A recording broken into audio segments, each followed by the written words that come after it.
Namaskar, good morning, good day. This is Suraj Singh speaking from Bharat, India to all my friends around globe. Salam alaikum, sat sri akal, welcome, namaskaram, and then August 13, 2020, another day of this year, serious year, speaking on on your behalf, on public behalf, engineering behalf, about issues of engineering management, issues of life, practical engineering, which I consider based on my experience. These issues are not mine alone. These issues pertain to all you people. If you take it seriously, and if you don't take it seriously, there is no problem. Issues are issues, and until these are resolved, cannot be called that we have done it. What we say, what we do is something, but life moves on and on and on. And this is your friend, your net friend, not personal friend of COVID and our identification. My generation's identification is this. This is my identity, writing by hands on papers. This is my education. I studied like this, not writing by mobile or by computers. My study based on handwritings, ball pen, pencil, and fountain pen. This is my life was like this when I was a student. Your life is different because you are advanced generation. I'm obsolete generation in this. Obsolete in a sense that we are obsolete, that's it. Nothing more, nothing less, I can say. I'm just naming as should be. Every day I do this according to this better. I just put it down so it is comfortable for me to name it. And this goes as such.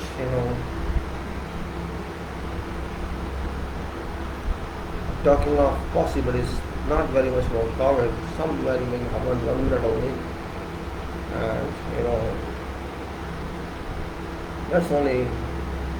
We understand now that this is GodX, a virus, like whatever engineering, and I consider virus is part of engineering now because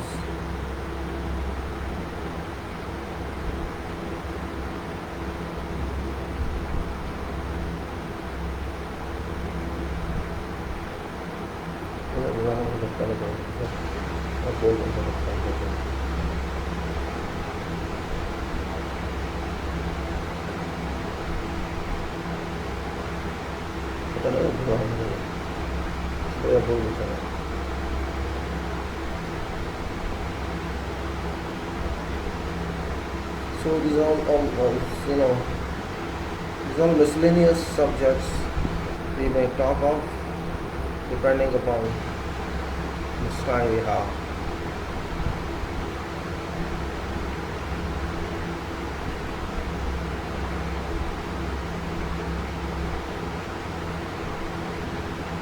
Alright, now keep it off and take it back, lap forward and put on charge as usual. Charge and see how patient my friends are. Are you patient or not patient? Let's see. Sleeping time for every one of you. No problem. You keep sleeping. I keep awake. I keep awake. You keep sleeping. This usually happens with me all over my life. I got up, but people used to sleep. No issue. You can do whatever you want. It's your life. But remember, time does not wait for anybody.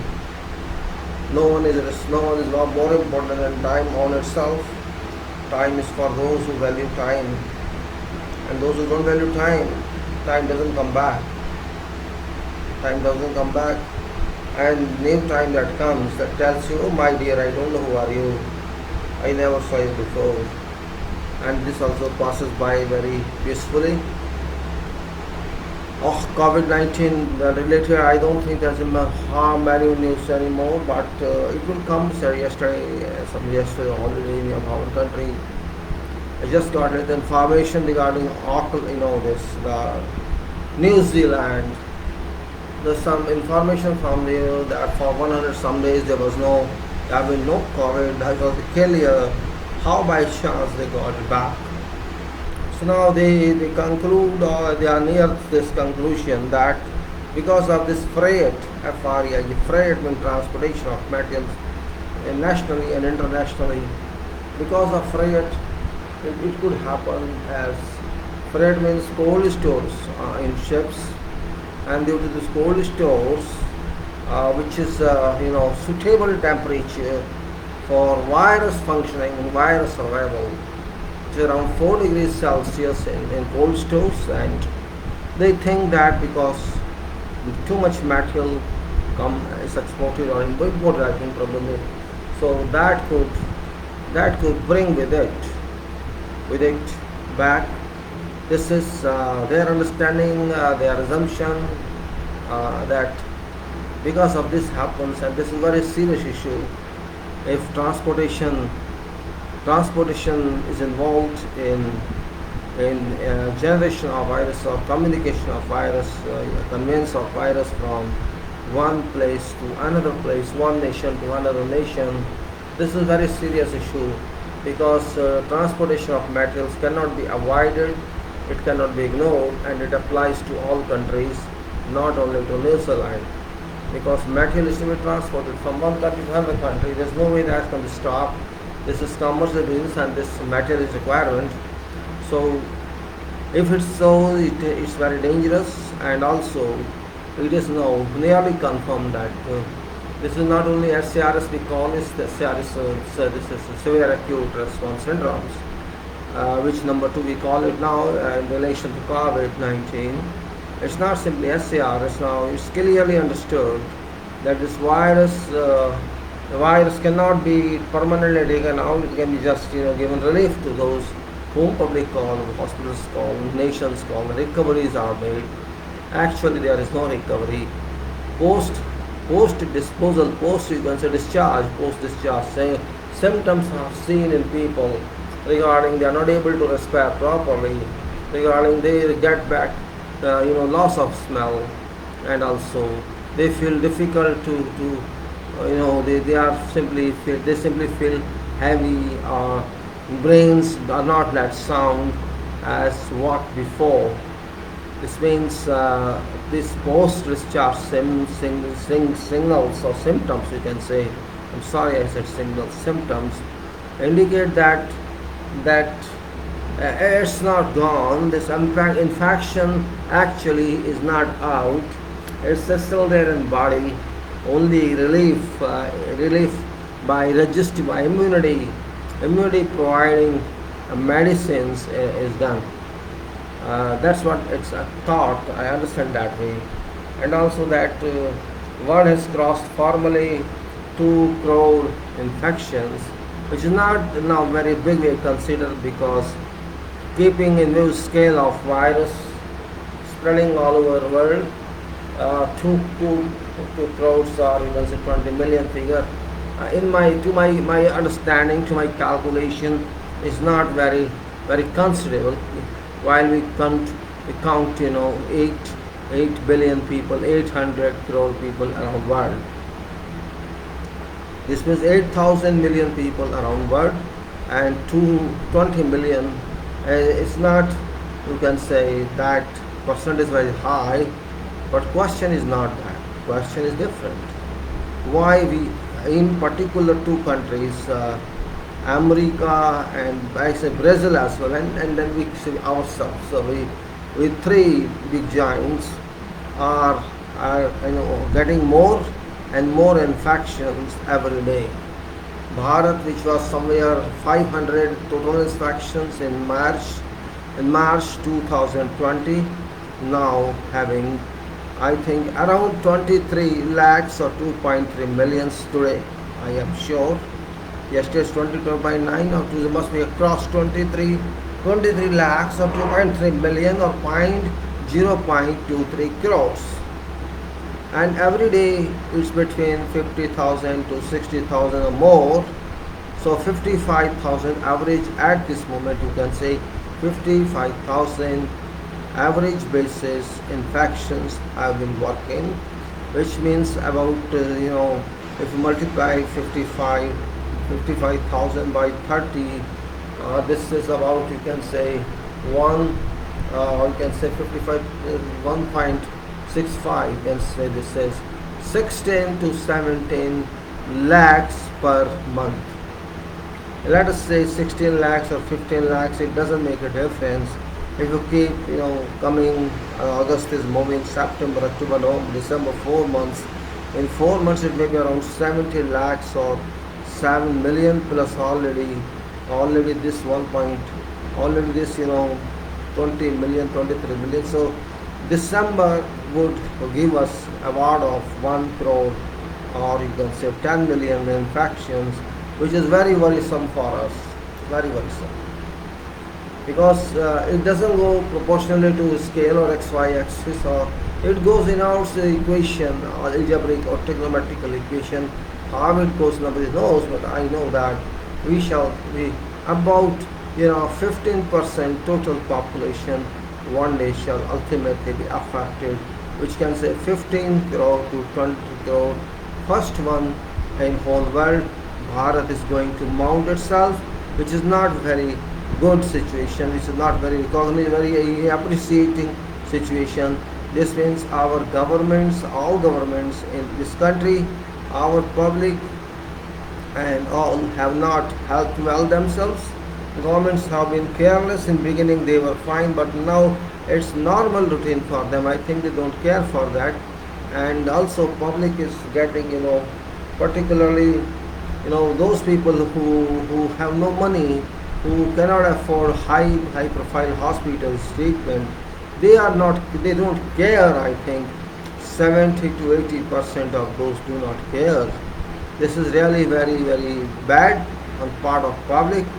I forget government because government cannot do everything and government doesn't want to do, that's also a fact. But public is above government. Public has to take its own care. If government doesn't do, government is servant to public, then honor should do, but honor is also not doing, unfortunately. Honor thinks government is doing, the government thinks honor shall take care of itself. These are facts, undeclared facts. Public is responsible for this if it goes on moving like this, spreading like this. And I should therefore say to public, don't be careless, care for your family, care for your neighbor, care for your parents, care for yourself, and take all precautionary measures that are necessary. Don't take it too lightly, and it's important for everybody. And don't think that this virus will excuse you or forgive you. This is not going to do it. A virus has no soul. A virus has soul but no heart, no conscience. It does its work very efficiently. It doesn't think while it's working whom it attacks. It does its job professionally, or you can say as per according to instruction given to it. This is my suggestion to all. Even if you think that you want to help yourself, then you have to help everybody. You can ask others, please use PPEs, masks or goggles, and keep off from others at least 1 meter or 2 meters, and don't talk in high. Only use mask, and by eating wear out mask, and immediately after eating close it, use it. Means you have to actually convince people, because particularly youth cannot accept. They get angry soon and they argue for the sake of argument without knowing facts. Even my own relatives used to talk like this. I can't explain everything to everybody. This is scientific and this is engineering issue. Just for example, this issue of freight, it's very important issue if we consider that way. A freight is also responsible. So those people at this thing, you see people like Australia, New Zealand, all those if don't do at least this thing, means how it's happening. Our people are not even thinking, unfortunately. We don't even think, means if it's happening, why it's happening. We just speak only, and speak doesn't mean you are intelligent. If somebody speaks a lot, it doesn't indicate that person is an intelligent person or a serious person. Serious person thinks and applies thinking results. Apply what thinking speaks. It's better to think and apply rather than voice for nothing. Voice is no meaning you don't think. It happens not only in this country, it's happening around world. Every country wherever it was gone, it's again coming in. I think there is hardly any area in world where it's not reappearing. It's happening in all countries, and this is a proof, this is a evidence that those who thought this virus shall go in 2 months or 1 month or 3 months, all those forecasts, all those forecasts are falling, do not weigh anything, so we should be careful about this. And moreover, climatic conditions also adverse at many places in world.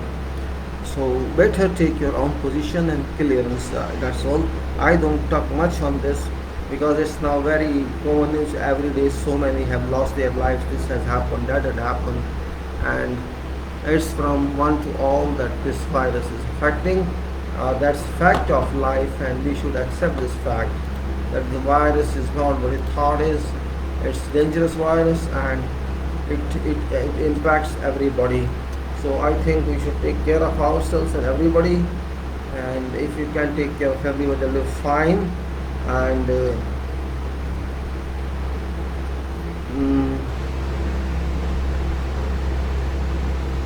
and I think that we have to be smart enough. We have to be smart enough for this. And I think there's some news of Pranab Mukherjee's high more dynamically stable, and his son Abhijit Twice high more dynamically stable. Okay, fine, no problem. Let's move it, leave it. We move further on our talk now. As I am talking about management, engineering management, which is about general management, especially because engineering management, spatial management, specific professional management. It is much about the general management and all other management, because here direct results are involved. It's not that just it's only indicating something. It's not indicative management.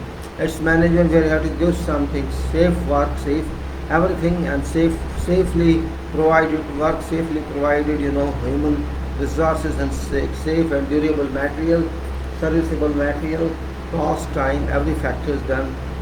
Project cycle, life cycle, total cycle, and cost of material, cost of human resources, cost of everything considered in management.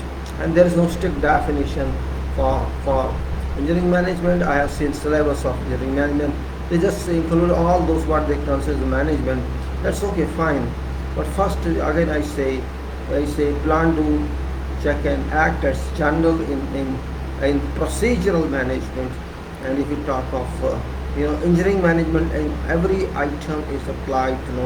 It's applied everywhere, from initiations of project to operational stage of project. That's, you can say, indirect and indirect definition of engineering. And in engineering, and particularly I'm talking about civil engineering, which is mother of all engineering. Mother, because without civil engineering no engineering can come and survive. So that's, now it's repetitive statement, but it's a factual statement that civil engineer is civil because he deals with natural materials directly, and that's civil. And mechanical engineers do not directly handle material. They handle materials which are already produced, machines, etc. And those electrical guys and all those same applies to them. But civil engineer has to produce from raw material, you can say, or you can say naturally available materials, which are required to be tested and understood first about their use, and those whose property are known, and everything is kept in mind that this material is safe. Those materials are available, those are safe, these are used, and which are under innovation. They will be used or shall be used whenever something is known. So civil engineering management is quite unknown until we do that, until we manage something. It was a time when there were bricks we had. It was a time before bricks we had stones, various types of stone masonry. We have ruble masonry, random ruble, and like that. These were with limestone, lime mortar at that time, lime cement mortar or lime mortar, and that was different world. Means hard work, heavy work, and we used to grind lime to a consistency where it can start working in a very efficient way. Because only actions work can be. We started using cement, we got cement, and now then came this brickwork. Bricks were defined. Properties of bricks were like this. We had many properties of bricks. For example, its size is this, its color is this, its weight is this, and its contents are like this, and it should take how much water, and it should drinking voice, like all these properties we used to learn. It still is there. These are there. Same properties of soapstone. Means there's a tension, no tension, it can resist stone is good in compression, like that.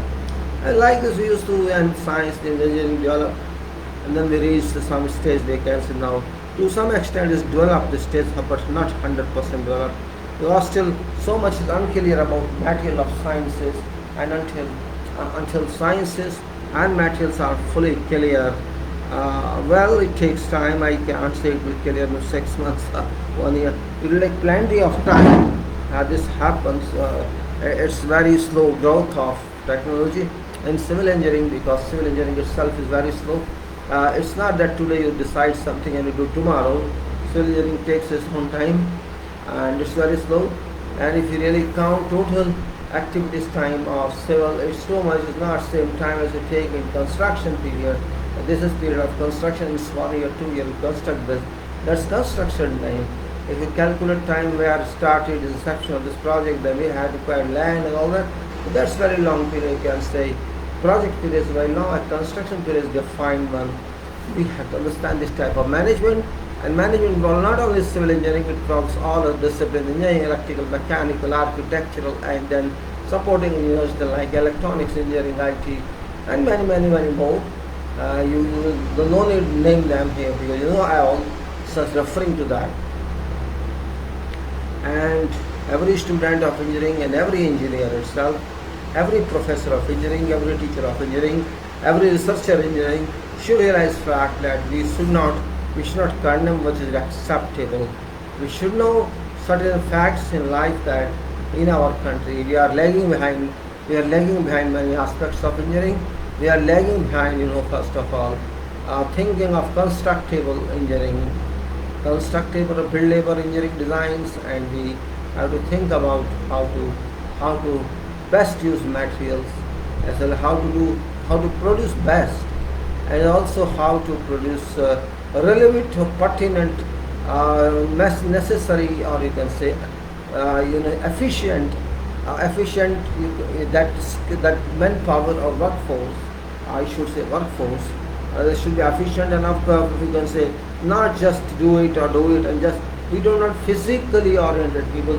We want physically mentally oriented people in construction business, in civil engineering, because civil engineering is should be there's an element I'm finding that civil engineering has been upsending quality standards.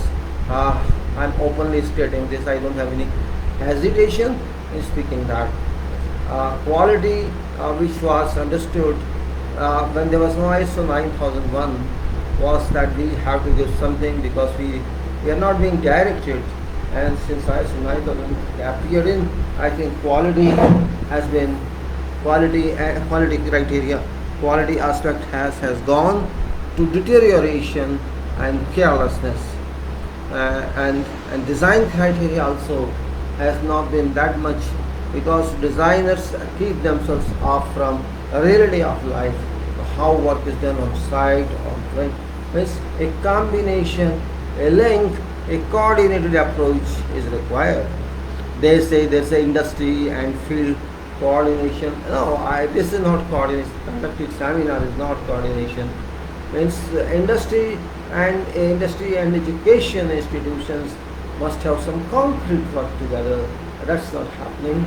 And I also finding that those institutes, like those bodies like All India Council of Technical Education, etc., whoever they are, an institution of engineers also involved as an official body on this purpose.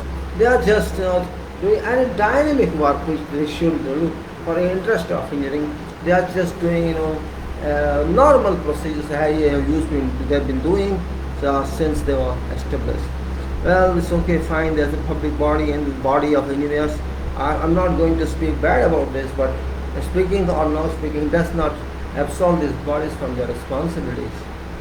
Uh, I don't understand, despite being lakhs and millions of engineers in this country, why civil construction is down. And because civil construction is down, so all other disciplines are down. Even you buy some mechanical item, some electronic item from market, you cannot be. They may say warranty for 1 year or 2 years, but warranty is okay. But why there should be some defect in work? There should be no defect at all, but still defect in work, and they can give hundreds of reasons for that, which I don't want to discuss here. My point of view is I consider all this management of engineering. Engineering management means this is technical management, it is physical management, it is money management, it is work management, it is site management, it's design management, it's planning management, it's safety management, quality management, and you name and it is. Most important point here is there's a combination of advanced and most behind. It's a combination of educated and illiterate. Illiterate in a sense that those are not very well educated, very much academical wise, but they have knowledge of work. And skill and unskilled combination. So this is such a field where you cannot say, I have done this. Yes, you might have directed that, but you have not done that. So I have done this does not apply to construction and civil engineering and even to other engineering, mechanical, electrical, because no one is independent in that. You have to depend on others, come what may. You cannot avoid this. You have to depend on others. And dependence on others creates a kind of relation among those people who work together, and that relation is also a part of how that relation should work. That's also a part of management engineering. People might say, I talk every day, same subject, same times. Yes, I talk same subject, but not same content. Content are always different. When I speak, I don't think of any book or something, because I have seen books don't give anything. If I read books, those are only standard books of formula based and theory based, and no book I have seen till now which can say this is experience. I have not seen any book which gives me so far experience of construction or engineering, and therefore I thought to share my experience at least. It may be good or bad, I cannot guarantee that. It may be, it may be full of some nonsense also. It may be full of some carelessness also, or it may be full of full competency also. Whatever experience one has must share with others if you want to transfer your knowledge to others. Otherwise there is no way out. You cannot. I can write books of my experience, but that doesn't mean, because first problem is publication, and second problem is reception by people. As I informed before, I successfully wrote one book long back when I was young, and published in 96. This was civil engineering building practice, and it didn't work well, I know.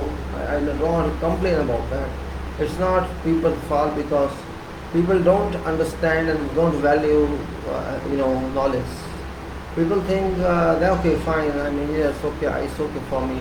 I don't want to understand further until one is forced to do that. That's what I say. Books don't help sometimes. You have to help yourself. Seminars which are conducted, conferences are conducted. Purpose is that you share experiences, but those also have been reduced to formal photo sessions. I can say you go to Congress for 3 days, or you go to some seminar for whole day or workshops. You will not find anything that you, after coming out from there, you won't feel, oh, thank God, some knowledge I share. Okay, you take coffee and tea there, fine, lunch there. That's fine. That's the human, or But now, I mean, the webinars era has started, and webinars. So there's no. I mean, they already decide, these conductors of webinar, these organizers. They have themselves decided who shall speak and what shall be subject. So this is one-ended, one-ended world. Webinar is what they want to include. They include, and you are just an audience, which doesn't mean anything if there's no say. So either you conduct your own webinars, but it's difficult because you don't have that catchment area of audience, and therefore, I'm just diverting to something else. That's why I talk through this video, and I understand this. Videos may help everyone. If you think that these videos are fine, I'll be happy, because I cannot also help you in each and every respect. I think I should now stick to my soil world, which is because management has no limits. If I want to talk on management, it will not. Time is important also, and you go on talking, give examples, and go on talking, give examples, go on talking. That will never end, because everybody is not fully successful, and also everybody is not fully failure in life, and somebody has failures, few percentages failure, and majority percentages successes. This is what practical life is, and nobody can claim that I did not face any problem, I didn't make any mistake. No one should claim that if you are really worked in field, because your work is not independent. Your work depends on many factors. You are only one of them. There will be 30, 20 factors that aid to your value. Is you have to do everything through others, and that's major, we can say, obstacle in construction. Whatever you want to do, you have to go through others. You cannot do on your own, and that is what you can see. You can say in a struggle, you can say there's no alternative to that. That's the kind of professional struggle. You have to instruct others, and how many instructions are complied with according to what you wanted to say or what you communicated. There may be lapse from your communication itself. So that's why I always stress that a management or organization or whatever name you give that, this communication is very much part of that. Without communication, nothing is possible. Communication is constructive communication, structured communication, that communication which contains we can say, very pointed talks, and we deal with just subject matters, and those subjects is very general. Then in general terms it should be, if that is calculated or text or mathematical, then it should be like that. So generally mathematics is not discussed in verbatim, because if you talk of mathematics and scientific formula, or you talk of integration equation and differential equation, it will not work as far as audience is concerned, because all audience cannot understand this. And for this this formula, etc., you better give notes and you read that. Otherwise you can say management is very different. It is open management. Everybody has a right to participate in this. That's what I'm saying. It's not actually professional management. It's constructive management, which gives something to someone. Even if you get some information from some talk or something which may be useful for you, it's very good. Means I'll be happy in that case. But useful or no useful, if you learn something, that itself is useful. You may apply, you may not apply, but if you do something, you get it. It's fine. It's very good. Most important in construction engineering and civil engineering, again I say materials are very important. Secondly to human resources, we already consider human resources, material or useful resource number one. Then resource number two is material, and resource number three is machines or equipment, and then how to combine these all resources to get delivered some usable product. And that's what we say construction engineering is based on whatever information you have. based on whatever resources you have, based on whatever technology you are running, and based on all miscellaneous items, we can say this is construction engineering construction, both ways you can say. Engineering is also constructed by you do construction engineering. Engineering means when you use many methods, new technologies, new talks, new people, and new style, and with new understanding, this becomes an engineering new management, the new engineering updated management, and that varies from person to person. You cannot say whatever experience I have, other persons should have same. I don't say that. Everybody has, first of all, it's standing, then everybody has, when you work, everybody has working style, working style. When everybody's brain is different, your efficiency, my efficiency, everybody. Maybe you are very much intelligent, or I may be better than you, can't say. It's just a comparative, how to compare to. But comparison, better or bad, is not question here. Question is here how you deliver product. As we say, reliability factor, I should be 101, I can say 1 of 1 or 100 of 100. This reliability which equals to, you may say, safety first, and then service first, second, and of course durability, and that equation gives you reliability. But there's so many other factors added to this, but the minimum is this, that if you produce something that is safe from every viewpoint, and it should work for you for purposes that are intended to deliver, and also for long term, for, you can say, successfully it should perform for long duration. So this duration may be destination of that project for how it is lived. So you may say all these factors, that it should serve, it should be safe, and it should have quality system well built in. That's only, I say, my basic requirement of understanding how I understand engineering, how I understand construction.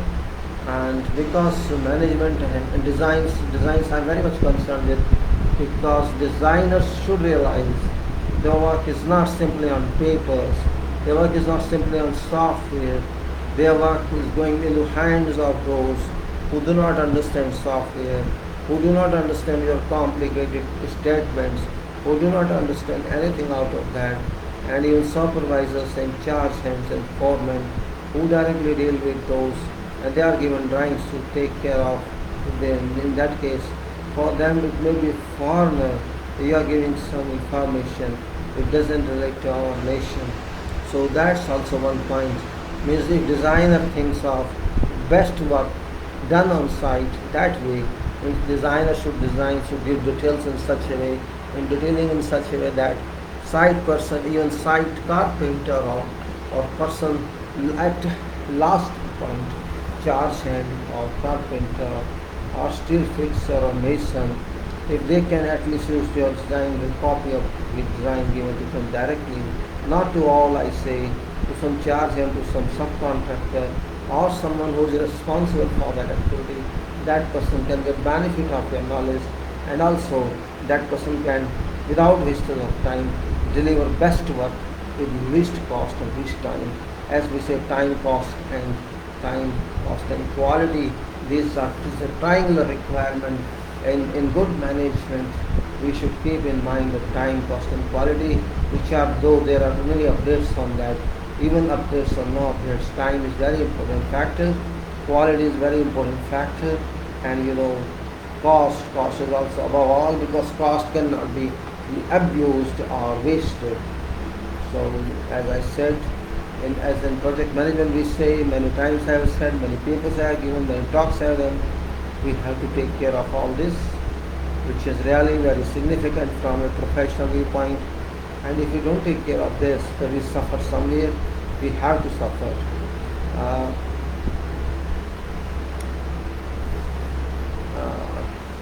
What I say, I should always talk in English, because other people miss. I know that there are some people who think, oh, you are only speaking English. Why do they?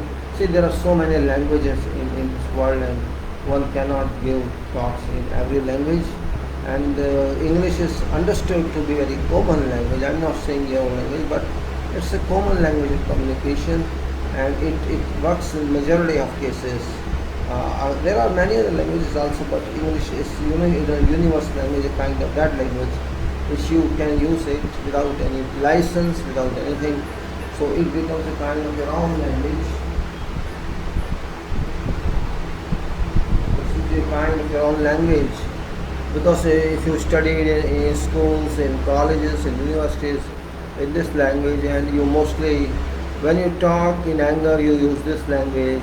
Not normal circumstances, when you talk, use your own language. This happens. I notice this. It's international like that. If you are angry and you are using in your language, and you get angry sometimes, you want to shout on someone, or you start speaking something rightly or wrongly.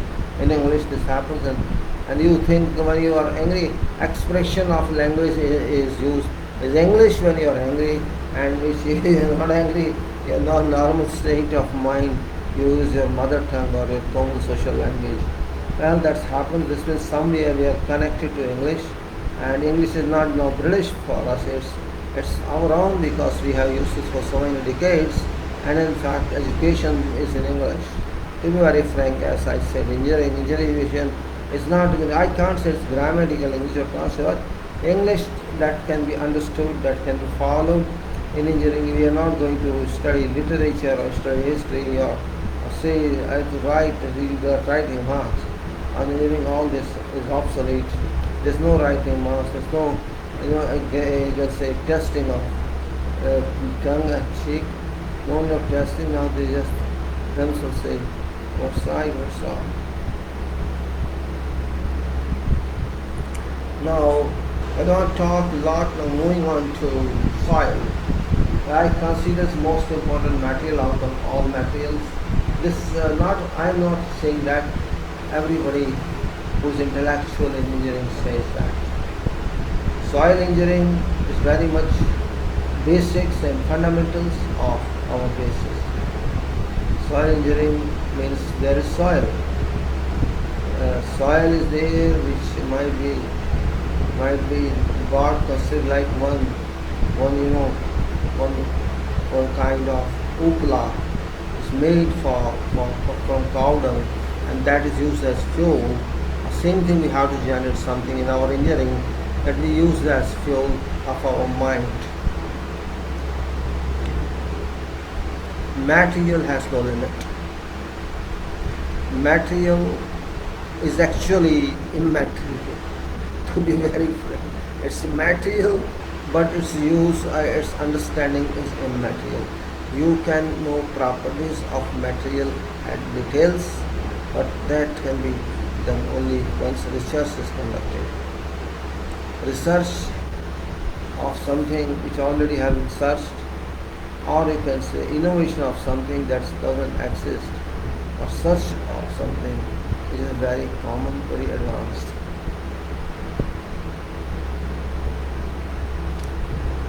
Materials, I'm very serious about soil, because soil is first of all original material. It is in existence in worth strata. The other materials too are here. The soil is that it's removed, excavated, and then it's backfilled after work is done. This means soil is very important, as well as we don't want to spend it keeping in view that we have a lot of money. What is this soil? You are talking about soil. Soil is nothing. We don't care for soil. And same people, they rely on soil because there's no other way out. While you are walking, living, or doing whatever you have to use soil.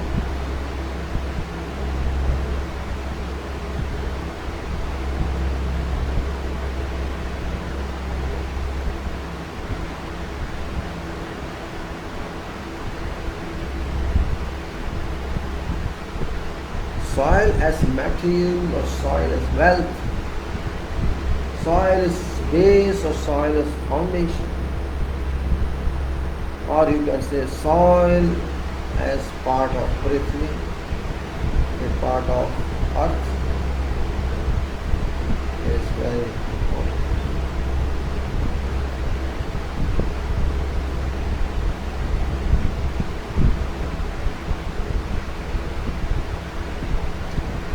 soil testing to know its property is really very, very important.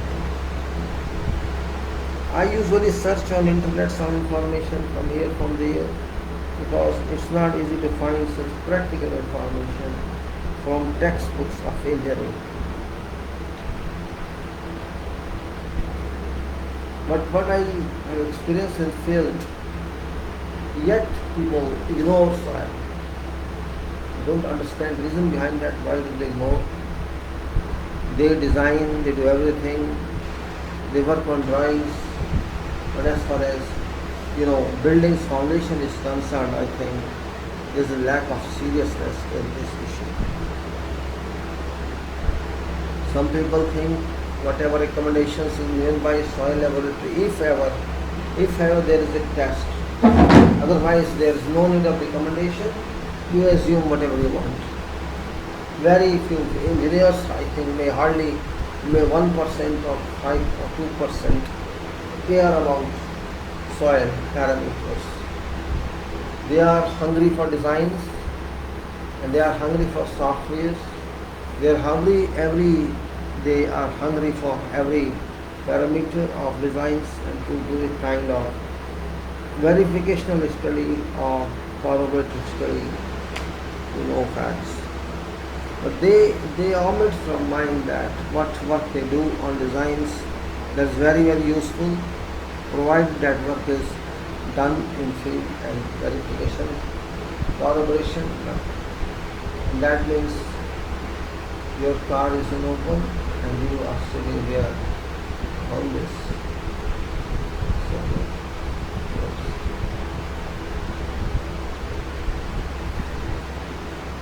Those who take interest in soil, they can understand it better. It depends upon you how much you want to learn from soil, because whatever you learn in engineering, even in soil subject, that's not exactly what soil is. No, first of all, no class of soil is free in nature. You will not find 100% sand somewhere or 100% clay somewhere or 100% limestone somewhere or sandstone somewhere. You cannot find ratio proportion and is it a word.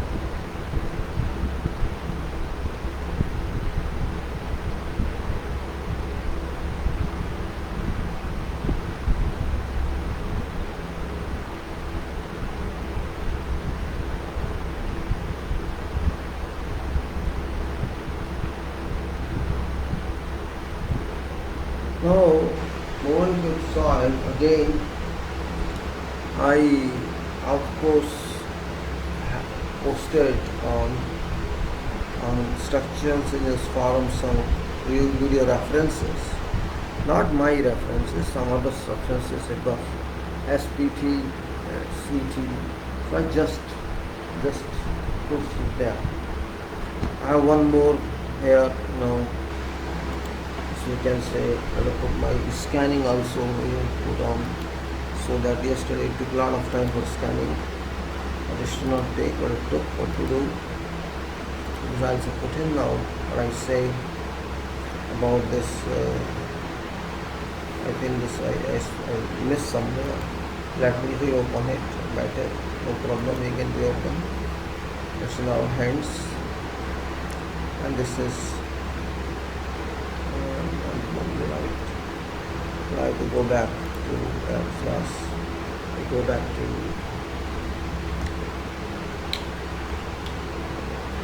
dear friends. I want to spend my time on this. It doesn't mean that I am pleased or I am, with that, but it's better if you work like this. Yes, soil. Yeah, it's yes.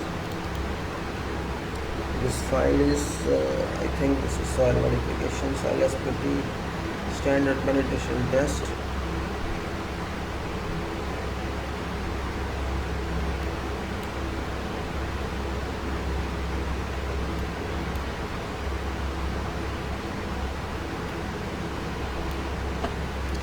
Yeah, soil modification, SPT channel this.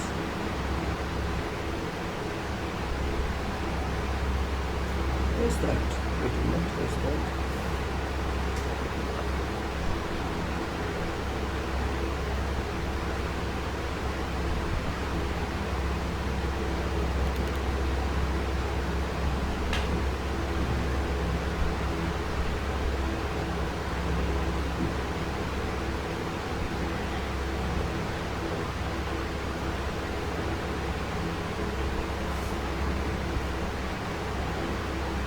I think this other page, not that one, not this one, not this one. Sorry. Where is this page gone? I found it. Where is it? I think how it can be like that. I'm wasting your time. No, I'll get it. I'll get it. Soil modification. Today is 13th.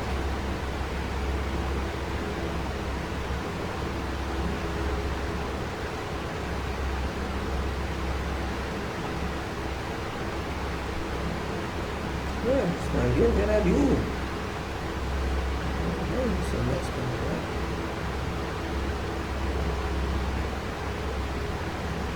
Ah, it's here. It's here.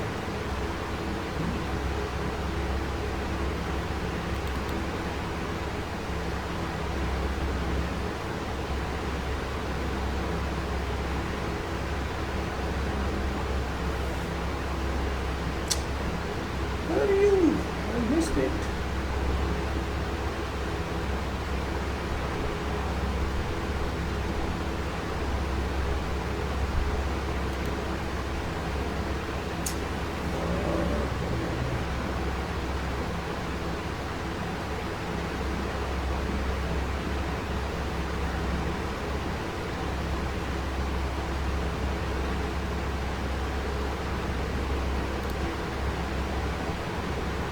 I don't know what I'm finding. I'm wasting my time.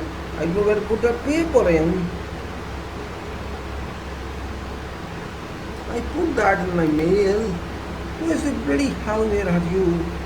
Don't listen. Yeah, I just put down, just down now. Few minutes ago. Let me go back to mail. I think maybe I made some mistake in downing that. Let me see again.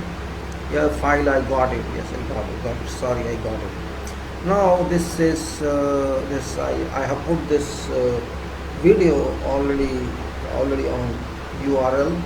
Sorry, on my this video text. This is related to let me save this file now. Now let me go like this only. Let's see what happens. I'm only just going to give me some few seconds. Save as effects SPT, geotechnical investigation, laboratory testing, PDF file, and this is effect SPT. Okay, I have saved it now. This is actually GBC engineers, and this is geotechnical investigation and laboratory testing. This is some practical document which I am showing, not my document, and they have various titles shown on the geotechnical investigation and laboratory testing, then pilot testing, then foundation pile assessment, and deformation monitoring, and topographical survey, and also hydraulic contingent survey, condition survey. This is just this laboratory might be doing. I am not concerned with that. I'm concerned with this title which is there on this file, and this, as you can see, this title is Geotechnical Investigation and Laboratory Testing. That's our objective, and we want to extract from this information available in that. This is geotechnical, www.geotechnicalengineers.com, and this is or geotechnical investigation laboratory testing, and its indicative statement is that an important basis for planning and construction of building and information, you can say. What's that? It's gone. What is not here? It's my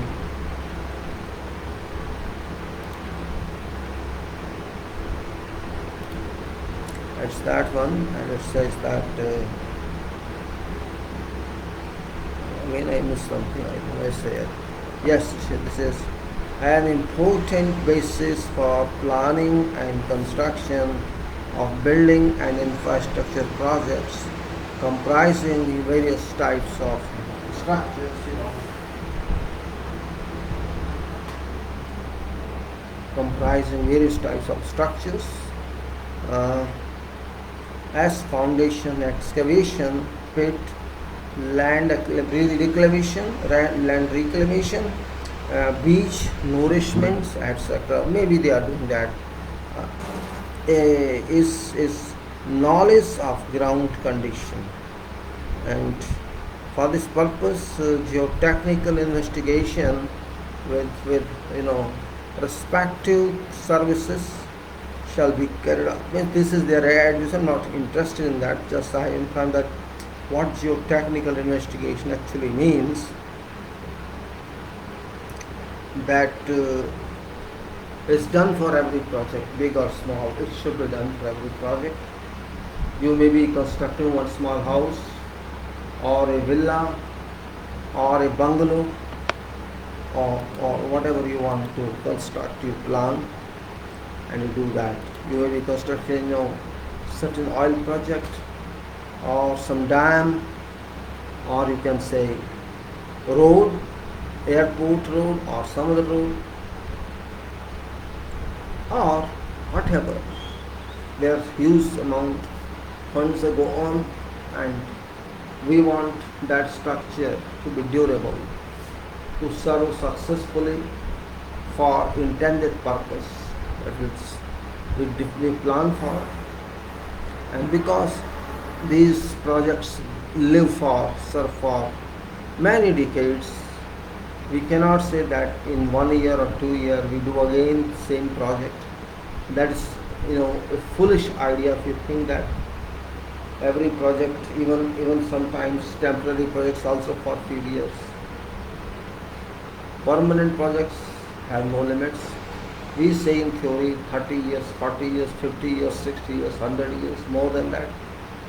But if you retrofit them and update them from time to time, re-strengthen them, or you say resolve them, you may use this for many decades to come, and your many generations would use them. For example, we take oil projects. Generally, theoretical time they keep in them for its best purpose, best service is 30 years. And just like we use in RCC buildings, rich countries say we have to restructure checking. We check structures, stiffness, structures, strength within 10 days. But we say these projects can run up to 50 years or even more than that. So that you get money back that you invested in that after so many years of use. And similarly, projects, all other projects, whether it is infrastructural projects, or these are water resources projects, or these are building projects, or these are plants projects, or airports, or whatever kind, wherever you think public funding is done, or not public funding alone, other funding is done. All these projects cost a lot. As I have recorded many times, that a construction element itself costs, or itself budgets about 70% of total expenses of a country, and particularly our country, which is so much population and so much area that it's rather impossible to develop in one go, because we have actually many countries in our countries, and we cannot simply say that we shall do it in one go. Well, that's different aspect, that is different political aspect, which I'm not interested in to talk now. I can talk some other time. Now,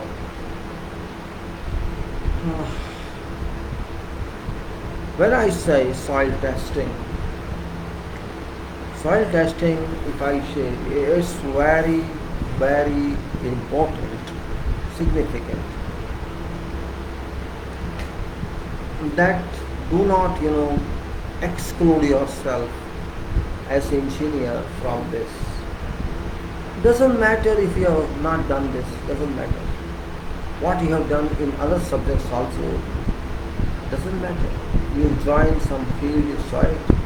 Nobody expects you that you know everything. While you are very, very fresh, but when you are experienced and if you do not know about that, then the question arises. If suppose I am now having more than 40 years experience or 35 years experience, then if I do not know anything about soil methods, even though it may be, superficially, I should know what is soil, what is real meaning of soil, or is it same thing as we learn in engineering mathematics, or something different. That's very important point. And this real life must be understood. Just like we say this society is society of learned people, that's okay. We say learned society, we say learned person, and we may say group of people learned society.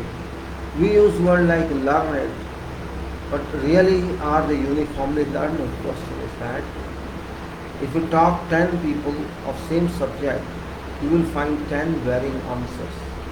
This means everyone has different understanding, has different analytical knowledge, and got different experience, and that's why they are different in their explanations. Some explain very excellently, too excellently, and some just speak something about that and then keep. And some speak small, point to point, and interestingly. It depends from person to person, also from character to character. Some can speak very well and some can write very well. Both types of people we find, and both remain professionals.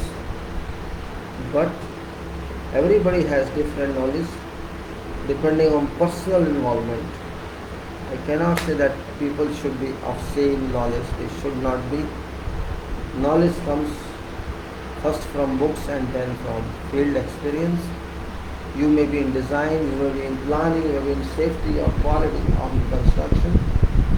They all are called field. In field, you have to understand. If those things, design is not a field, I think they have to rethink better. Because it's field of engineering that we design somewhere. Design is also field of engineering. As construction is a field of engineering, planning is a field of engineering, quality is a field of engineering, safety, HLR, safety, health and environment is a field, like human resources is a field, and like commerce is a field of engineering, economics is a field of engineering, and you may not accept this, I know, but it's fact. And engineering is such a domain that actually is universe domain. Engineering means, as I said, do it, that's it. Do not wait, do it. If you have complete information, wait, no, don't wait. Don't wait if you have complete information. So that's what I say. If you think of foundation and below that soil, and above that structure, superstructure and substructure. Soil allows foundation and soil allows. I actually take foundation and soil both. Soil is also foundation. Soil is also foundation, as we take in dynamics of machine, that takes some percent of soil also as a resistive material, as a supportive material to foundation and machines and equipment. Foundation and machine foundation and equipment performance of equipment loading. We consider that, same way we should consider for structures that foundation and soil are helpful in sustenance of structure forever, because we cannot say for 1 year or 2 years. In structural engineering, 1 year or 2 years got no meaning at all. It's not market. It's not market of goods. Actually, it's It's not products alone, it's knowledge, practical experience, ideas that are included in projects, and projects are given their life. As I was, our soil is so important for me, for you, for everyone, that it cannot be disregarded at any cost. Yes, people used to disregard, and I see many people who never had any knowledge of engineering, but they walk to builders and promoters, and I think they have produced cities and slums, and like that. They did according to what they know, practically without having any basis of understanding or analysis.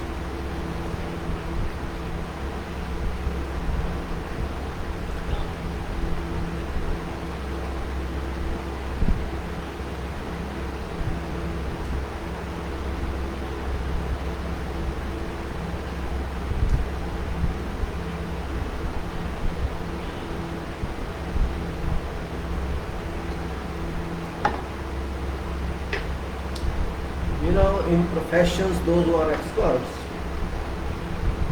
those who are very well educated and have very good experience, they they are found less confident than those who know nothing about that.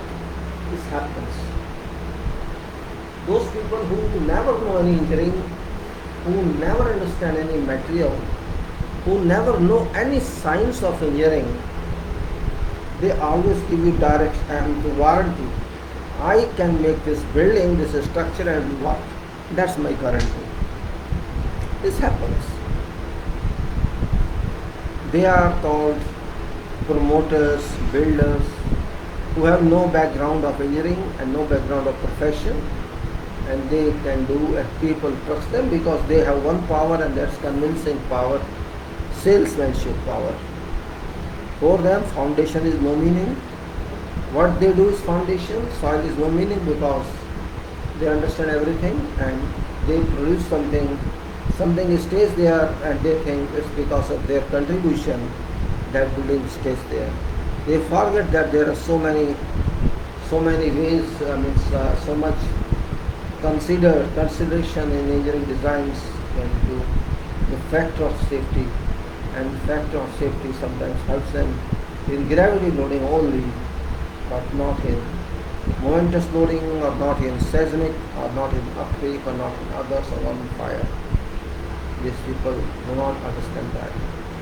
But they make money because they don't understand anything, and if you understand anything, you cannot make money because you think too much and they don't think anything. But remember, facts are facts. Facts cannot be changed. You excavate 2-3 feet down, 60 centi, 80 centi, 90 centi down, and you may find very good strata. Oh, this is it's so hard. I walk on this, it's very good, They say like the very strong foundation, this is very strong foundation soil. Because this is maybe clay, they don't understand what is clay, and it's dry, and they don't understand what will happen when water comes in contact with that. So it's not their fault. But they make all this with guarantee. I guarantee that. Well, it's their life, their experience, people believe in them and they make money, they live together. And I think this very good flourishing business sometimes was in our country, and people were respected because of that. But they may construct or may not construct. Soil cannot change its conduct, water cannot change its conduct, and you may produce, you may construct, you may run away. The person who is user of that structure, who occupies that structure, danger lies with that person. You are free because you have charged money, you sold that product, and you have escaped away. person who stays there in that until there is some deterioration of building, there is no problem to that person. But when you see, oh, this cracks has come this building, this is very dangerous, then you shout and you remain in panic. That's also a fact that you don't know what's happening. You're just shouting. And you go to sunlight. Where is the tank? I can't see. Why I say is I'm not going to tell someone don't do it. But my question is about soil engineering. Soil, which is very important material for everybody, it should take undue care, and not just because I am telling you care about this. It's not that.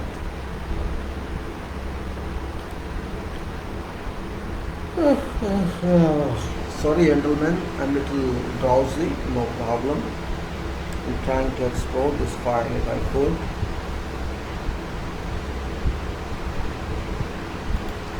If I can explore this, that should be nice.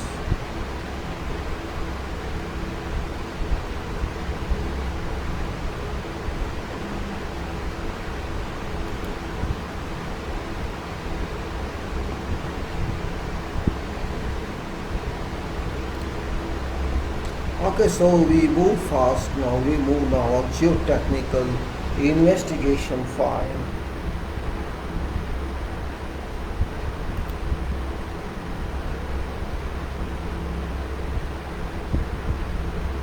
I move on to this and this is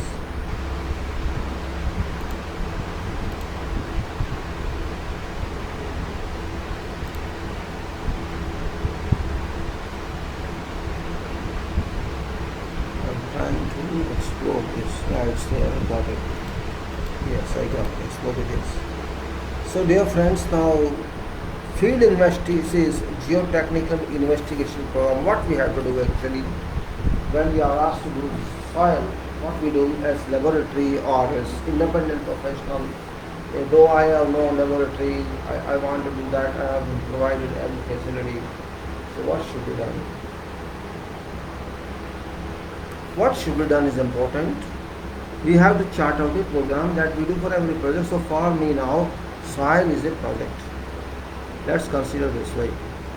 Soil investigation, or we call it soil engineering or exploration, is my project, and I say this is my geotechnical investigation program or scheme of a particular project.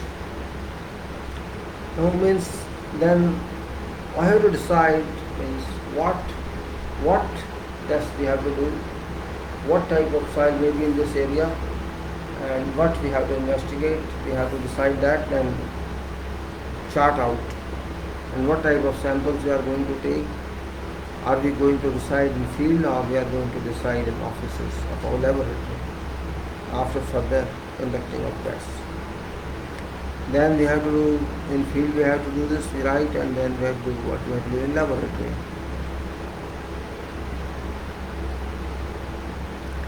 Then we have to write a report based on our technical work and all testings, field test or laboratory tests. We have to make a report. These are 4 ordinary chapters, ordinary divisions of partitioning of geotechnical work.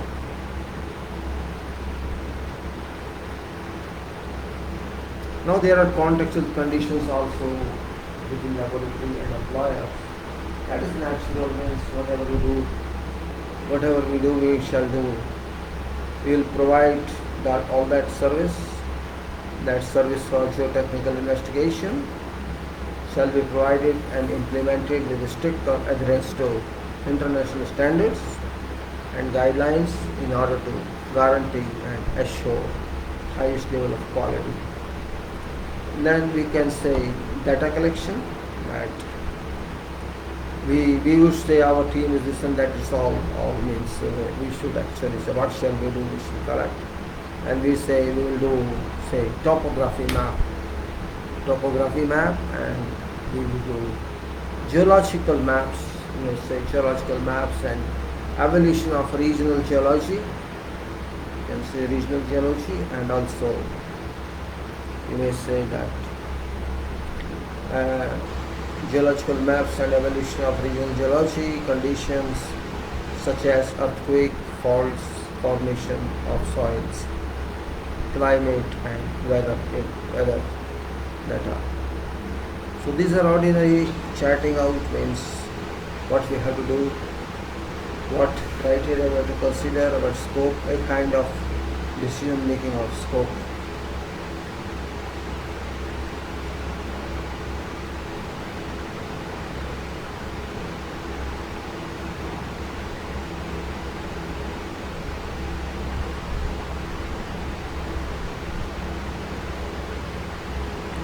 Unless, what I say, let me just check weather conditions. Sorry for that. I have to check weather conditions, and then because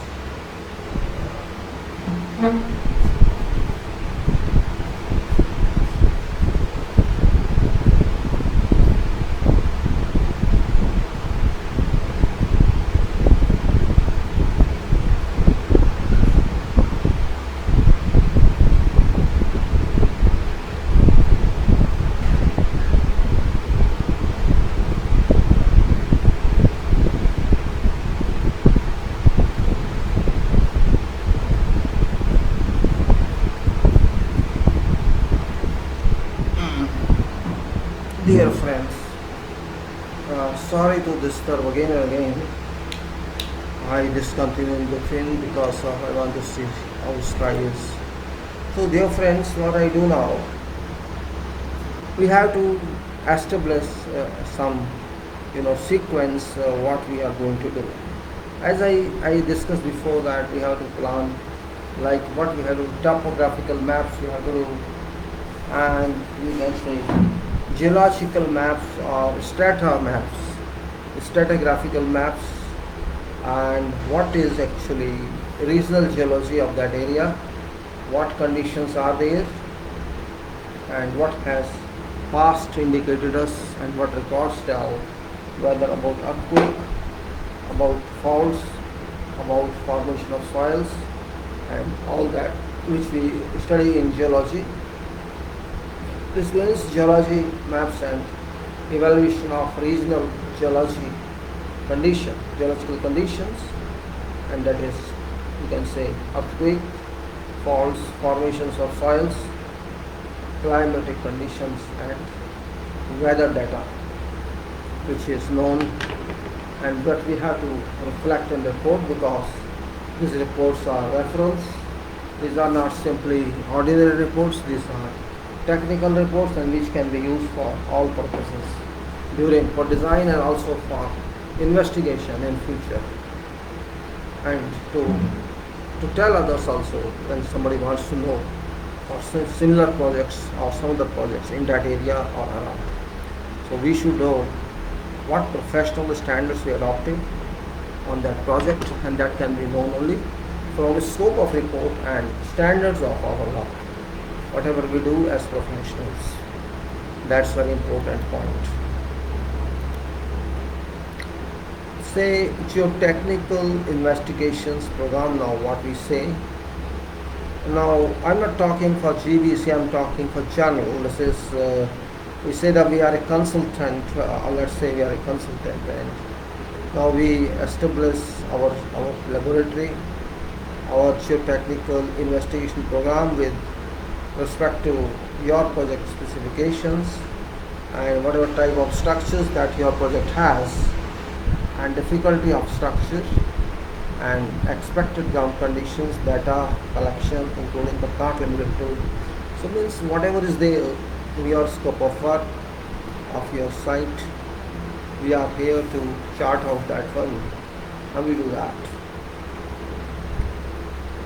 Now what actually we'll do, let us say, it's not last I'm going to tell you, it's just some activities, or you may say a kind of our scope of work, our scope of investigation and testing, and by our organization or laboratory Generally, we use laboratories, material testing laboratories for this purpose, because laboratory means formal body which has got all equipment for testing, got all relevant requirements.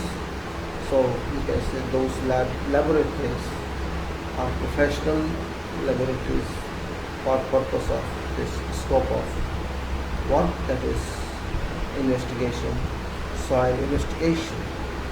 Now let's say that we prepare a list of technical standards to be applied on site investigation, geotechnical site investigation, drilling methods, what methods of drilling in soil we adopt, rock, we have to drill rock as well, the rock sample of soil and rock and groundwater, field testing, geotechnical laboratory testing, soil, rock and groundwater characteristics, whatever is required. We take that, and it varies from one location to other location. Nothing is same for one project. No two projects are same, therefore no same information. Yes, titles may be same, but contents may be different, and sometimes we may not do anything, and we say we know about this. It also happens in some cases, but very rarely. Now let's move.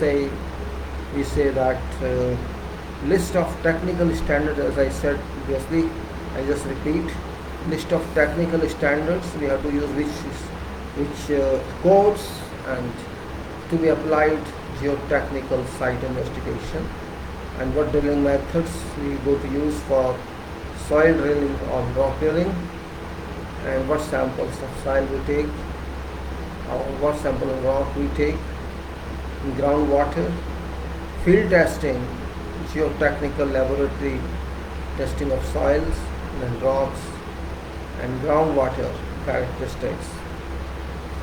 Now we have to decide, okay, these tests we are going to conduct, but how many numbers we have to do that, what type of mapping we will do that, and which locations we take. We all plan that in advance, which we plan in talks or in conversation with consultancy with owner or engineer, whoever is responsible for that. If contractor engineer is there, then we have to discuss with him, or if real engineer, principal engineer, or we can say client engineer is there, we use that. Means we agree with client what we have to do as far as number, mapping, location, depth of boreholes are related to.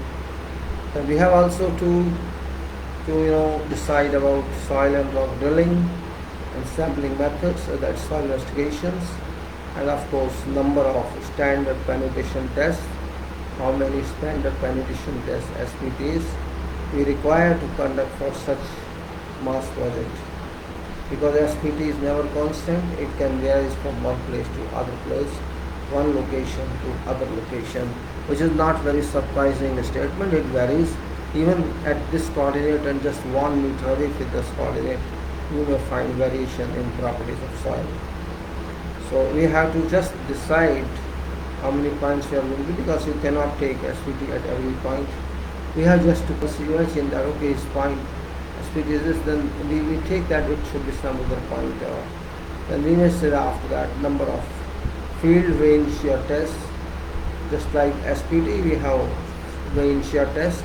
This clearly states shear test, this shear, and also then number of disturbed and undisturbed soil samples. We have to decide undisturbed and undisturbed. You know very well what is disturbed and what is undisturbed.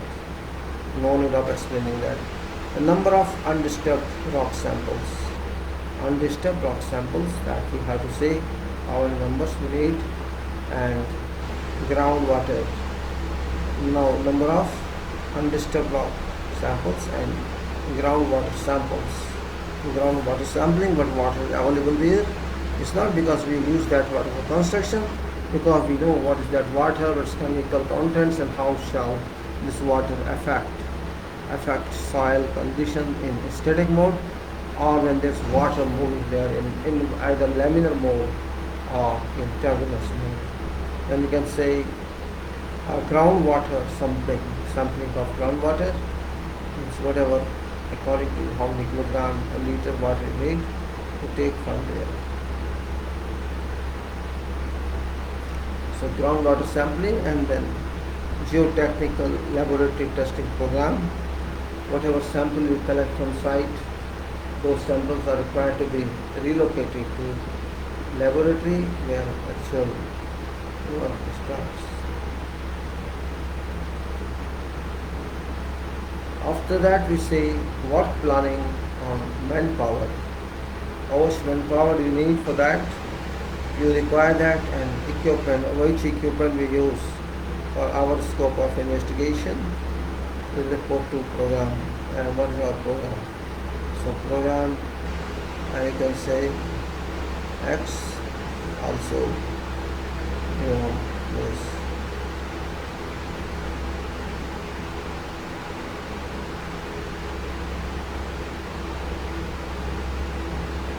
Then we say, when we say work planning and manpower and equipment with respect to program, and mobilization and demobilization of geotechnical drilling team, because it's not very big job, maybe 10 days, 15 days, 1 month maximum, not even 1 month, sometimes better before that.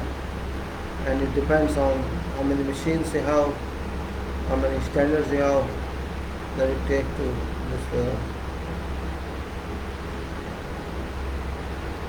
When you say, of course you have to go and come back, mobilization will reach there, and after working, when you come back site, it's called demobilization.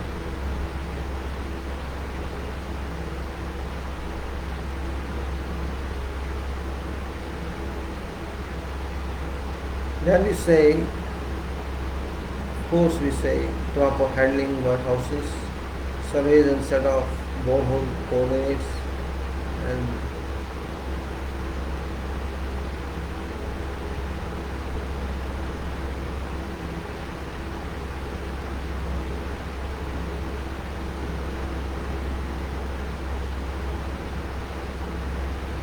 after that, survey and set out of the boreholes and proper handling, warehousing and transportation of samples to geotechnical laboratory. Let's say drilling works. Drilling work is actually real work, which is real work which shall provide a sample. Undisturbed this one, this need to catch sample and test this one. Again, power is gone. This power is always a problem here. Let me do something myself. I cannot trust these people because the humidity is too high, and I have to dry out my sweating from body, or else I cannot sit.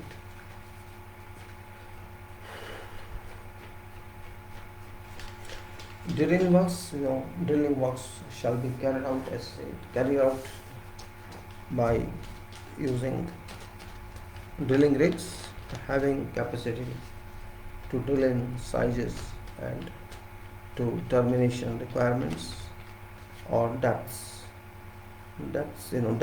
instructed. We can provide rotary drilling methods into soil and rock strata, applying different types of flushing media dependent on existing encountered soil conditions. In this particular case of encountering rock layers, appropriate coring method should be based on single tube core barrel, single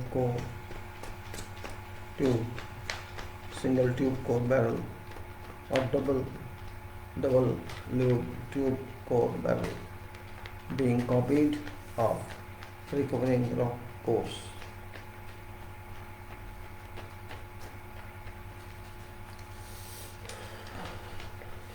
Now, soil sampling and soil investigations.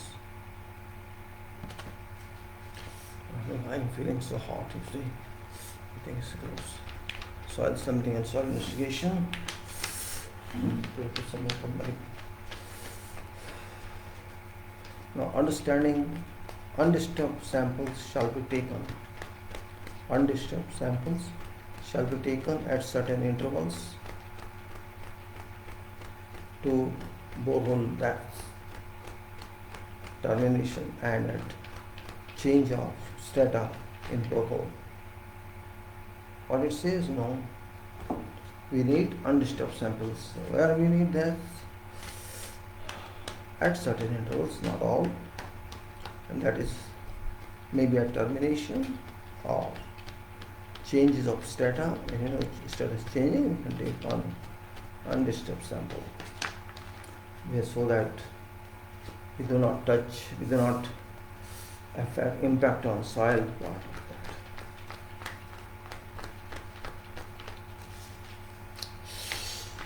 We want it to 90%, more than 90%.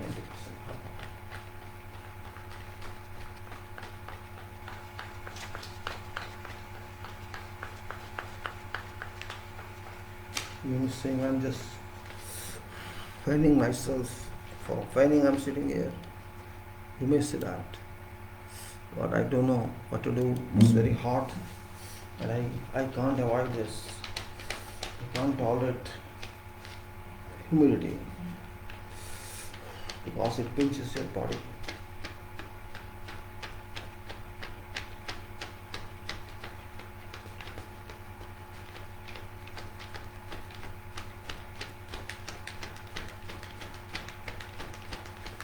Sorry, 1 minute. So that I can dry out my body. That's important for me. Well, so we go further on to that. We have to take undisturbed samples at termination as well as where soil strata is changed, and also that at certain depths. Oh, lucky I am. Good luck, good luck, good luck. Just a minute, please.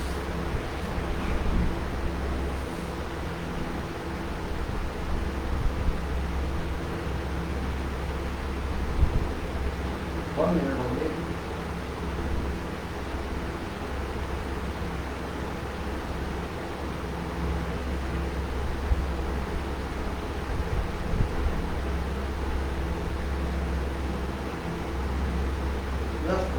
That's when you dry on my stage.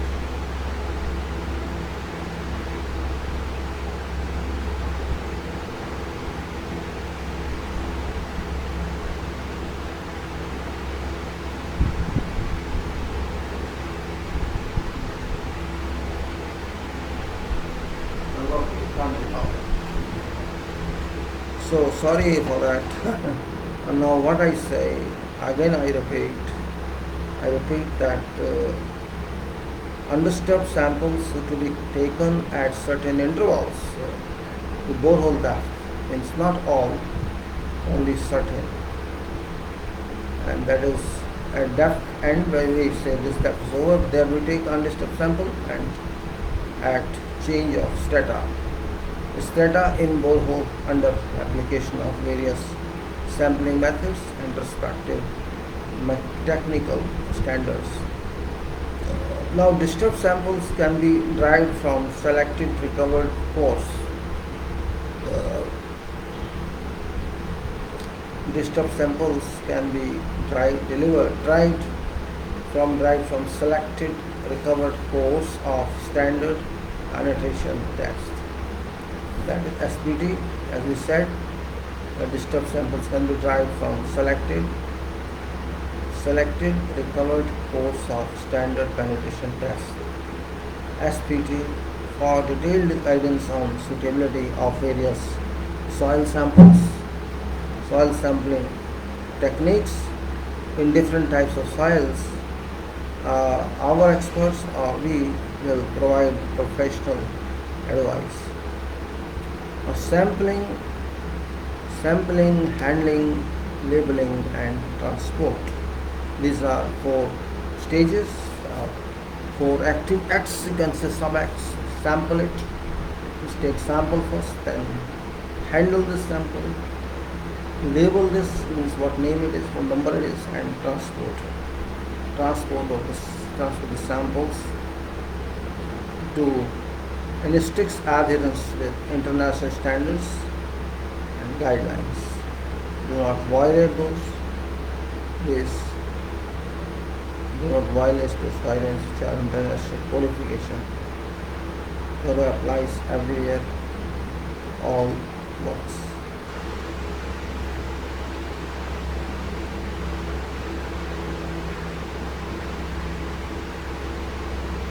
Then you can say after these 4 activities,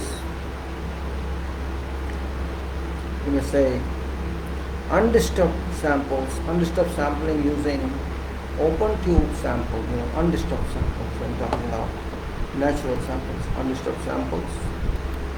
undisturbed sampling using open tube sample as thin-walled open tube samples as thin-walled or thick-walled steel samplers can be applied depending on encountered soil conditions, whereas thick-walled tube sampler is applied for stiff and dense soils. That is, thick-walled tube sampler is applied for stiff and dense soils and for soils containing coarse particles, for soils types that are difficult in sample retaining or closure are devices necessary. Now let me repeat this paragraph, little confusing one. Says undisturbed samples using open tube samples as thin-walled or thick-walled tube samplers can be applied depending on encountered soil conditions, whereas thick-walled tube sampler is applied for stiff and dense soils and for soils containing coarse particles. For soil types that are difficult to sample, some sample retaining or closure devices are necessary. Undisturbed sampling using piston samplers.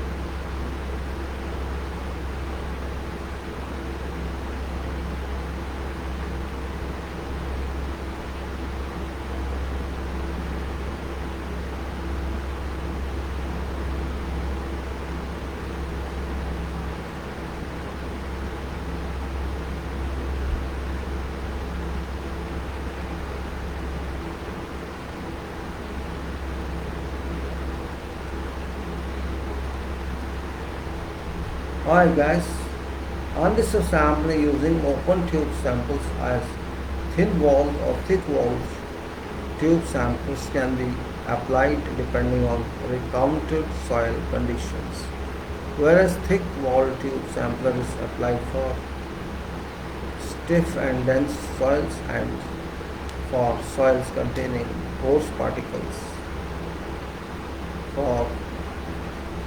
For soil types that are difficult to sample retaining or closure devices are necessary. Undisturbed sampling using piston sampler.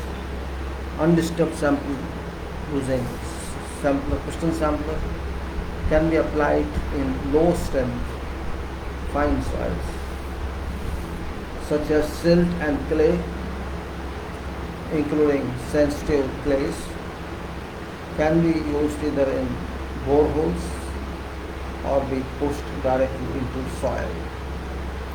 Rotary core drilling and rock sampling.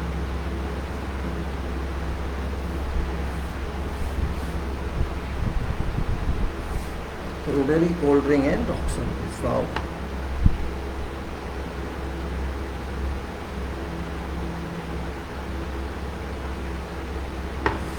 Now, is sampling by rotary core drilling a tube system? We are talking of rotary core drilling, a tube system fitted with a bit at its lower end is rotated and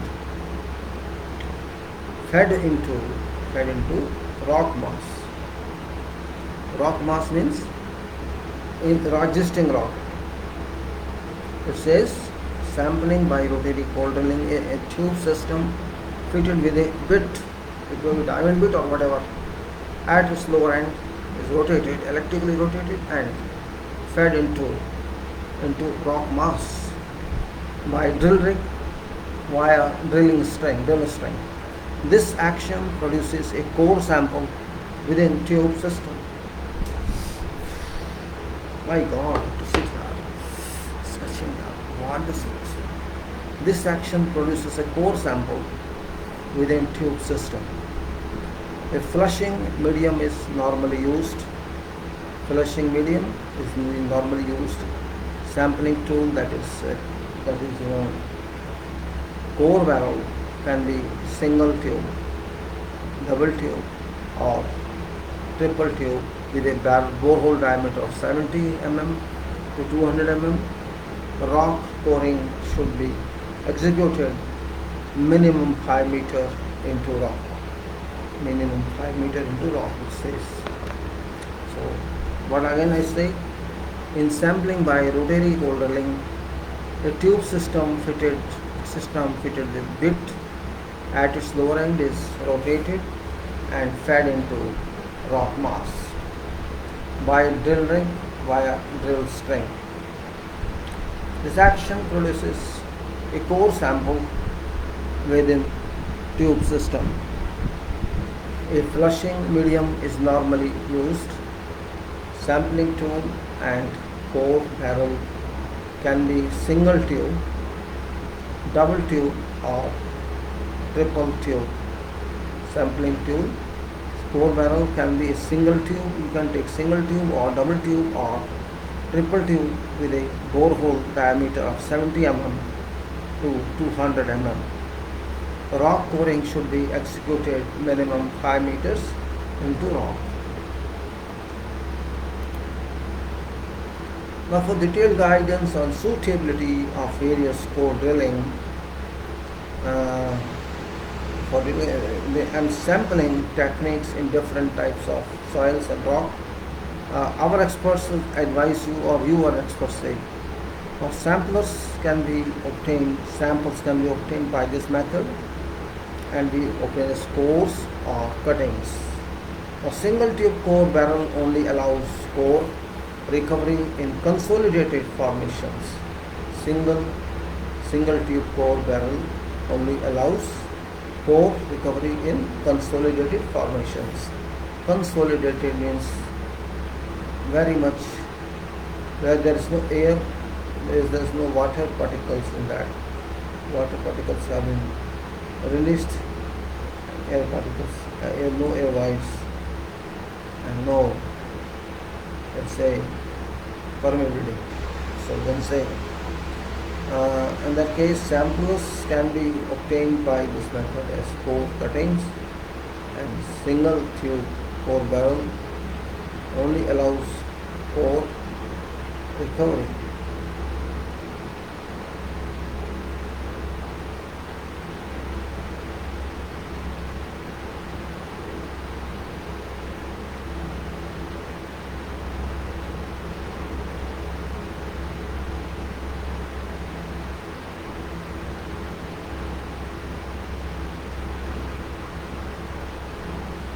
Okay, then you can say core recovery, single tube core barrel only allows core recovery in consolidated formations, whereas double tube and triple tube core barrels can be used in all rock formations.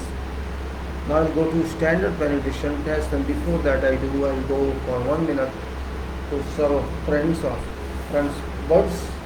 Wait a minute, I'll talk. Sorry, gentlemen, 1 minute. You have to have patience for 1 minute. Let me go and come back.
outside, but go back again.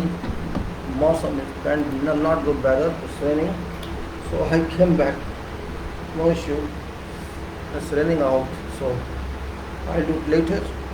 A standard penetration test, I said, SPT, standard penetration test, and this is, we call it SPT, and it's performed in boreholes. It is to be performed in boreholes in order to estimate consistency, relative density and strength, deformation parameters of soil. In addition to these soil samples obtained from an SPT, that is standard penetration test, testing are used for classification purposes. SPT testing can also be carried out in weak weathered crops. SPT testing is performed at certain numbers and respective intervals. It's common to apply an interval of 1.5 meters per test. Again I say, it is done in numbers. SPT test is performed in numbers, and respective interval is common to apply on interval of 1.5 meter per test to borehole depth determination for all boreholes. Now number of blows required is 15 centimeter of penetration or fraction thereof is to be recorded. Now first 15 centimeter, 150 mm is to be considered as a seating drive, means just for seating purpose, gripping purpose. Number of blows required for second and third 15 centimeter penetration is termed as standard penetration resistance. Says 15 centimeter, 15 centimeter and 15 centimeter. Number of blows required for second and third 15 centimeter penetration is termed as standard penetration resistance or raw value of N. Field vein shear test, this is another one in addition to SPT, and that is vein shear test. Name itself is shear test. Is in place the shear test, and with a rod with thin radial veins, at end is forced into soil, and resistance to rotation of rod is determined. Resistance to rotation of rod is determined.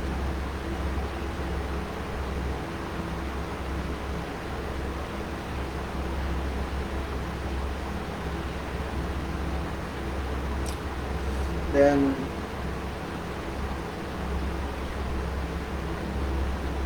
VST, that's vein shear test, addresses the testing on land and for testing in drill holes on both or by self-drilling or continuous push method from ground surface.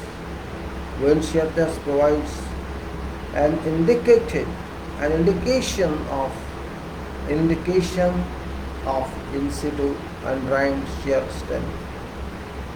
Indication of in situ on site, it means undrained shear test, because there is no drainage. Undrained shear test of fine grained clays and silts or other fine geometrical such as mine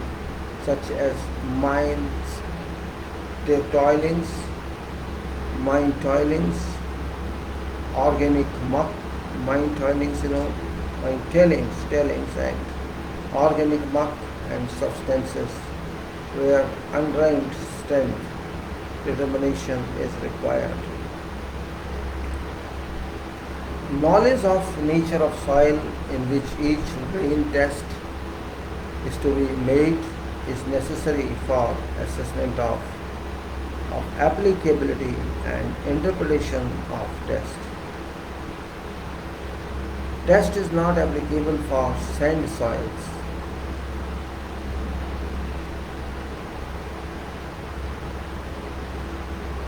This test is not applicable for sand soils. Then which may allow drainage during test. Test is routinely performed in conjunction with other field and laboratory tests. Is a cone penetration test, CPT. Cone penetration test.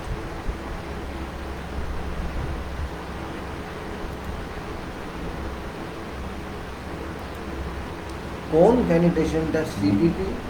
No. I'll go after 10 minutes, I think, because it's still dark and I don't want to spoil material.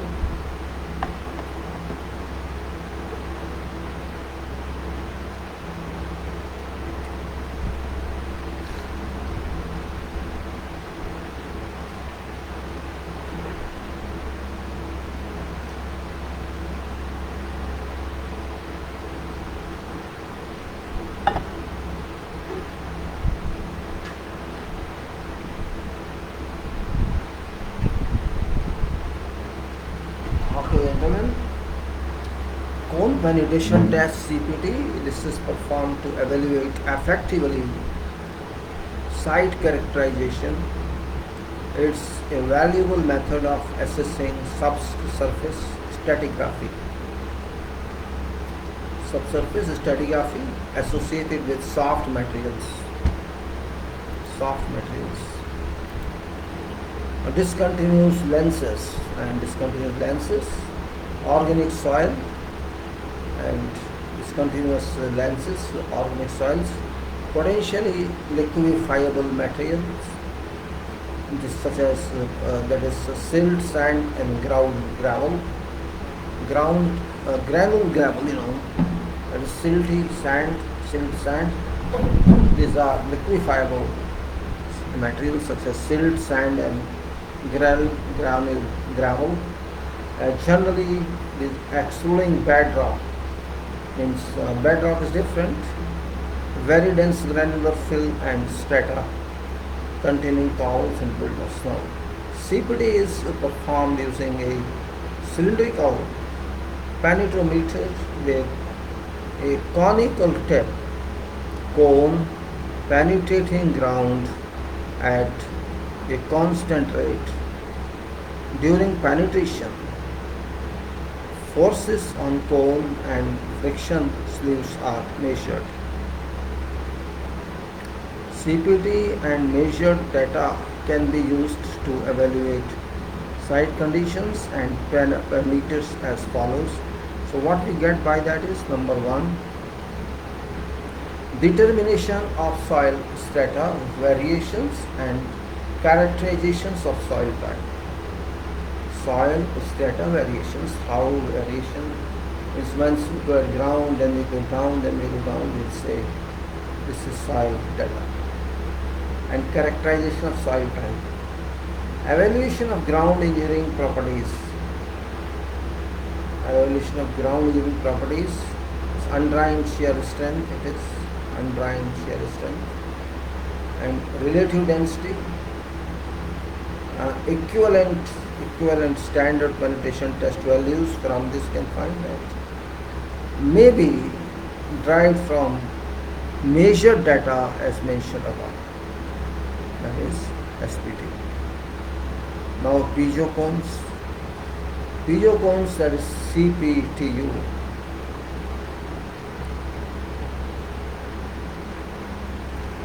Piezo cones can be used to measure pore water pressure and to assess hydrostatic head.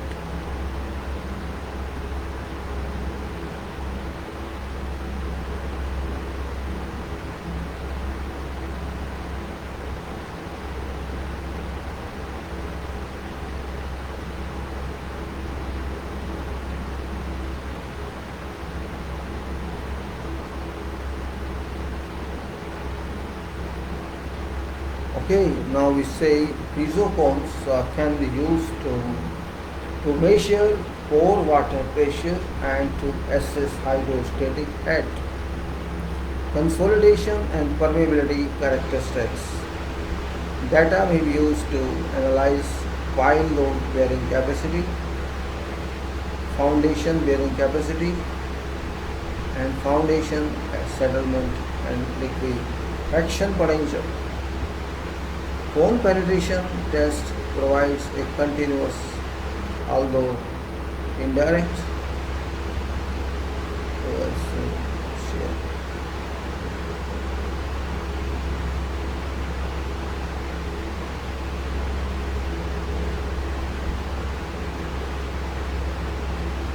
Then they go to further one, that is, cone penetration.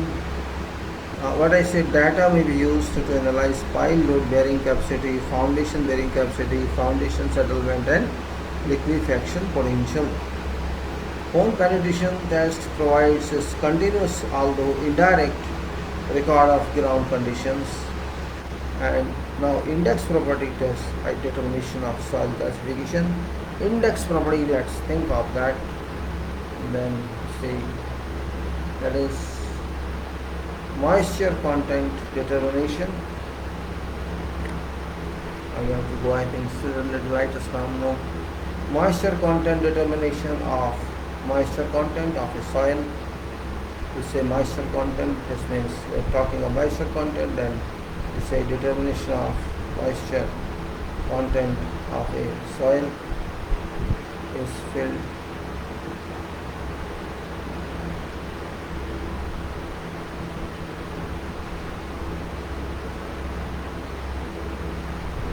So moisture content determination of soil is percentage of its own dried weight. Percentage of its own dried weight. Percentage of moisture.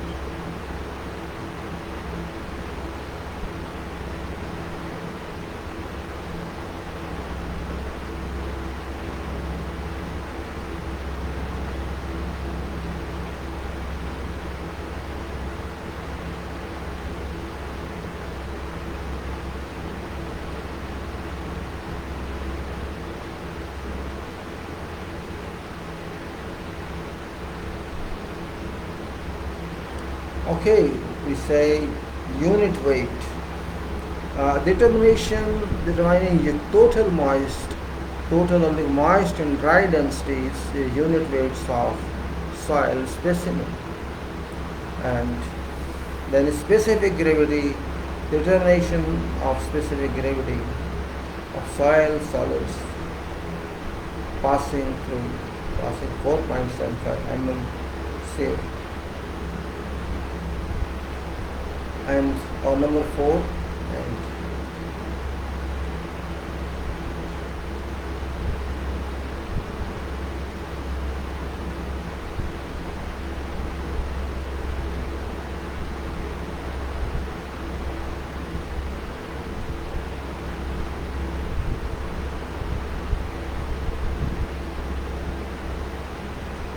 of course then we have to say that active works limits and also specific gravity before that.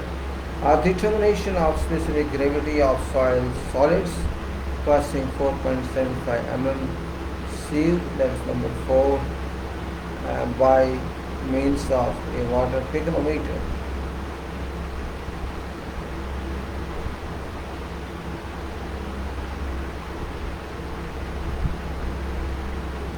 Then you can say active work limits. This is very important one. Determination of liquid limit, plastic limit and soil state.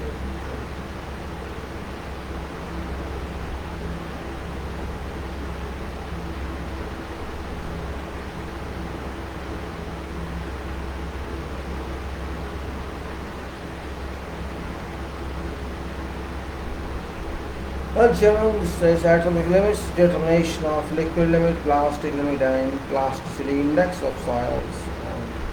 Particle size distribution. Particle size is very important. You can say grading, to find grading or to establish grading. We say particle size distribution is very important. And this quantitative determination of distribution of particle size in soils. Distribution of particle size larger than 75 micrometers retained on 200 C. and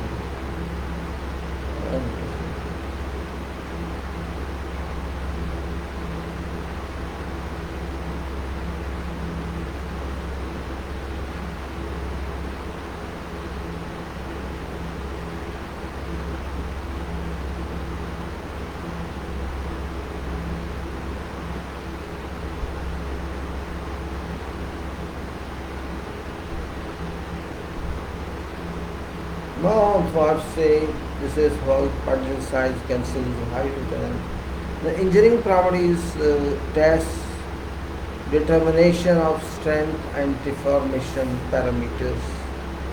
This we do. Now I think I should do that. I should leave this to rain. Let's see what can I do. How long can I wait? Let me wait a few seconds more.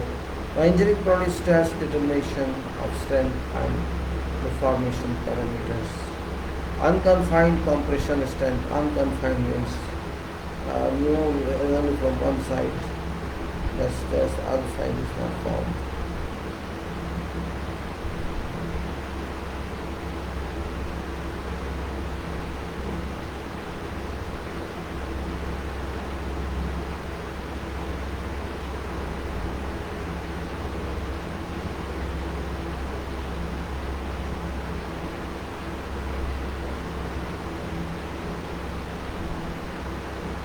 Okay, now let me go and do something for these birds so that I can peacefully sit and talk to you because not I do that work is very important for me. I forget when I escape myself. Is in this episode of talk.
Okay, gentlemen, I am back here.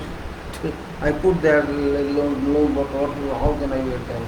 I just put there. No problem. I continue with my submission, and this is we move further on this. this I said that engineering properties test, determination of strength and deformation parameters. Now this is unconfined compression strength. Unconfined compression strength, determination of unconfined means is free from sides only, but determination of unconfined compression strength of cohesionless soils of axial load. Now consolidation test, it's one-dimensional consolidation properties, determining magnitude and rate of consolidation of soil when it's restrained laterally and drained axially while subject to incrementally applied control stress loading.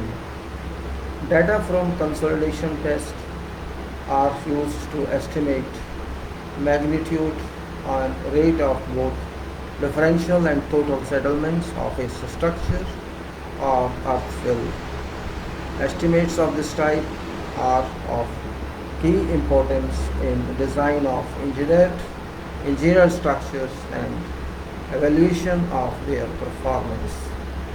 Again, I say, let me repeat because it's a little technical. Unconfined compression strength, determination of unconfined compression strength of cohesive soil of axial load. Consolidation test, one dimension consolidation properties, determining magnitude and rate of consolidation of soil when it is restrained laterally and drained axially while subject to incrementally applied controlled stress loading.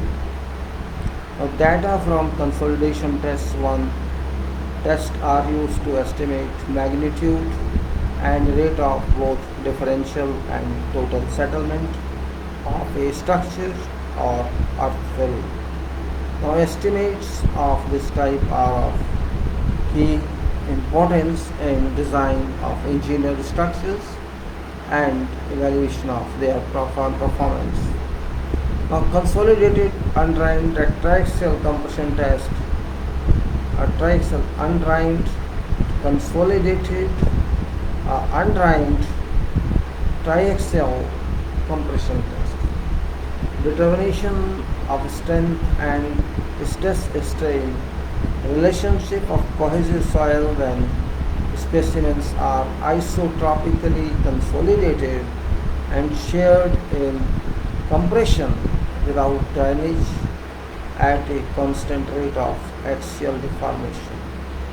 Data from undrained triaxial compression tests are used in geotechnical investigation analysis to predict how materials shall behave in large scale geotechnical engineering applications.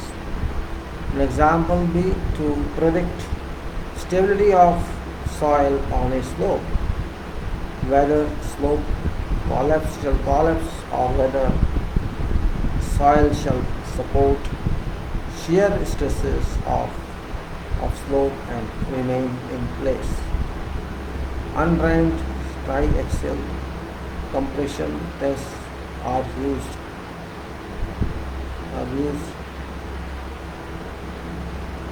along with other tests to make such engineering predictions.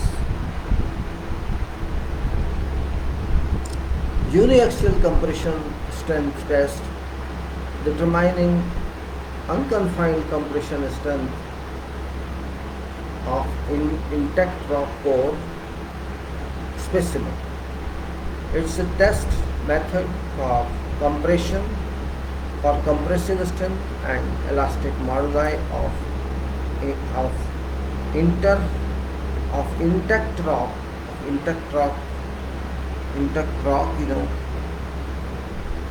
core specimen under varying states of stress and temperatures. Unconfined compressive strength of rock is unconfined compressive strength of rock is used in many design formulas and is sometimes used as an index property to select appropriate excavation technique. Now, chemical analysis of groundwater.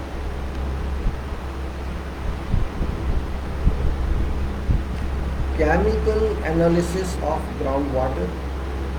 We have to work out pH value, sulfate contents, and chloride contents test.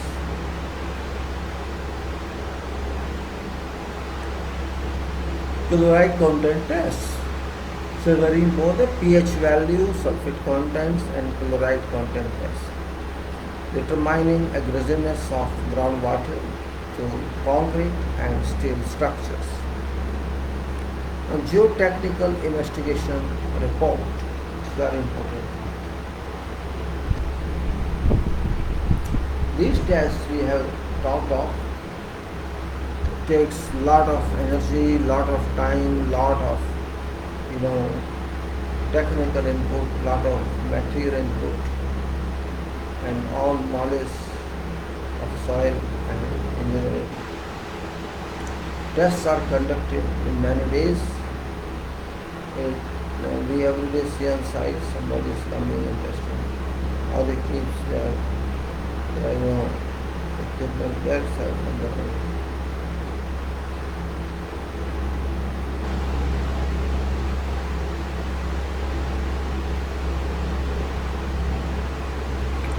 These are very, very complicated tests, time-consuming tests, as also shown through videos I provided from real testing.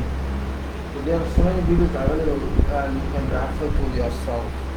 I just tried to find out which I found some very old video regarding SPT and CPC. These are interesting ones. But there are many other videos, and of course I'll talk to you about soil.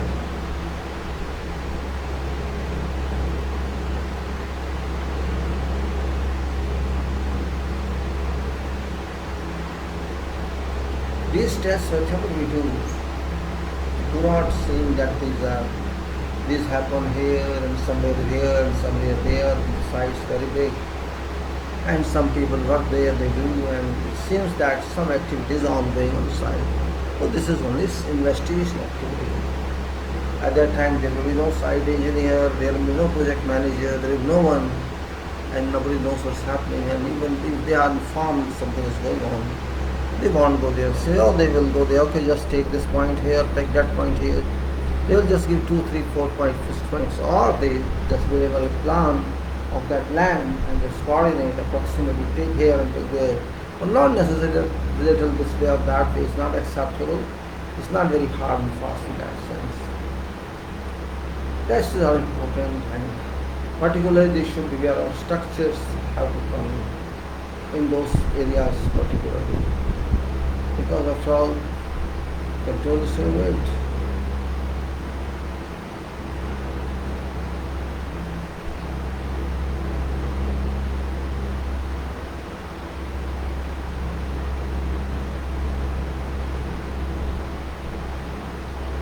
Well, then we go further and see what it says about we have to prepare, information for communication about this test that investigation team understands.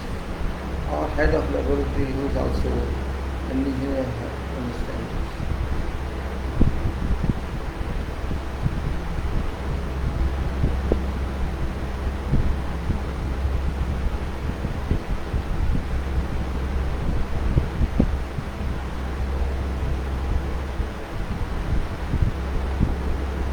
We have to convert this complete details to reporting system.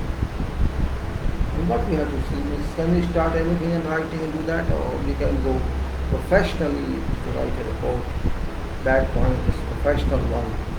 We cannot simply blindly write anything. This day I started this and this day I started this. That's one part, but this is not professional part. They are really abstract about it.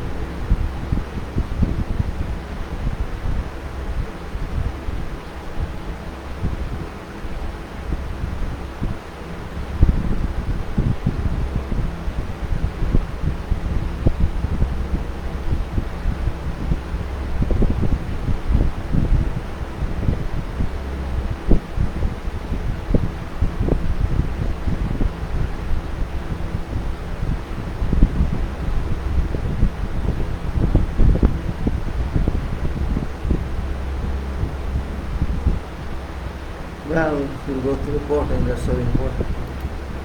Now, technical investigation report, I was just thinking of something, and when I think something, I'm lost, and I don't want to think during talk. It's my bad habit, what can I do? I lost sometimes. It is my, because mind pulls itself, I don't know when it pulls. Some memories come in my mind, some scene comes in, and I detract from this talk. This is very common to me. Now, we say report shall be provided. Report shall be provided and prepared tailor-made for each project. That's right. According to respective project scope of service. Now, what actually we have to give in that report is a point here. We say that according to scope of service, we have follow report. Writing follow report.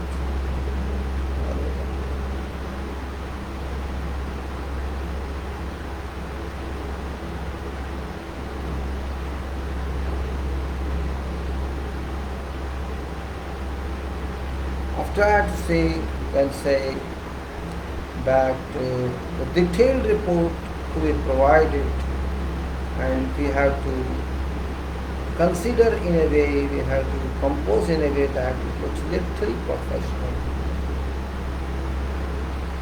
It was done for some country. This is real post planes of years.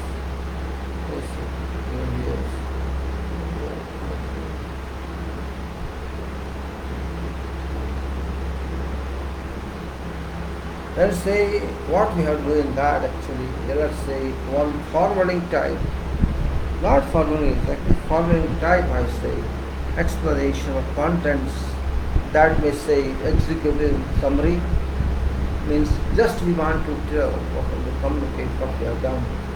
It's not for all those who research on this, but those maybe actors, so called.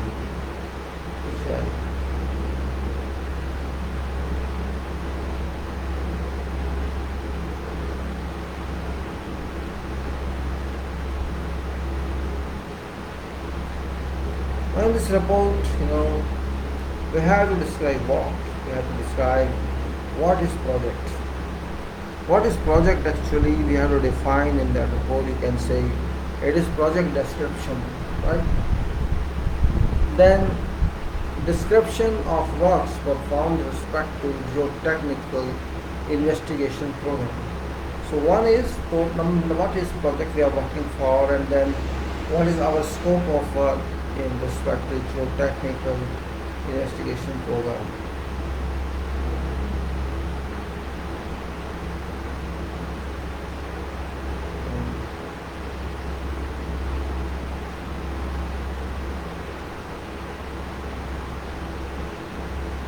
Now, project description and description of soil investigation what we have done, and geotechnical investigation you can say. Also technical standards, what standards we have to follow. We have one standard, two standard, three standard.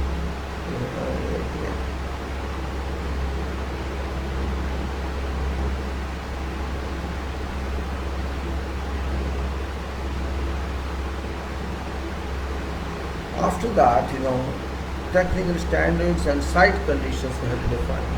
So these are 4 points that must be considered in addition to something else. What is project description and what is your work description in this scope. And what is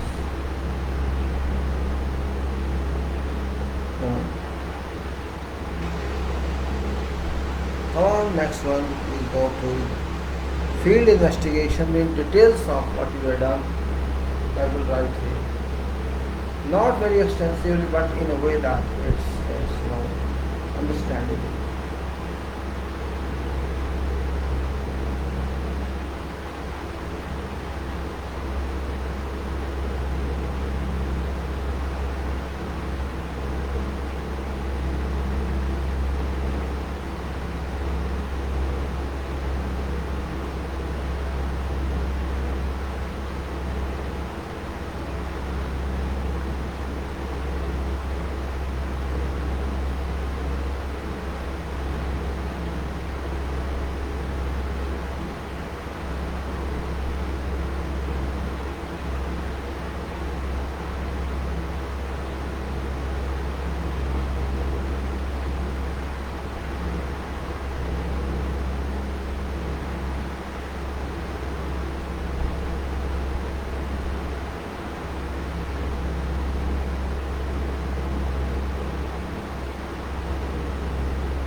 So what did we say? Drilling of boreholes is the activity, right? What is our field work? Drilling of boreholes, that's number one. Number two is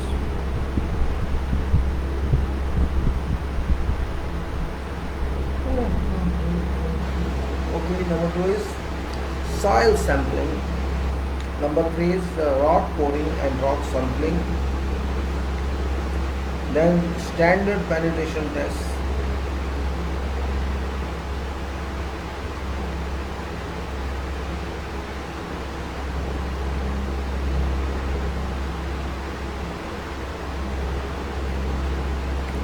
Then rock pouring and rock sampling and standard penetration tests. And we have field vein shear tests.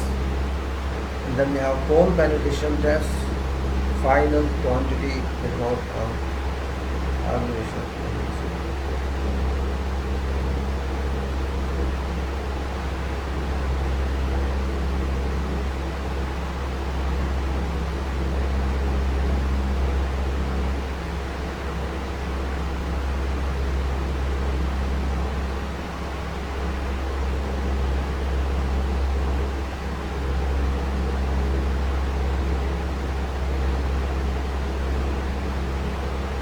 And then standard penetration test, field vein shear test, cone penetration test, all these three, and final quantity verification. Now these tests are very limited. There are many more tests which are not considered with this. There will be the electrical resistivity test, thermal resistivity test, and magnetic test, and other tests.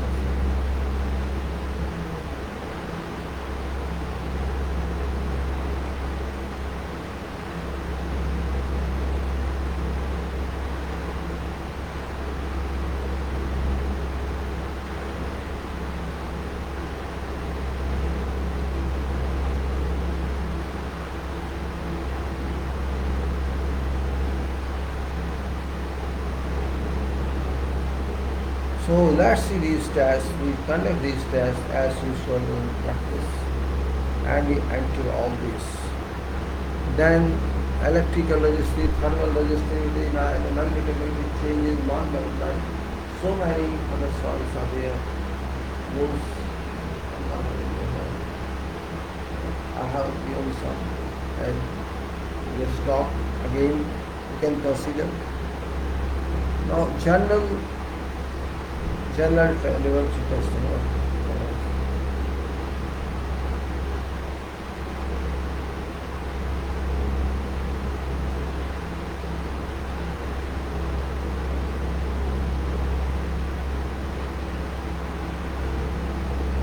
Now come on to, you can say, index properties from level testing. You say index properties test is moisture content test. Actually it's moisture that tells about index of that moisture content, and A unit weight test, you can say unit weight test, and specific gravity test of other atomic limits test, particle size distribution test, engineering properties test, unconfined compression strength test, consolidated audiometer test, like the chemical analysis of groundwater, and final quantity report on elevator.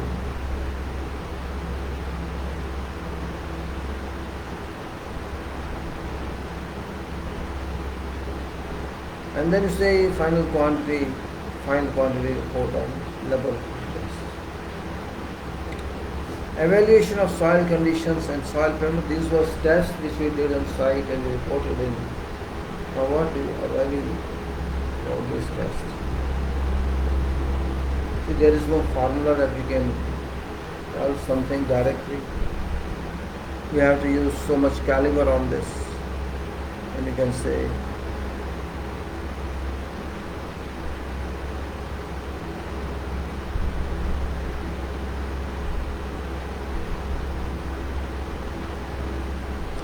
after that you see evaluation of soil parameter test. There are soil conditions and soil parameters, which is also very important, and that is, soil profile. We have to understand first of all what is soil profile. What is soil profile? It's not clearly known to you.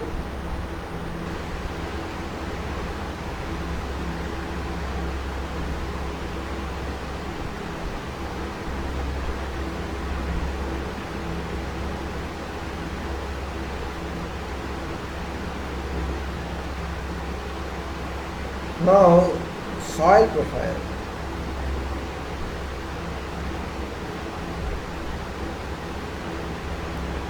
You can say deformation properties of soft clay.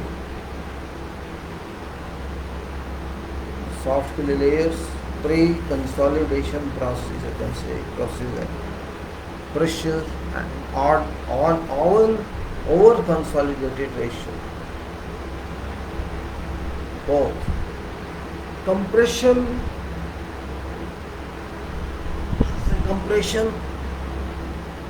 coefficient of primary consolidation index and secondary consolidation.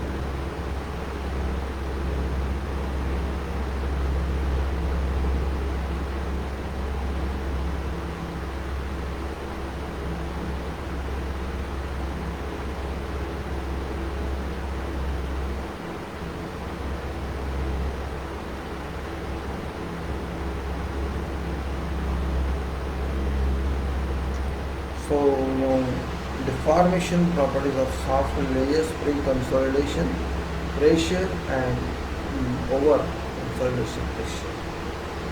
Consolidation ratio, compression coefficient of primary irrigation.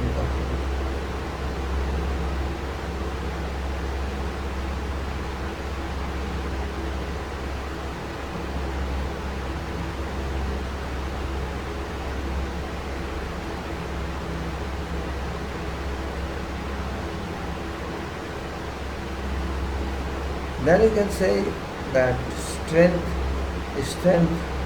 parameters, undrained shear strength from motors, and full ICIU test, SPT and values, groundwater. Now we have to test groundwater as well. That's a very important part in this groundwater.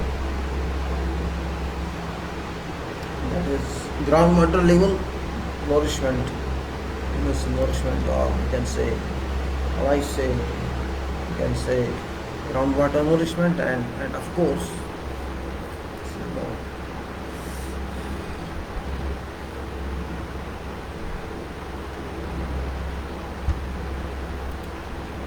groundwater level measurement we have to do, and results on chemical groundwater analysis. And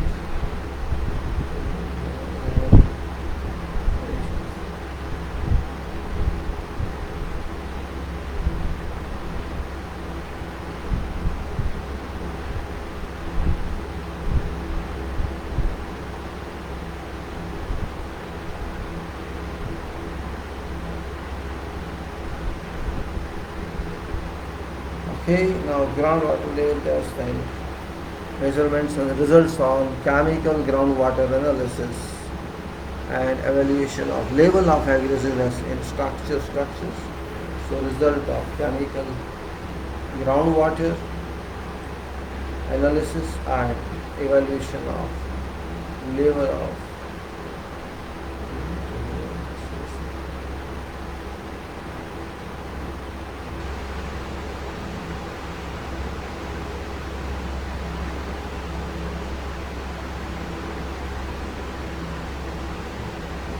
now conclusion and recommendation.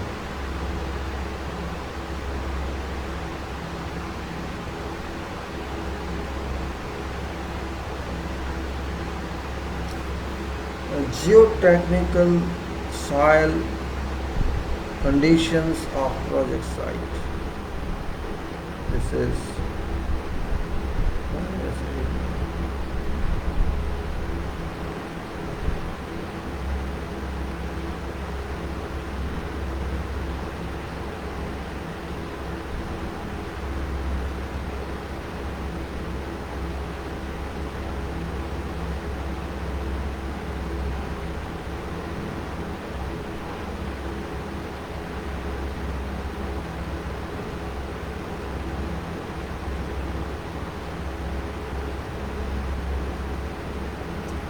come on guys, come on. Geotechnical soil conditions of project site and recommendations for building foundation methods, soil improvement methods, etc. to evaluate soils.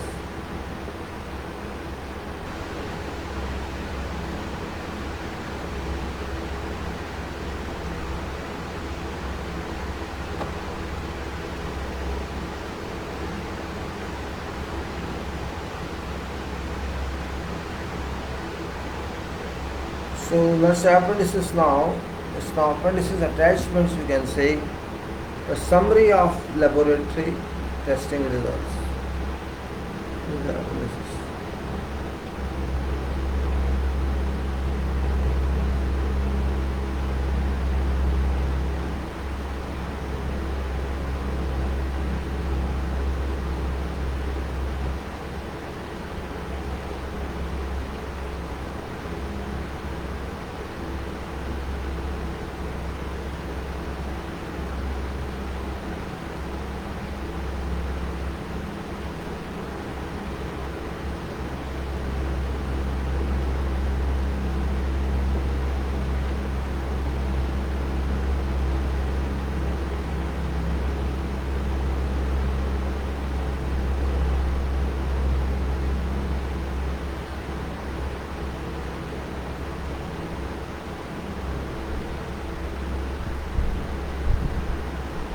Alright, now let's go further then.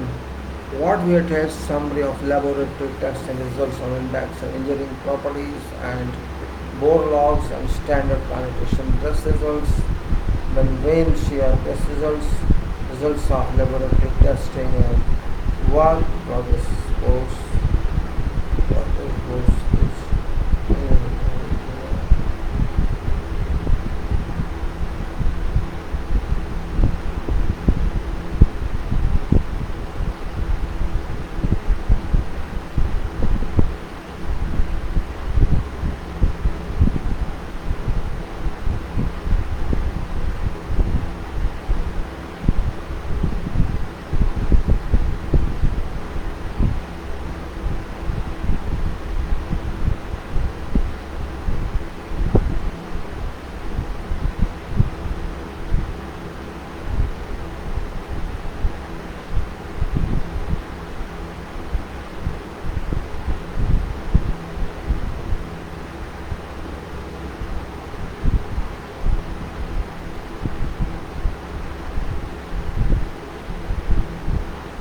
All this you have to see at bench means complete performance.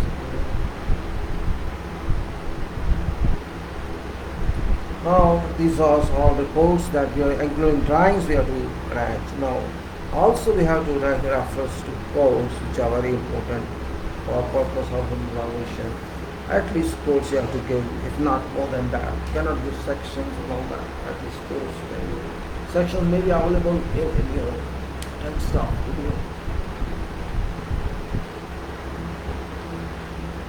What to do? No problem, no problem. I continue, no problem. No problem. Now we have to refer such codes in this, and we have to give them information that we use this course.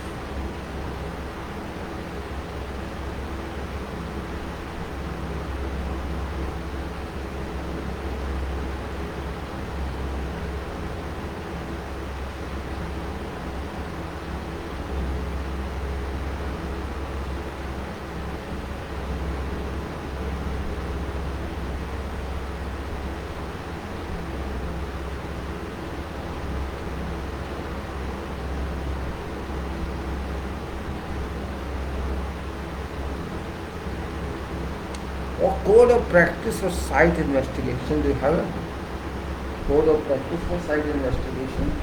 That is BS-593-1999.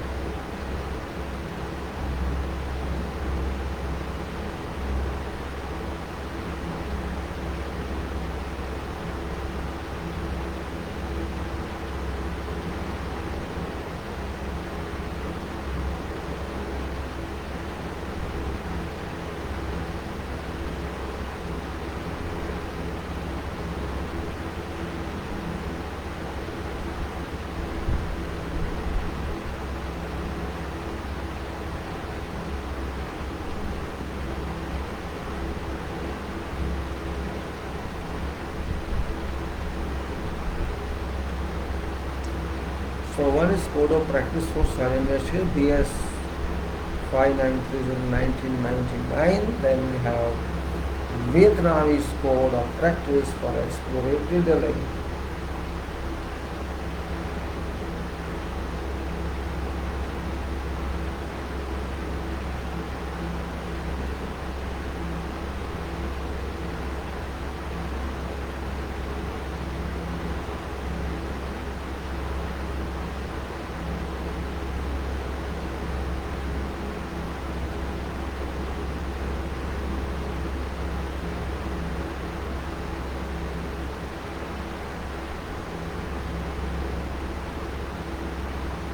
Of course, then Vietnamese code of practice for exploratory drilling and engineering geology, that is 22 TCN 259-2000.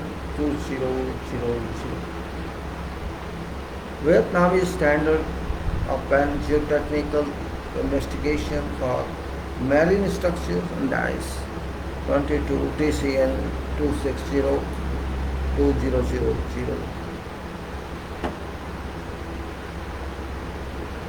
A standard, standard guide for use of direct rotary drilling with water-based drilling. Fluid for geo-environmental exploration.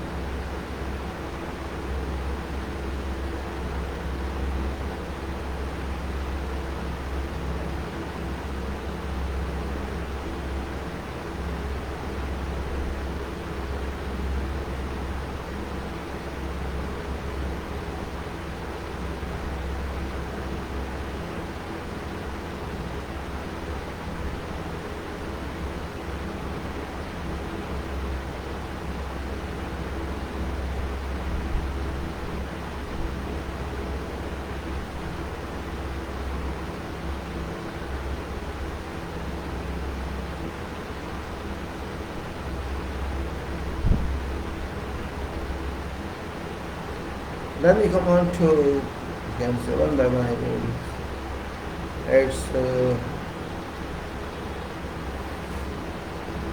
a standard guide for use of direct rotary drilling with water-based drilling fluid for geo-environmental exploration and installation of subsurface water quality monitoring devices. That is ASTM D5 It's the American Society of Testing of Materials, ASTMD 5783, sorry. Then thin wall tube. There is sampling of soil test, soil for geotechnical purposes, ASTM B1587. And then standard condition, standard practice for rock, core drilling and oil drilling.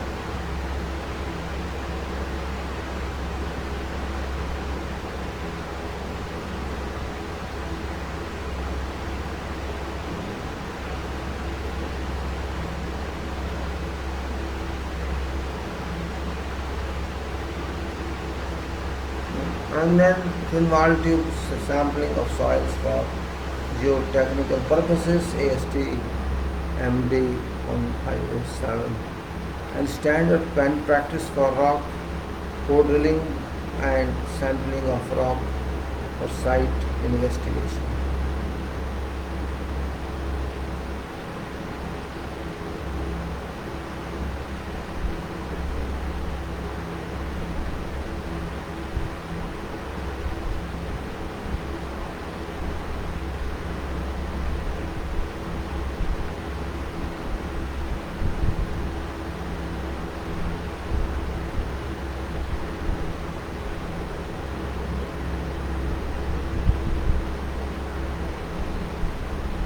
In that case, standard thin wall tube sampling soil for geotechnical purposes, AST MD 1587, then standard practice for rock core drilling and sampling of rocks, and that is for site investigation, ASTM B2113.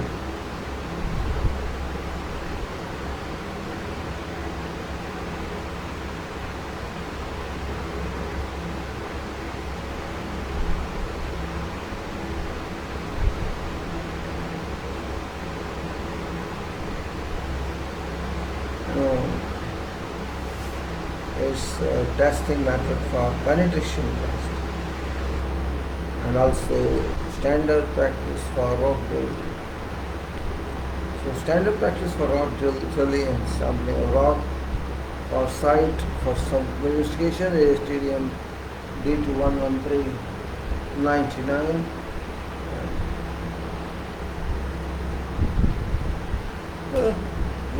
I believe you on exercise.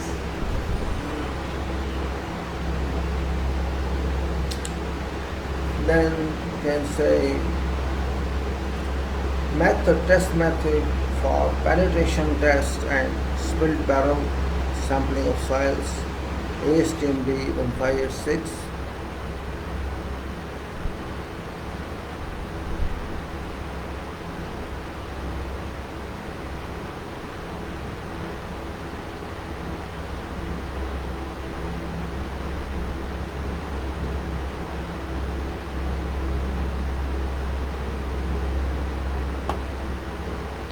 And then you can say it is test method for penetration test and split barrel sampling of soils, ASTM 1586 standard penetration test, a standard test method of electronic shear, electronic friction cone and piezo cone penetration testing for soils, ASTM 5778.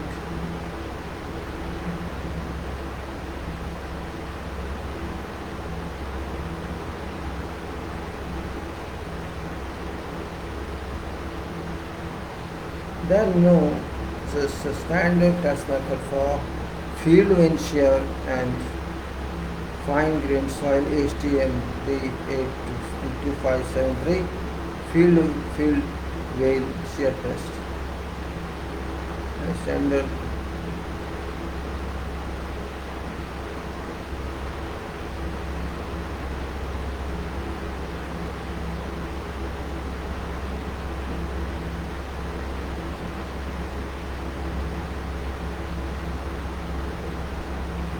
and standard Test method for field wind shear. Test in saturated fine grain soils HTM B2573, and then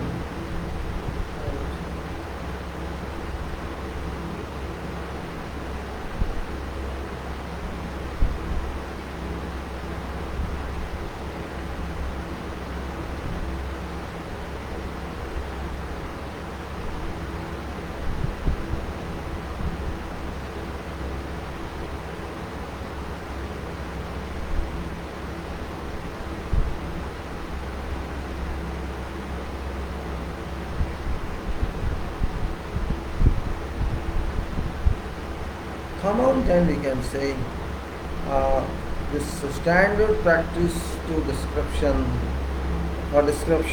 and identification of soils AST STMD 2488. Now geotechnical laboratory testing, this is field testing, laboratory testing is also very much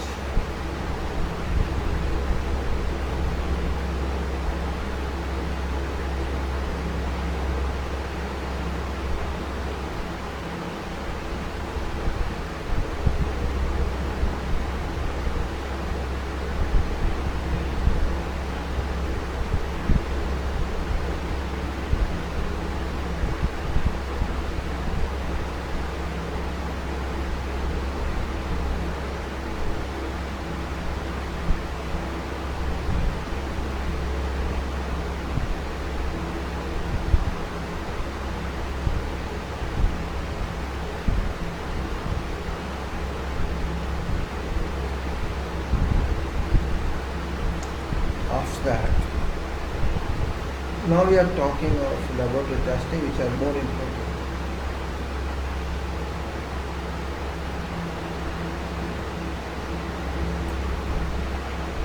If you want these codes, you can download this by searching, and you can improve your knowledge. If you are, I can't say, I not tried my best. I'm just giving you references only. Standard practice of classification of soils for engineering purpose STMD 2487. Standard practice for dry preparation of soil samples for particle size analysis and analysis of standard.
A standard practice for dry preparation of soil samples for particle size analysis and determination of soil constants and ASTM D4211. Standard practice for particle size analysis. Let me see, I can read this. It is a wrong reading is a problem for me. So standard practice for particle size analysis of soil ASTM D4 to save hydrometer analysis, standard test method for liquid limit, plastic limit, and plasticity index of soil ASTM D4318, and you have download it.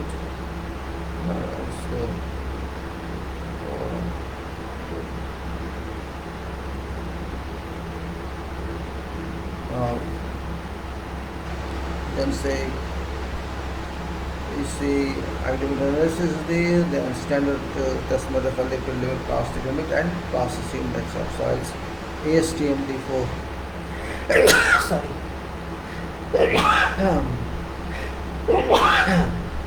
ASTM-D4318 atom box limits and standard test method for specific graded solids by water trigonometer plus ASTM-D854 specific gravity.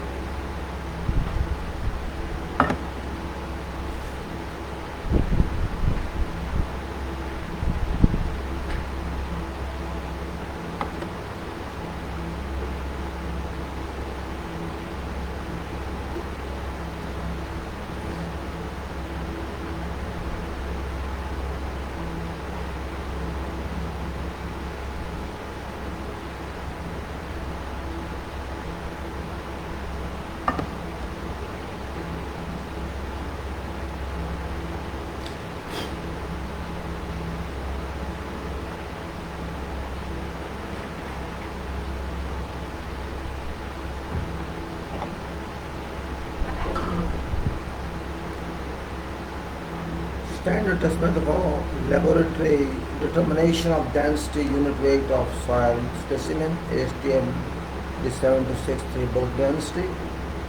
Standard test method for laboratory determination of water content of soil and rock by mass ASTM D2216 natural moisture content.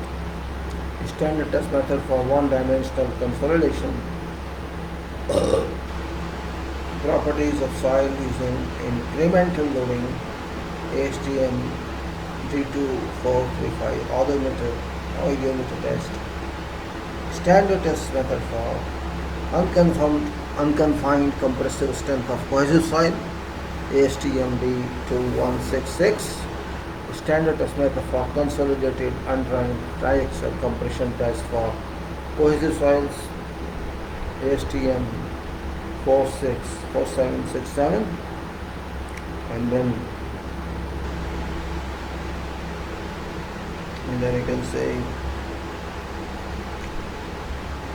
standard test method for determination of point load strength index strength index of rock and application to rock strength classification ASTM 35731. Standard test methods for unconfined compressive strength of intact rock to a course which ASTM D2938. Standard test method for underground water chemical test pH value ASTM D4972. And standard test methods for underground water chemical test right content.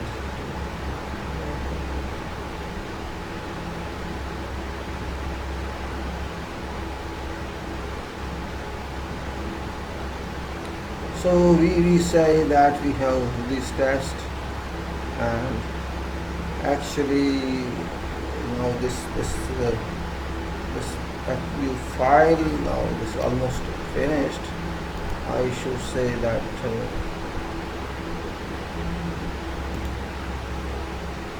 some disturbance people, I don't know why they are sending messages, or what I don't understand why they're sending the messages to me. There's no meaning of this message. They're just sending and sending and sending. I don't know what's the reason behind that. They should avoid this, but they are sending and sending and sending, and this is what they do. Wow. Nobody can change people's habit. If they are doing this, let them do this. What can I do? I can't help it,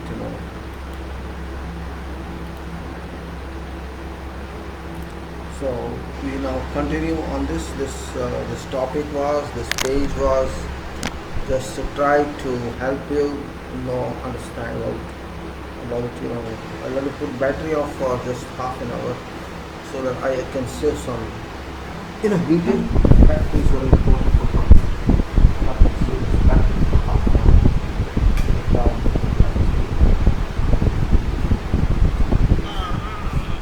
sorry gentlemen. Now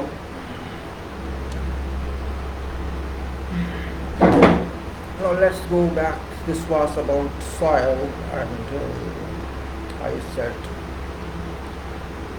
this was only. I have more files about this. For example, I have this.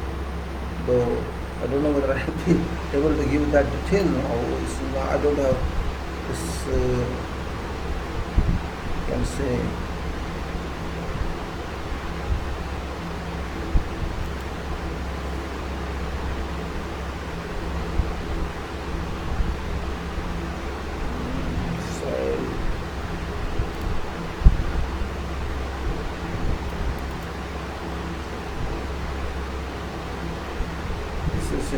China, SPT, soil investigation. Let us say this.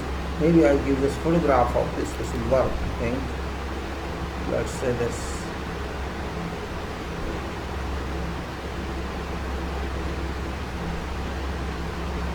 If it opens, I'll get some photograph. A machine that shoots there. Machine for this machine, you can say, for purpose of investigation.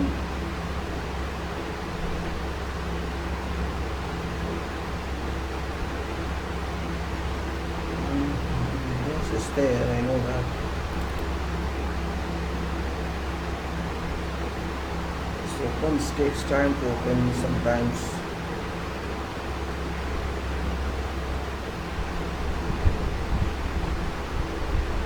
Yeah, it's open now.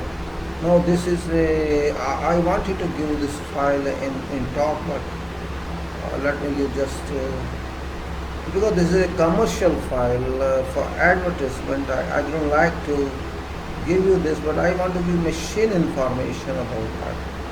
That was my important criteria. Means I'm not concerned with their quotation or what they say, but just,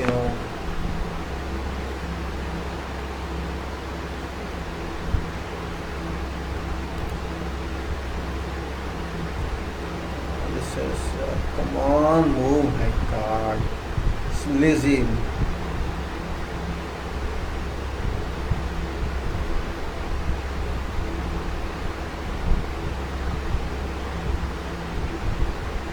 There is a portable drilling rig here. This is GY100. This is portable drilling rig. Let me do one by one. It's better. It's from China, and sometimes information is important, not from where it is. Information is important.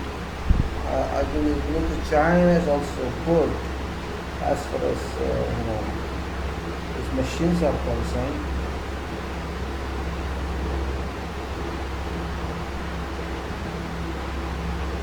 Sorry, it's not like this. It's good. I take this photographs first of all, because this one opinion does not allow me to work. Come on, go. Oh yeah.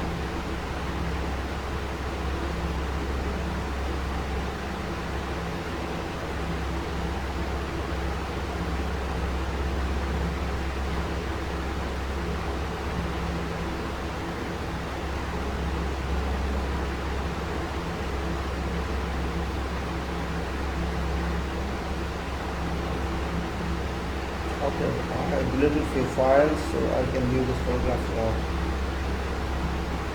Now I view this photograph of this. Hold on. This is I take this photograph of machine. This is machine of China. Just for information, I'm giving you this.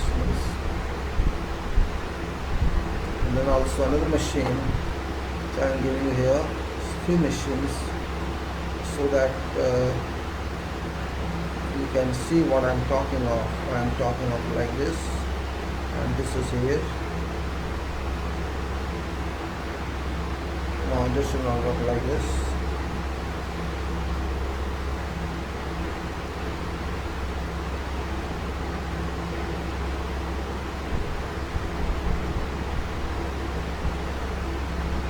And also you can say this machine is important for me, not serious. And I was given this.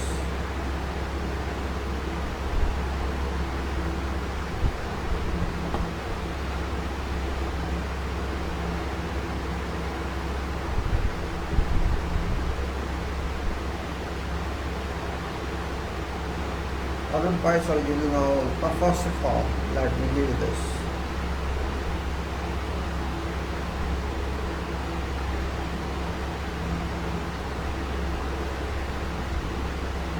In this job, now I'll come back here. Now see here, I'm showing you a photograph. This is machine. Yeah, this is a machine. So it's not very clear in this photograph, but you can see. If you can, a little light is come on that.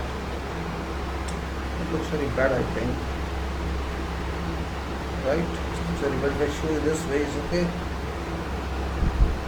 I don't think it's not. Let me take it again better. I'll take it again. I delete this picture. I'll take it again. It doesn't give nice thing. Let me take it again. Very bad picture coming in. The voice coming very bad this way.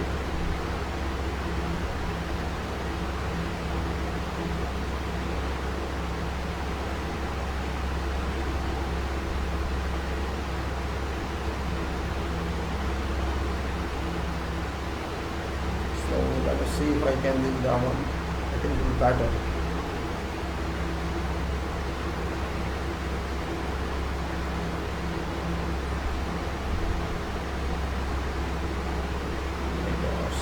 Same way, not perfect यार.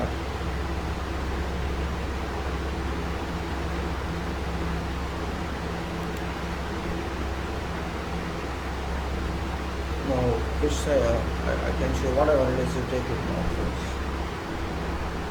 See, it's a machine. Yeah, some machines are here. These machines are for drilling purpose. For the SPD use,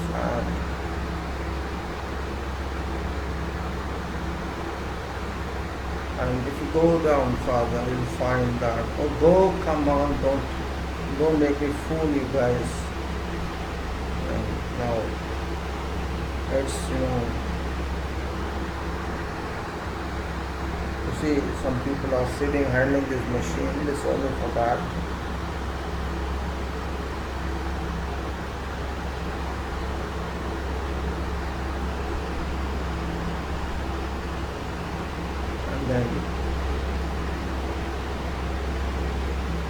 And this is some accessories, some materials used for this. You can say.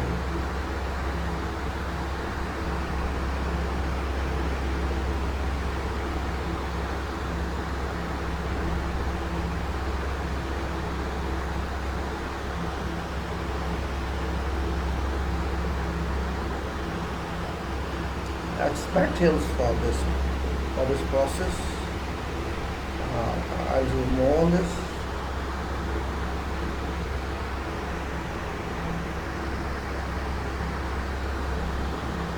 All this accessories materials used for this purpose. And this again I show machine for clarification.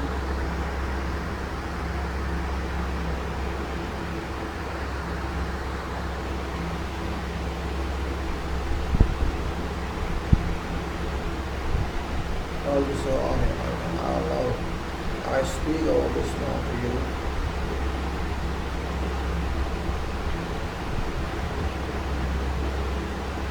Now in this film, or I mean say file, I show to you, there are this is a portable rig. It's called portable drilling rig. This is name is portable drilling rig. I'm just speaking from this note. I can't show that because it's commercial file. This is advertisement, I can say. This is GY100. This is, and this company is I don't know which company is this. Is China SPT investigation. Geotechnical drilling rig. China small coring drill rig. This is CS Miracle Land. This is csmiracleland.com. Made in China. Oh, I leave that now. Portable drilling rig. says is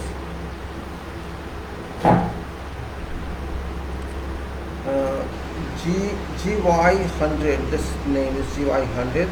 Portable drilling rig is a kind of multi-use engineering reconnaissance drill. This machine that I showed to you. This is that one. It can proceed attacking. It can proceed attacking and gyrating drilling. Attacking and gyrating drilling and lay load by sliding or towing. Sliding or towing. Drilling depth is 20 to 150 meters. It's very good, All it says is GY100 portable drilling rig is a kind of multi-use engineering reconnaissance drill can proceed attacking and gyrating, drilling and load up to sliding or towing. Drilling depth being 20 to 150 meters. Drill is used broadly for engineering geological reconnaissance in industrial and civil architecture, energy, traffic and hydroelectricity. It can also be used in drilling minor diameter foundation holes. This is yours. Wow. What for? I have shown you in this also 2 or 3 this equipment and machines, and also I used how workers set and try to adjust this.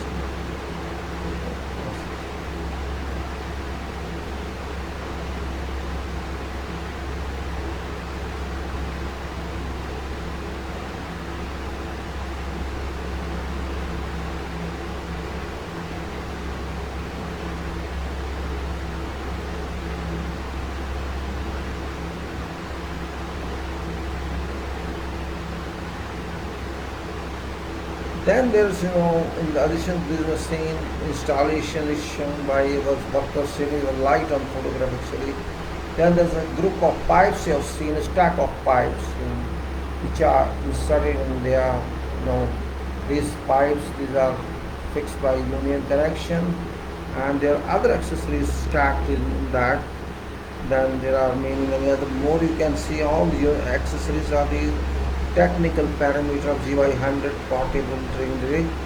Now what it says, basic parameters are drilling depth say 25 meters, drilling hole diameter 300, drilling depth is 25, drilling hole diameter 300, and drill pipe diameter 42 N, that is drill pipe diameter. Weight engine accepted, weight is 450, dimension LXWHX, this is 158, and rotary speed, now rotate speed is 48.1, then maximum torque is 200, feeding travel is 400, maximum cylinder feeding force is 220 K, maximum cylinder lifting force is 330 K, lifters lifting capacity 18 K, bobbin line speed 2 layers 0.32, bobbin diameter 1 to 5, rope diameter 11 and rope capacity 24 N, and drilling tower type is steel. I think there's some cut in this file, whatever it is. Means whatever they given units are missing, and type, height, oil pump, and then type, what type it is, CVF, displacement, rotary speed, all these are the complete parameters are given.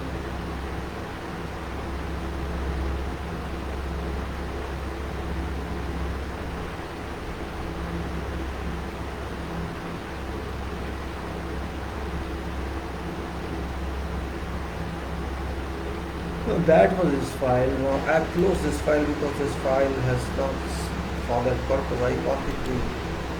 I'll open another file also. Here is my file. I think it may benefit us.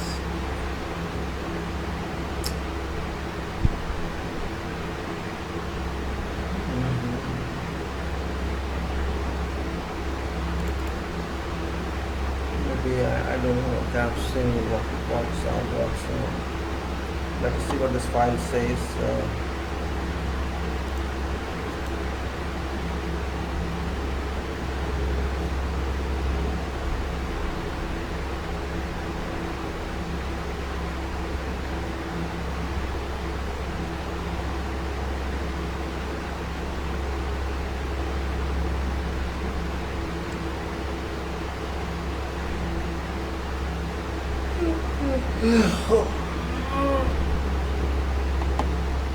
This file is also cut file, no use.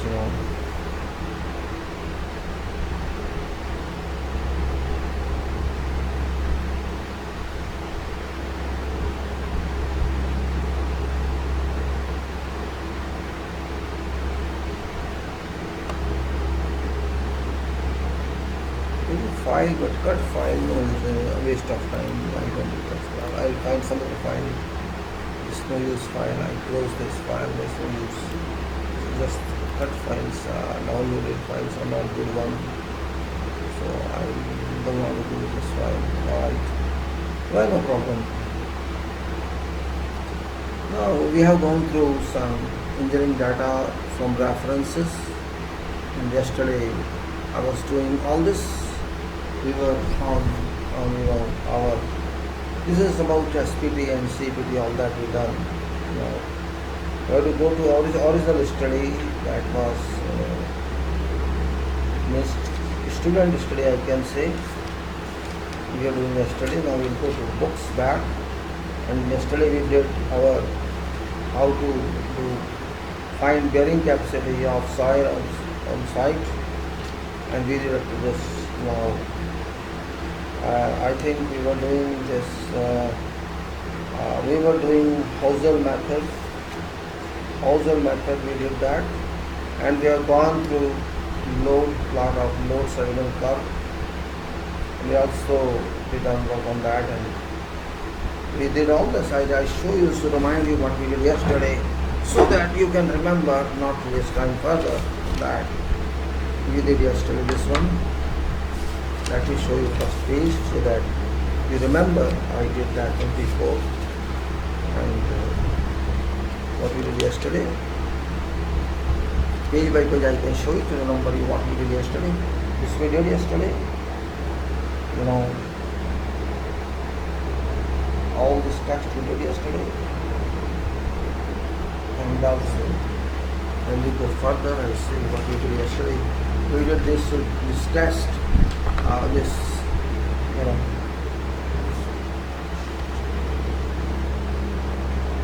This in details, all this. Oh my God, why is going away, running away? I think both pages we did, yes. We did this and we did this.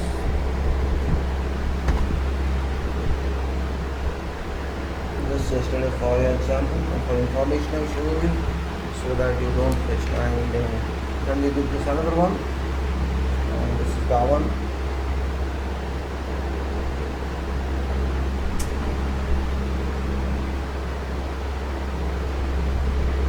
We have did this yesterday also.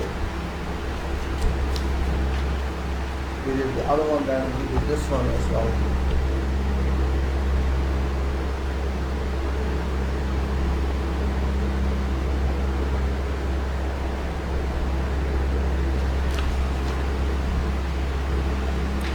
And then of course we did up to here, see.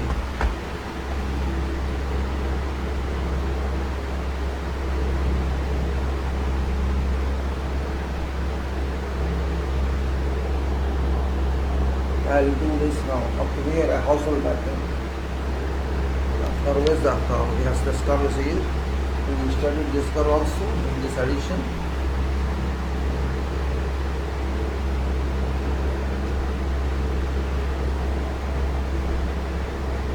Now we'll go further on this. So limitation of load test, we are talking of now limitation of load test, that is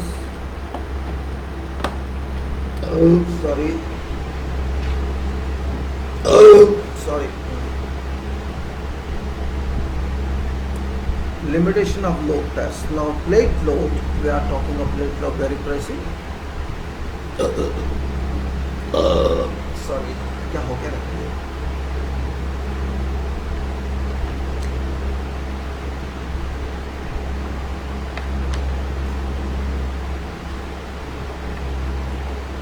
I can't read this. Just put on that. Limitation of load test. It says a plate load test indicates only strength of soil located within a depth of about twice width plate width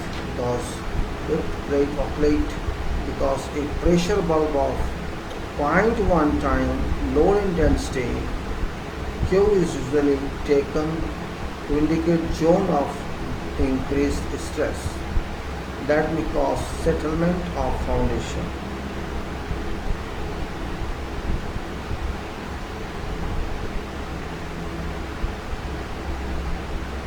Yes, what it says, plate test loading. Now plate is very small, it says. It indicates only strength of soil located within a depth of about twice width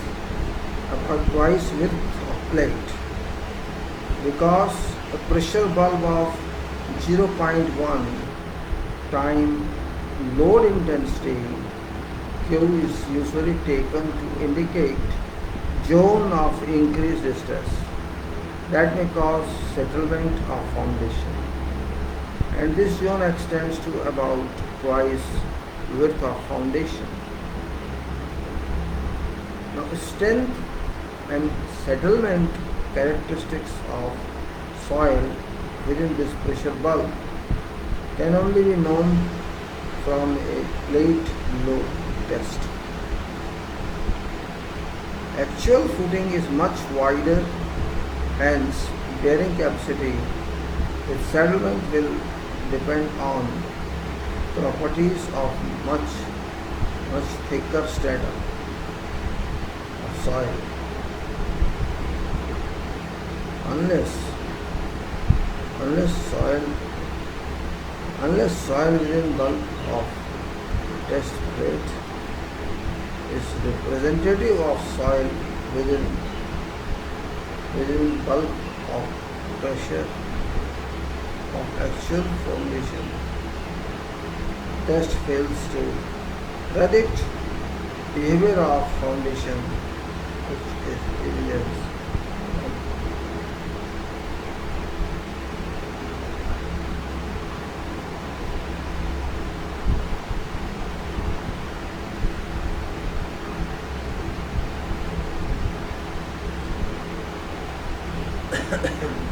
Important.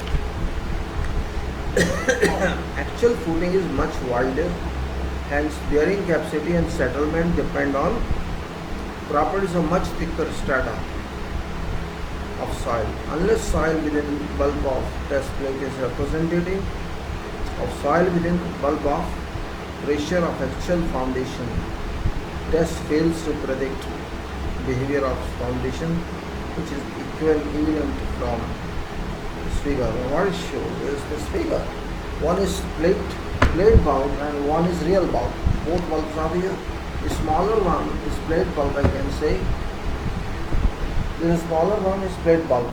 You can see this plate bulb where we kept 0.3 or 0.5. So this plate.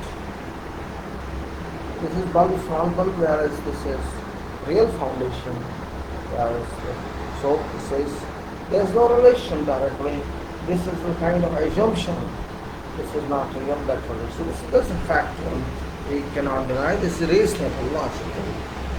Now, it's often possible that the soil may may consist of two layers, and there may be a few feet of hard soil having higher bearing capacity. Now, it says, for example, this is a line is shown here, AB, and after that there may be soft soil.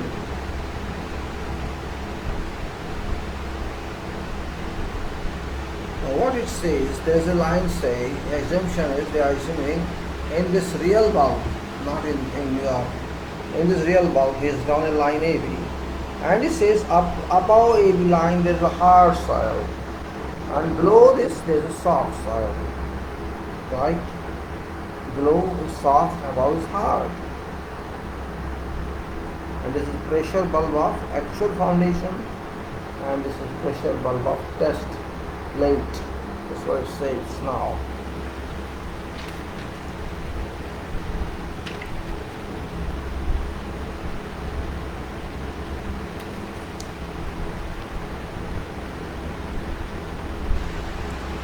So when a load test is carried out, result indicate properties of top hard soil, but shall fail to reveal presence of soft soil below. Well, that can be facts either transferred. But stresses due to actual foundation are transmitted to soft layer also, resulting in failure of foundation. And not at all indicated in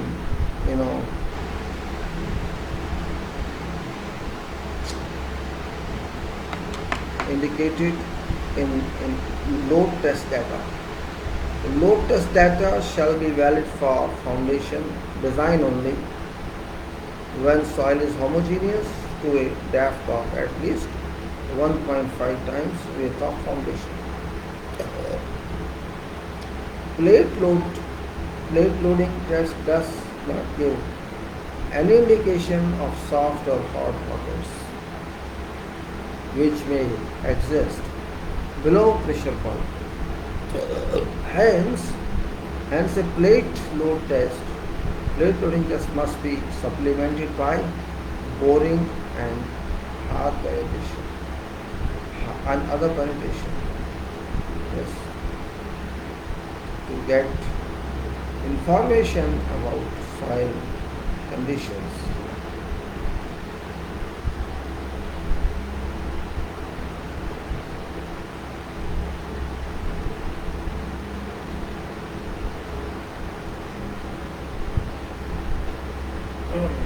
Now, plate loading test does not give any indication of soft or hard pockets which may exist below pressure valve. Hence, a plate loading test must be supplemented by boring and other penetration tests to get information about soil condition.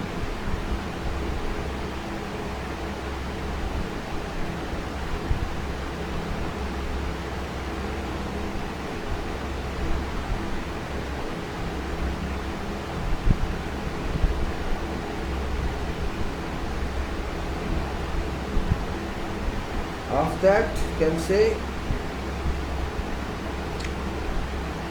hence the plate load test must be supplemented by boring and other penetration tests to get information about soil conditions within the desired depth.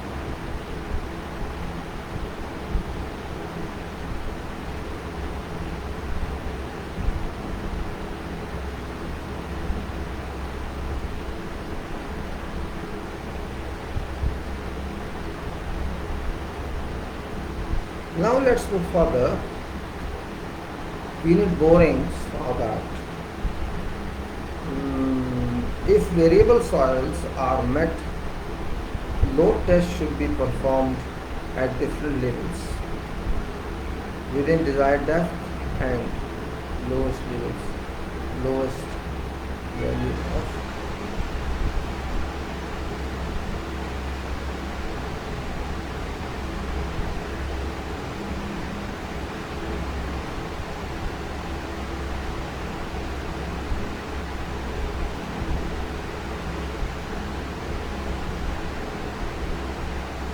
Of course, then you can say if variable size are there, you have to test it variable depth. Now, a plate load test is of short duration and does not give ultimate settlement capacity, or especially in case of cohesive files.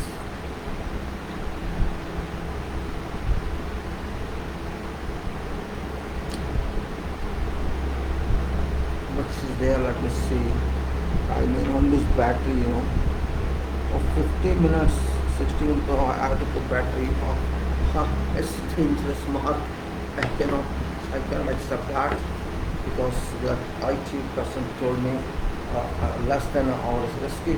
Hold on.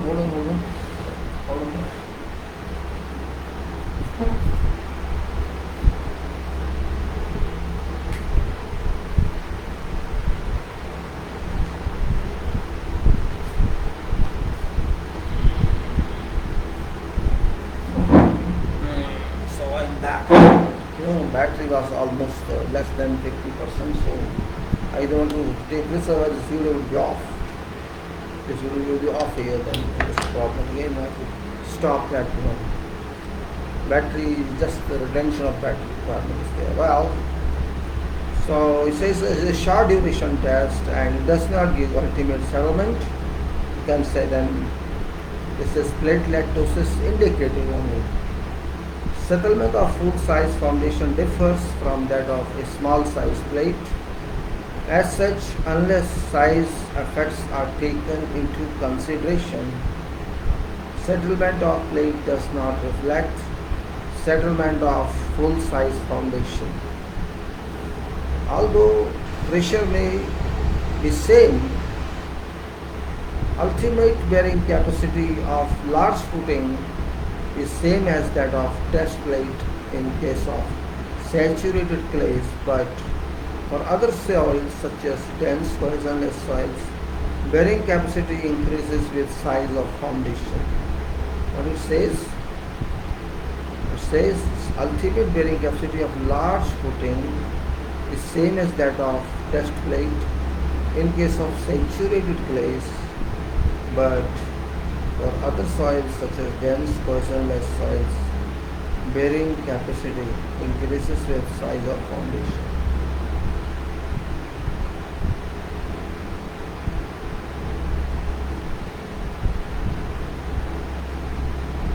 Hence, a load test on small size plate is likely to give conservative value. Now, ideal test would involve using a test plate of same size as actual foundation itself, but this would require application of very high loads, which is very difficult from practical point of view. It may be desirable to repeat test with plates of 2 or 3 different sizes, such as 30, 60 and 75 centimeter square, and extrapolate bearing capacity and settlement for widths of actual foundation.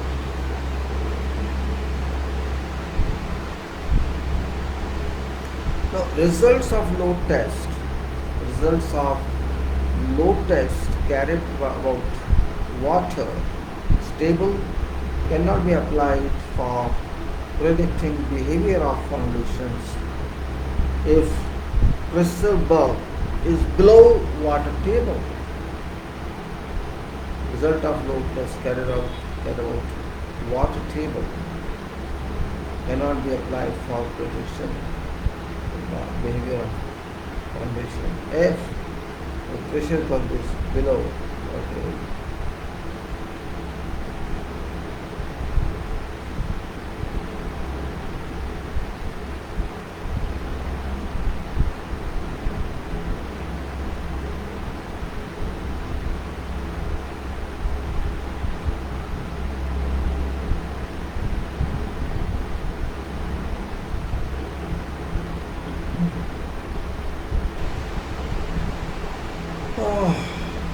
Okay.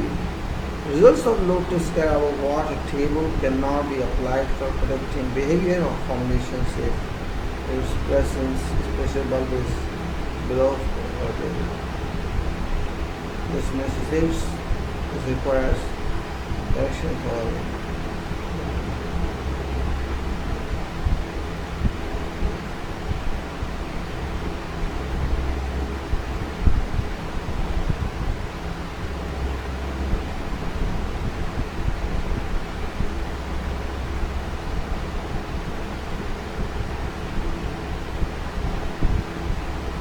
no, let's go further. Other limitation of load test is the difficulty of obtaining representative results. With respect to A, whole site, B, whole season, and in summer, load tests may give better result as compared to the specified in rainy season.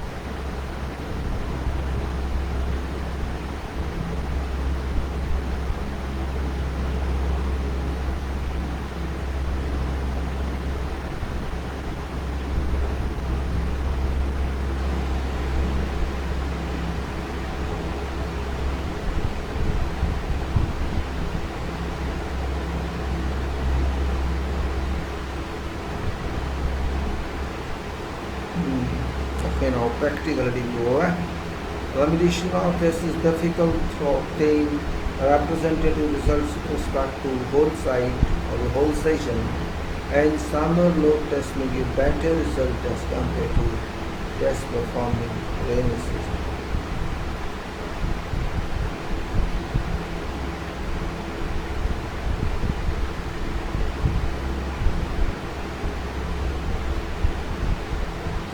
Then another factor which is a load test ignores is shape of footing.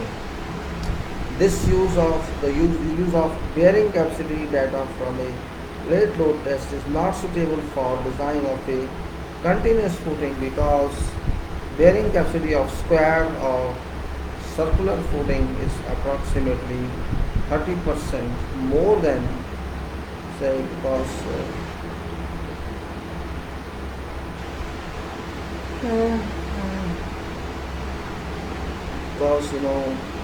the use of bearing capacity data from a plate load test is not suitable for design of a continuous footing because continuous footing bearing capacity of square or circular footing is approximately 30% more than a continuous footing.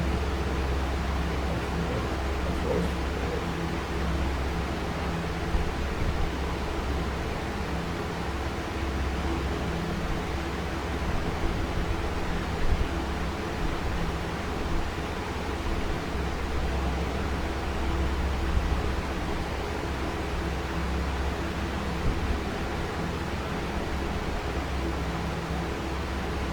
Right, so 30% more than a continuous footing of width equal to square or circle is approximately 30% more than a continuous footing of width equal to side of a square or diameter of circle. Plate load test is valuable for predicting settlement of poisonous soils and for determining value of bearing capacity of sand and gravelly soil, which can generate.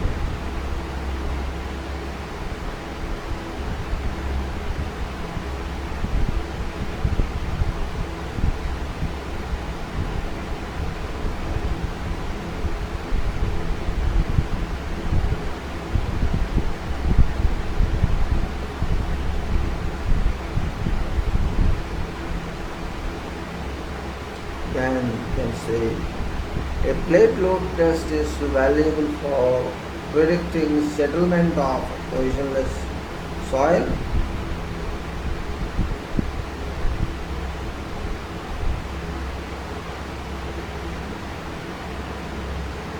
and for determination of value of bearing capacity of sandy and gravelly soils which are difficult to sample and test in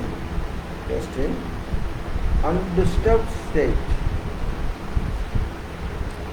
In spite of all limitations, but test must be conducted properly and results must be interpreted accordingly.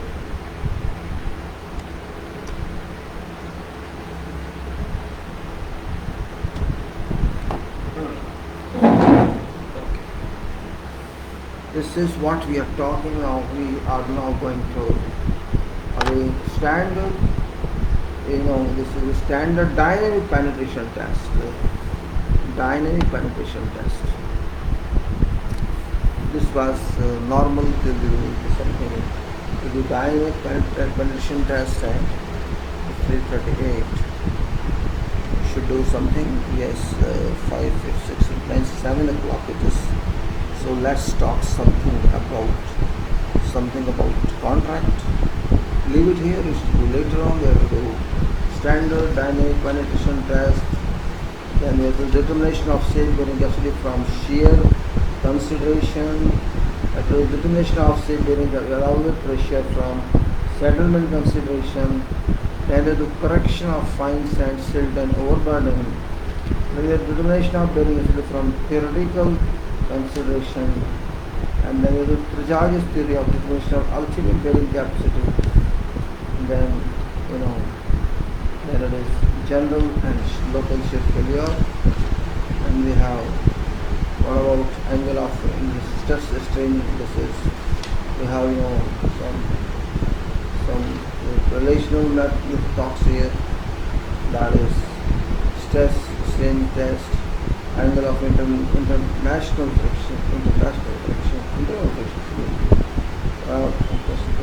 standard dynamic condition test, cohesive soil, frictionless soil, simulated soil with the footing, and ultimately scars, miles of organism.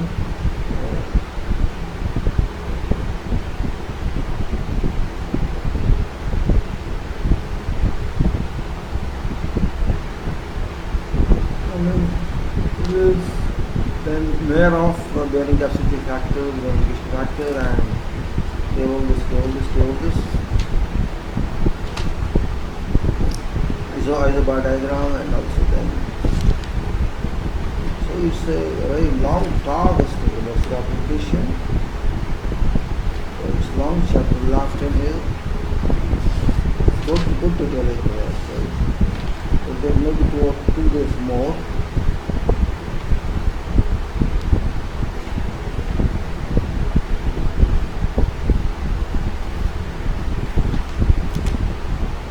Let's talk this next time.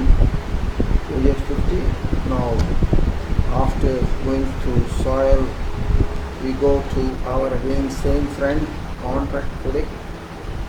I want to let you know more on FIDIC, because FIDIC 217, that is title, but we are talking of contract FIDIC in combination. As red and silver are these, every day talk about that. Because information of contracting is very important, and in fact we say contracting is not that easy as we think it is easy. Many times I explain to you guys that I know engineers in general run from contracts. That is true. They run from contracts because what reason I don't know. What reason exists, they run from contracts. But running from contracts doesn't mean you can do engineering. It's same thing means you have to wear uniform, army uniform. When you're in army, you have to wear you can say uniform when you're civil defense, or you have to uniform when you're on site. Uniform means you have to overall you have to wear. And if you don't wear overalls, you are not allowed to operational sites where there is, for risk of fire or safety. If you don't use PPs, you are not allowed on site. I think same is contract. It may not be same, but intentionally and internally it is same. If you are head of some site, Head, I mean to say project head, engineering head. Head means where your decision is valuable. When we sometimes say what is actually meaning of designation. Some say chief engineer, some says project manager, some speaks construction manager, some speaks site agents, some speaks resident agent. Means from location to location, when you work with a consultant or with a firm which is working as an engineer for employer, in that case engineer is very big person for that contract. Engineer here there, I mean say, you must understand first these important points. Contract is contract, that's true.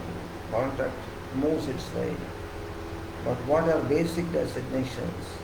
That point still remains unclear to many. Unclear to many. This is we will not well say about that. Now, when I say engineer or I say, site agent or I say resident engineer or I say contractor,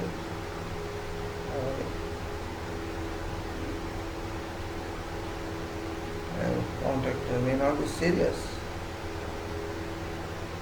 because contractors finds that these persons are engineers and they are not doing anything that is the assistant out and you cannot rely on it.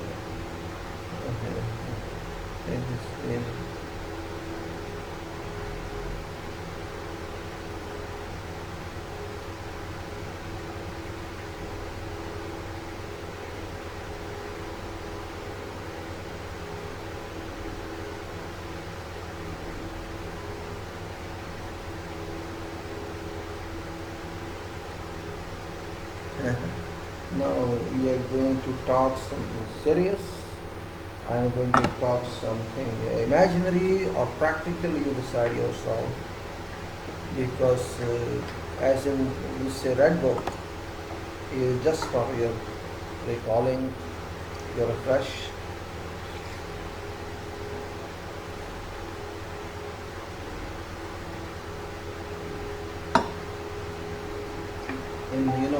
In red book you find engineer there, and also contractor, employer and contractor everywhere. And when you say engineer, people actually don't understand, and particularly in our country, Bharat, India, it's not clear to 95% people what is engineer and what is contractor. I'm talking in combination of both books now, red book and silver, because both are used for civil projects and also on other projects in combination with civil, like facilities projects where multidisciplinary engineers work. I'm not surprised when I appeared in interview for my international professional engineers examination. In that, this interview conducted at final stage, and that interview, first my professional interview was conducted long back, then I could not appear due to some reason, I was away. I appeared in that interview and of course there's a board and there's so many representatives. You can say peer interviews, 4 or 5 persons sit online on video conferencing, and one person, one interviewer, you can say as the examiner.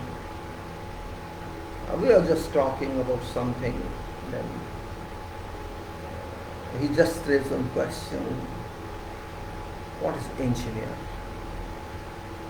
If somebody raises a question to you, what is engineer, what shall be your reply? That's my question, because I faced this situation. This was, I think, exactly I remember, I think 12 it was. Yes, it was 2012. It It was about 8 or 9 years back.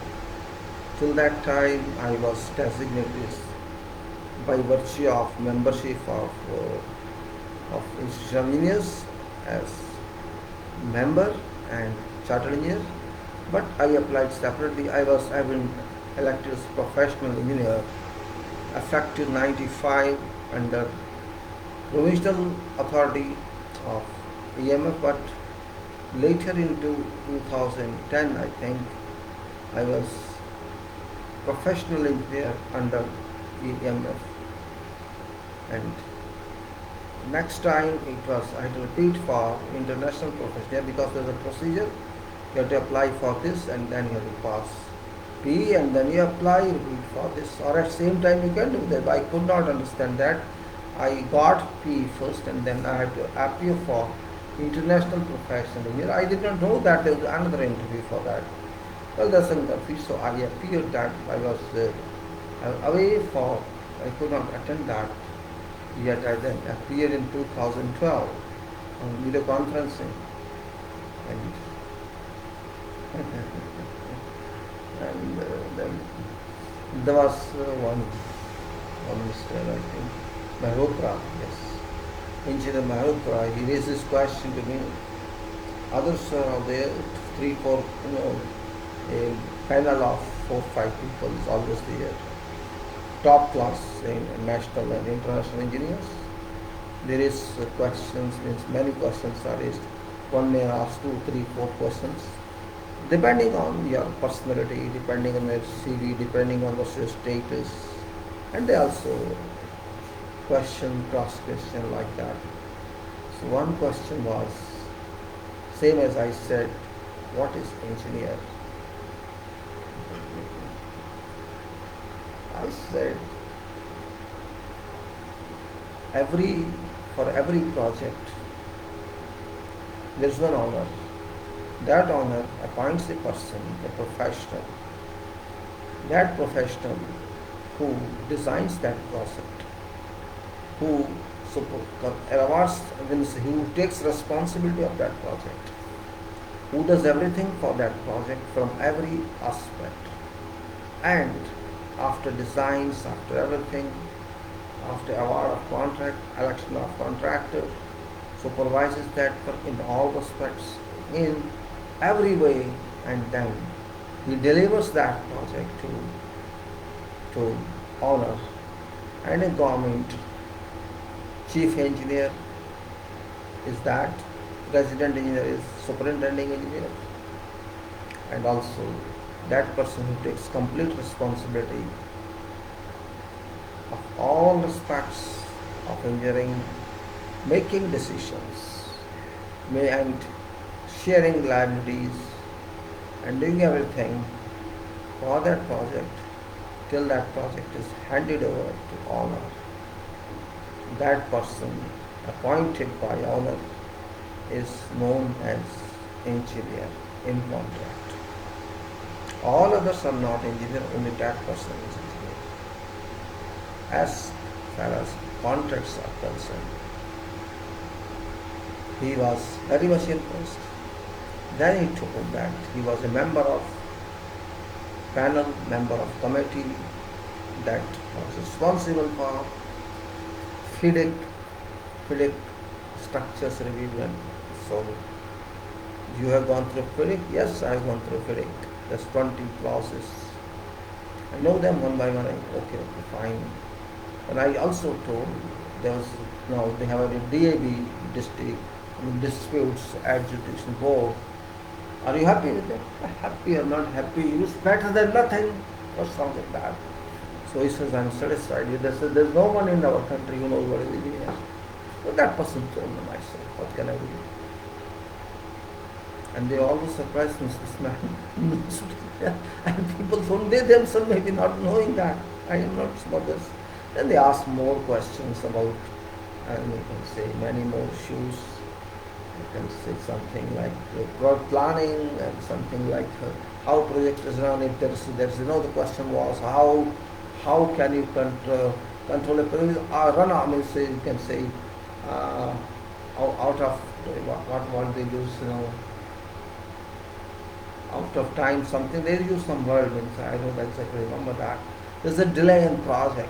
How shall you recover that, or how will you control that? My counter question to them are, why should there be delay first of all? No, there is no why should be there? I'm there. When you are here, why should there be delay? What we are doing? See, this question is, we cannot accept everything. Question is, why should there be delay? You tell me. You are simply saying this is out of run, means run out of time. They run out of time. Why have we run out of time? Why did we allow that escalation of time? This means, had we been sleeping? No, it is. No, it is. Why it is? Then you resign and go. If you can't do it, you resign and go. You are there, engineer is there, resident is there, contractor is there, everyone is there. What all had been doing if there is a wrong? If it's beyond control, I agree. Beyond control means, say, some force majeure or unexpected events have happened, or money is not available, funds are not available. You are saying, sorry contractor, we don't have funds, we can't pay you for 6 months. Either you leave this project for 6 months or you arrange your funds. That situation is acceptable. There's a problem, there's a cheating to contractors. I should call it cheating to contractors, because why did you award to that contractor when you had no funds? Or you knew they were short of funds, then you did not have any right. Yes, now contractor claims on you, raise claims on you, that matter is different. But when you have everyone, you are paying regularly to contractor, there is a approved schedule, there is a complete procedure how projects should be administered contractually, and there is no problem on resources, and there is no problem on technical issues, there is no problem with site acquisition, there is no problem with any material procurement, and if there is no such problem, then there is no question of delaying a project. That is my understanding and my commitment, not only understanding. I don't allow such escalation. If it happens, I will break heads of contractors. What nonsense you are. I get another contract immediately parallel that you get off field, you cannot do it. What? See, there is a recovery means 5% delay, 2% delay, 3% delay. This is not a delay in fact. Sometimes what happens, this side is running higher, this part is running higher. 2-3% or something like that, and the time left is 50%. Time left is 30%. That portion is recovered. There are some reasons sometimes. In beginning, mobilization was delayed. In beginning, drawings were not issued. There was a delay on consultant head or engineer's end. The shop drawings were not approved, materials were not approved, or LCs were not granted, or something could happen, but that not to that scale, which will lead to delay of that. Question, you are talking overrun, time overrun. Why time is overrun?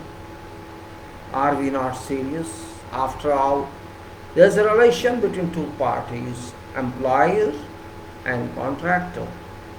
Contractor cannot be taken for granted. It's a contract. Don't forget, it's a contract. Keep in mind, it's a contract of profession, contract of construction. It's not contract of master and slave. That point you must keep in mind. Employer is not master. Employer may be government or may not be government. It's not master. And that person who's a contractor is not a slave. Both have their respects, their honor, their liabilities, their obligations, their duties, their responsibilities, status, and everything. That's why they are person contract, because you are not having capacity to do that work. This company or this natural person has a capacity to do that work. That's why you avoid it. Even if you didn't understand that, you could not keep into mind that this person is that one. Even if you are mistaken, and if you do not investigate, do not scrutiny, capacity or capability of this person is suitable for this contract, it's your problem, it's not that person's problem. You have to administer, you have to control this person's. If you fail to do that, this is your fault, this is not contractor's fault. If contractor is having every resource in time, every resource I say, there is no legal problem, or there is no engineering problem, there is no question why work should not move online on schedule. That's very important point. So as an engineer, I don't accept this question that project has worked all the time. It's not way. Either you sleep in between, you don't know what's happening. So I told them I am very serious on this issue, because it's easy to say there's a delay of so many months or weeks, but don't forget, why shall contractor accept this? After all, contractor is not going to get any bonus more than price of contract. That person is not going to get any further benefit except price of contract, and that person shall not get any undue benefit also, because this is contract. Whatever money is agreed is agreed, whatever price is agreed is agreed. And don't forget that profits in contracts is not very vast margin, no, it's very small margin. And if contractor loses time loses to an extent that recovery applies on that. I mean to say LDs apply on that. This means liquidated damages that contractor has to pay with. And how many days can he pay LDs? How could company digest? Any company, I am calling some sale company, digest.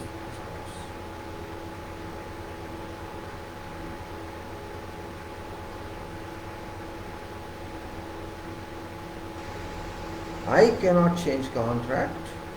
Time is there, delay is there. How much delay is there? I have to pay. So contractor shall have to pay. Per day, and up to an extent of 10%, which is standard on contract, maybe 15% mechanical contractors. If 10% I have to pay to client, what for I am doing this contract? My point is that maximum extent is 10%, not more than 10%. So if my employer, suppose to their employer,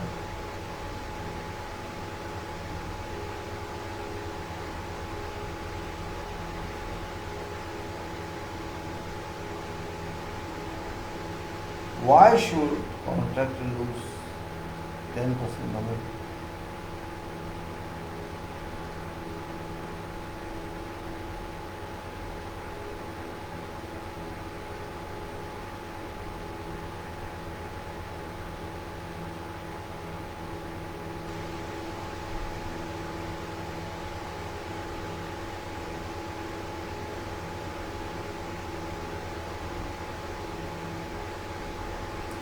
Question was, why should someone pay from his pocket for faults of others? Yes, if it's contract's faults, I agree, but contract will not do such fault. Won't never do such fault. And if there is, then certainly you suffer. Not only contract will suffer, you are also going to suffer. Your operation will start late.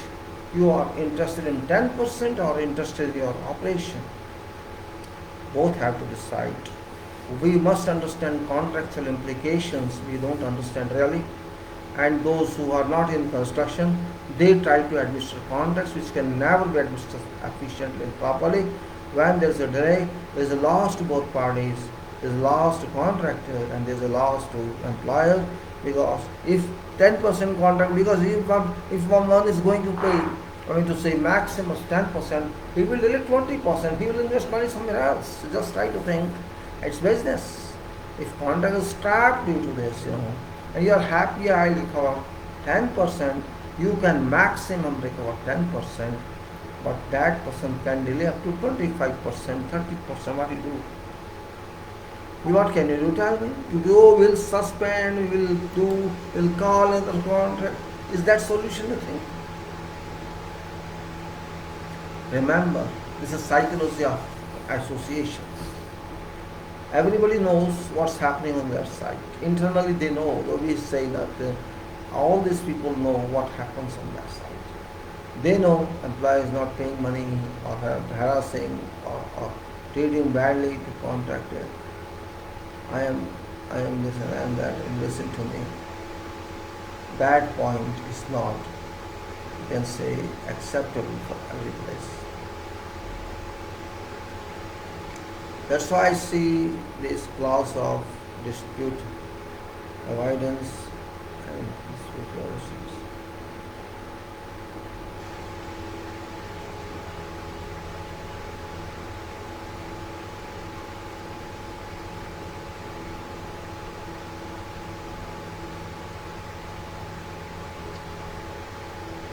If contractor has to pay 10%, believe me, that project will never complete. Never. It will take another 15-20% of time. Or he will go easily. What will you tell me? You are recovering, he is paying you. He will lose money here, will get money somewhere else. Therefore, it's better everybody should be clear in the beginning. Conduct meetings with everybody.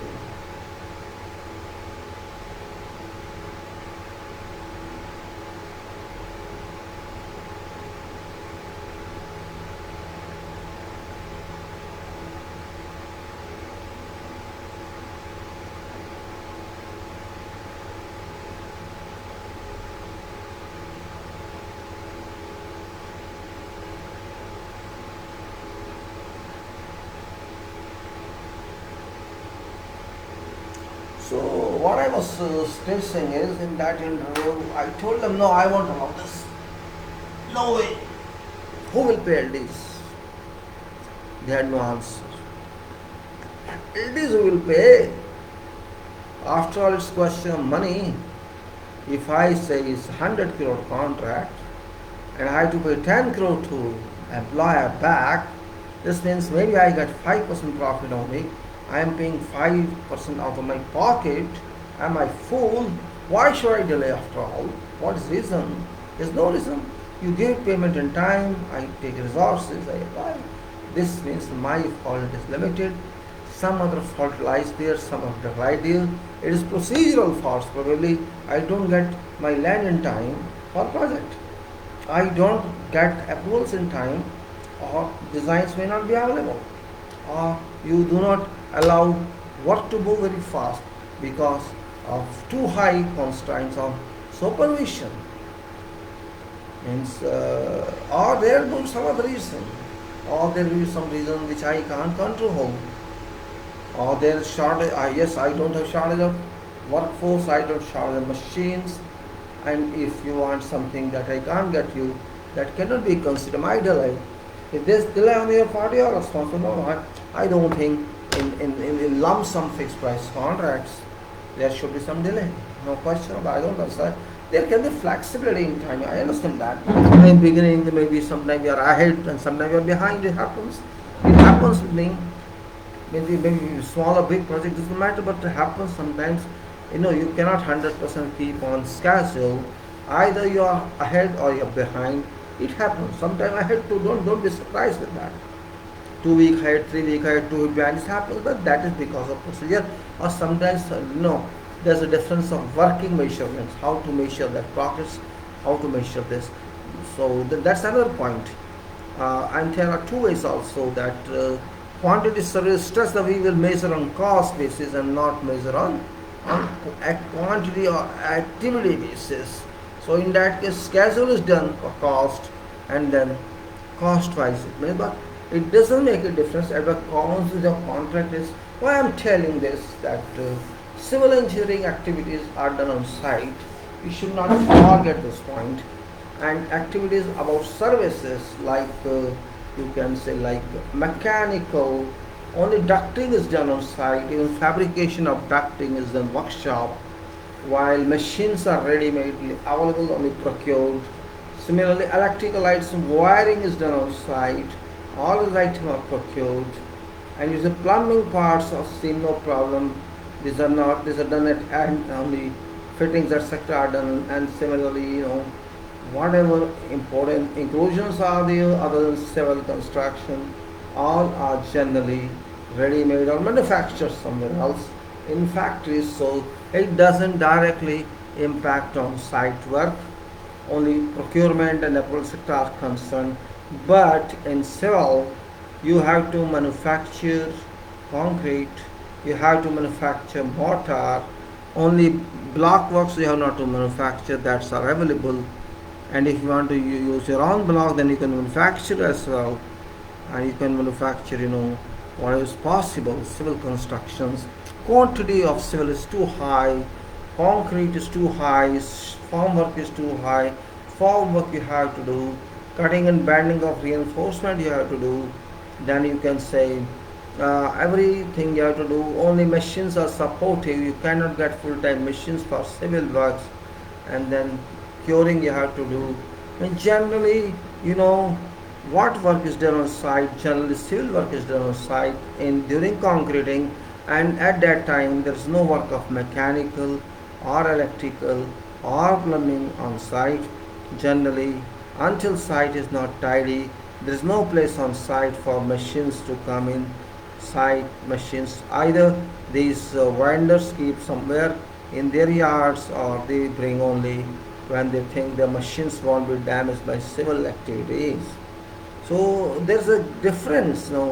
It doesn't impact on mechanical works, it doesn't impact on those civil activities if delayed are due to some other reasons. Either market is too bad or market is too good.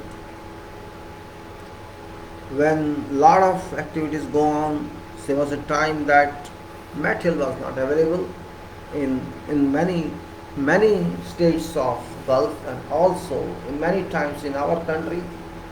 Means there was a lot of development. Material was, I have seen time in Doha when I was there. We used to place concrete order. They did not ask, no, we don't have concrete this. No. Today we are ready for concrete or slab. We went tonight. No, we don't have. And generally they were interested to get night only. The weather was good. Reason? Oh, no. We don't have in daytime. We are busy. We are going to supply 500 cubic meter to that company. We have to supply one raft concrete to that. Raft means 2,000, 3,000, 5,000. We can't give you. If you want to take this night, we'll give you only at night time. That's only 3-4 days. Not now. You can't concrete. From where? You have to use batching plant. You don't have the idea how you have batching plant. For every project you can't have batching plant. Okay, it's a big one piece of plant. You have to use 200,000, 300,000 cubic meter concrete. You can establish your batching plant. It's okay, but concrete is not available in time. And whose fault is that? You can only say it's not available, but you can't claim that. It's different type. Means you should have ordered 15 days back. It's a little, they also understand that is a problem. You don't think these engineers understand this is a problem, and you cannot say book 15 days before because you cannot guarantee you'll be ready. So they understand this. So what usually happened in those days, because this habit of these people, our people as well as those RMC guys, at night you'll get overtime. You'll get overtime. So sometimes trend comes like this. Oh, there's no concrete. No, we can't give night time only take. We'll give at 9 o'clock at night, 9 to 5, do it. We'll give you 2 pump, no problem. We'll do 2 pump, 3 pump, no problem at night. So something is somewhere like that. 1 cubic meter, you can't get. 2 cubic meter, even we can't give you. Oh, we will leave you on your side if you want to accept that. How can you take this? Leave you inside. I have to raise it to 3rd floor, 4th floor. But I'm saying sometimes market does not allow you, and that fact is known to everyone. So in that case, it's better you record all these. We did not get this thing yet. So that in future they may give you some flexibility in date of completion. Otherwise, there's no legal reason. Just for example, I give this example again and again. I just give this one. Here in our country, once I had a chance to go with one person as third party in one big government project, big amount, 550 crores project. I won't name that, no need. Means generally 50%, 60% concrete, 70% concrete work was over. I didn't go even first time, personalized. I was that person, that consultant, third party consultant. I asked many questions, usually I ask. Sorry. It's, after all, what sort of cement they use? This is my first question, because they were young, both senior and head. I was just for temporary assignment. My when I got answer from that person, we are using OPC. Oh, my brain stunned me. OPC? Yeah. OPC, are you sure? Yes, it's OPC. Why OPC? No, they are resuming your calendar. No change. It's not possible to say now. They have done it. But to do, break your head, they didn't know other than this. No problem. I told him, who does OPC these days? Nobody does. Well, let's just talk then about quality. Yes, whose responsibility for this and that, just for, normal. When I visited site, I talked that person who wanted me with him. Means I asked many questions. We went by train and I asked him, what is this and what is that. I had some report also, pre-planned reports, a kind of format I prepared for me, so that I avoid wastage of time. And he gave me I had given some pages also. And whatever I could understand before going, that there is some problem.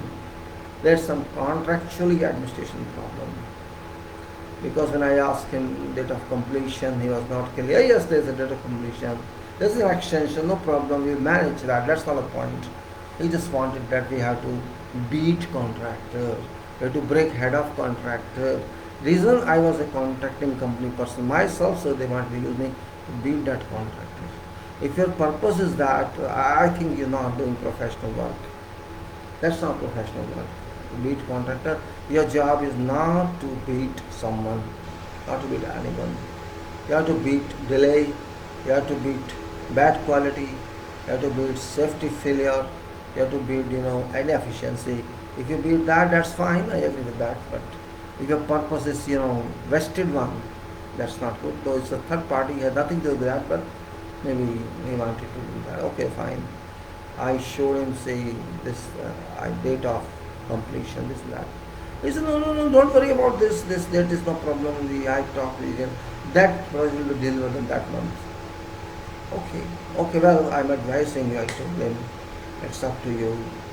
I will advise whatever I think. You accept that or you don't accept that. That is your choice.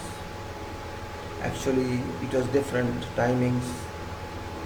To be very frank, that project was a ridiculous case for me. When I met those people, I met those people, and by chance we were on site tour, walk through tour, and quality issues and safety issues. We conducted 3 hours, 4 hours tour. That is naturally goes somewhere, some defects, some non-compliance, something like that. I asked quality engineer, their quality engineer. I asked many questions to this quality engineer, and then this quality engineer could not answer successfully because it was not his fault. These people had no understanding of quality, no understanding of concrete technology. Though it was a good project, means they could do better than what. And contractors and stuff is always different. One time, asked for, okay, you can't explain to me. Then they could not explain to me something I asked for. Then I said, okay, I want to talk to your foreman. No much problem. Foreman is also a human being and is a site controller, so they did not send foreman. Maybe they thought that it will insult them because then he's asking for foreman. He's not accepting what project manager is speaking. He's not accepting what project engineer is speaking. I ask him, okay, no, you can't answer me. I want to know how this foreman was working.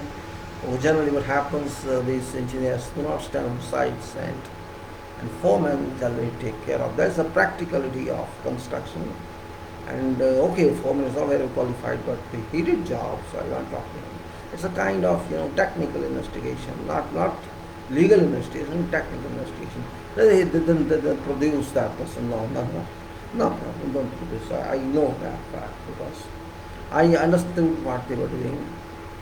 Now there was a meeting, and before that, there's some plan. They went into safety guy, or he wanted to induct his safety. Okay, I took the safety induction. Everything happened. All pages show me. Then I asked one question: do you award your people for by safety? He said, yes, we award. We did this. Where is that in this plan? This is not there. Why? Why don't you do that? Because you want to say you award, you don't want to record that. Why? Because you want to keep that jurisdiction with you. This is that. If you want to keep that authority with you, we are awarding. Right here, you want this. Okay, we'll try it. Well, at this one point, go. It was natural, and then I asked quality guy, show me this. I asked this contractor and both, show me your job record. They brought a job record, daily job record, which is also childish, means say, just some board writings and then so many workers are working, so many activities are going, and that's it. Is this job record? I never saw such job record. I said, where information machine is coming today, is going, where's gone? Where's the record who is visiting you? Where's the record where approvals are made? Where's the record some fell or not? Where's the record this and that? No, I want to stay here. Well, I don't think they would comply with that because they want to see only work. They don't want to see something else. Means, okay, how many people are on site? A job record should be complete job. Say I should say, so I am here today. Your job should reflect this. Well, I am here. If somebody else comes, that shop's here, that guy is here. That's what this. What temperature today are you writing here? Why not writing? Whether it rained or well, no, I can't know. So what's only how many people are working? That's record. That records applies to where only manpower contractor works. No material, no package contractor. Now, okay, after having site, we sat in a meeting and I asked this question that project manager of that company also present, their staff present, I with this our colleague TPC present and project engineer of government project. I just started. One question with contractors project manager when we started meeting, which date you are delivering this project? Only one question first. No more question. Give me answer, please. When shall you deliver this project? You know answer. Very, very surprising and attacking answer. In a polite way. Very attacking answer. Never expected that answer from professional contractor staff. He is not staff, you can say agent, representative. I don't know. I don't know. You don't know. You are contractor. It's your site. It's not my site. You are responsible for this site. Till it's your custody, you are working on this site. You have taken over this site. You have to deliver. Yes, I know, but what I do? How can I give date? Months? What do you mean? Date of completion is already gone. What? Yes. It's now 6 months. That date has gone. I don't know, 6 months or 3, 4, there's some period that has gone. And still you are working? Yes. I think either something wrong with me or something wrong with you. I asked project engineer, what's talking about? He says, yes, it's gone. Then he argued with project engineer, no, you agreed with this and that and this and that. He argued with our colleague also. Fighting each other, you told this, that, you will give this and that. But that said, our date is over. We applied for extension of time. You have not responded to that petition or application. For us, contract is over without completion. If you say, I say, why are you then working now? Okay, I can stop from tomorrow. Then I ask him, okay, stop from tomorrow, show me under contract where is condition that allows you stoppage of work in such case. Are you getting paid? Yes. You know what was problem? Actually on site, when we were walking through, there was a question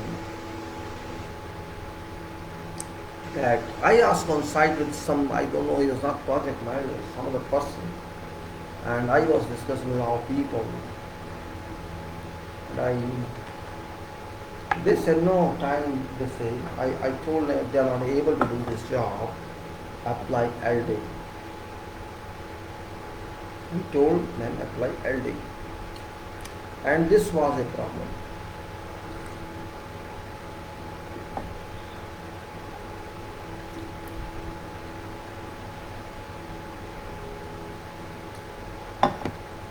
I told them, when someone listened and that person communicated to higher level. The person who came is talking of LD.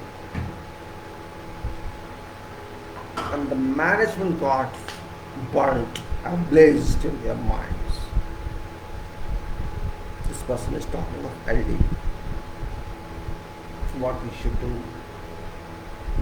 Well, it's the right point, what you should do. LD means 10% we can recover.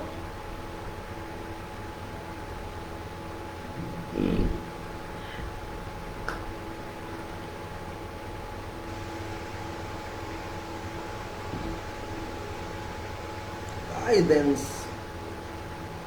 asked this person, our person, I told you, that's a problem in this contract. You did not bother. See, he had gone, he used to go to that site every month with someone. This is their practice. He used to go there. He never talked from consultancy angle. Friendship does not work in consultancy. Contract works. If your organization, your second or first party of contract does not respond to contractors' questions, what you do? My first question is that it's fault of third party, it's fault of that client, that employer. When question contractually raises a question, you must give an answer. Why don't you give an answer which is lawful right of contractor? If you don't give an answer, you just move on by hearsay or lip service. You are cheating your contractor and you are cheating yourself. You cannot move by lip service when there is a contract. Decide on extension. If contractor claims something, I have a calculated and legal right to claim extension of time, EOT. Why are you sitting? Why have you been sitting on that application for a couple of months? Who shall respond to this? Who shall take responsibility of that? Contract does not know who is head of department. Contract does not know who is that. Contract says project engineer is responsible for this. Now how project engineer resolves that? That is the responsibility of project engineer, not of contractor. And if you do not respond to that, it's a question of extension. This means you are harming interest of contractor, you are harming interest of project duration. No one has got any right legally and contractually. You may be whatsoever, doesn't make a difference. You may be Prime Minister, you may be President, you may be Vice Chancellor, Chairman. Your job is to respond to that. Either accept that extension or reject that extension so that contractor can decide himself what additional action would be required in that interest. And if you just keep on pending, this means you are suppressing, oppressing and abusing contractual. You can never move on that contract when there is no date of completion. What way can we measure progress percentage? It's a very big question mark. If you say this project is open for construction, it may take 5 years more. This means it may take 10 years more. Tell me that which date you want to complete this concrete date, but we cannot tell because there is no decision of that. And which date is there is already gone. So on what basis can valuation or measurement or monitoring be done? I don't have any solution. So I ask project engineer, why we are wasting our time here? He's arguing, that person is arguing baseless arguments. If you are not responding, there is no date of completion. This means this is not a project now. Contractual date has gone. Project is over, though it is incomplete. It can be legally considered as over. That contract is handed over to you with incomplete work. You means you either hire some contractor to do this job and terminate this contractor, or you decide what is to be done. You both are sleeping. Neither contractor is serious nor you are serious. You are not looking after the interest of this project, but your personality is, my board did not decide and contractor is thinking we will manage. Both are different. If contractor is still working, it's fault of contractor also. Why is working? Should not work. He should have declared, I am withdrawing from this, or I am suspending this contract until this is decided, or I am terminating this contract because you are not doing what should be done. Let me see if there's rain. I close this. I think there's rain.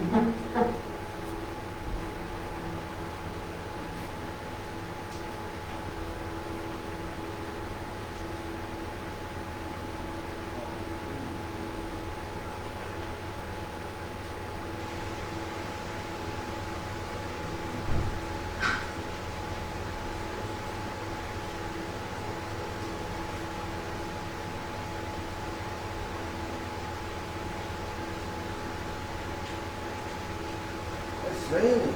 What to do? Well, I'll just finish it so that I don't want to work in rain.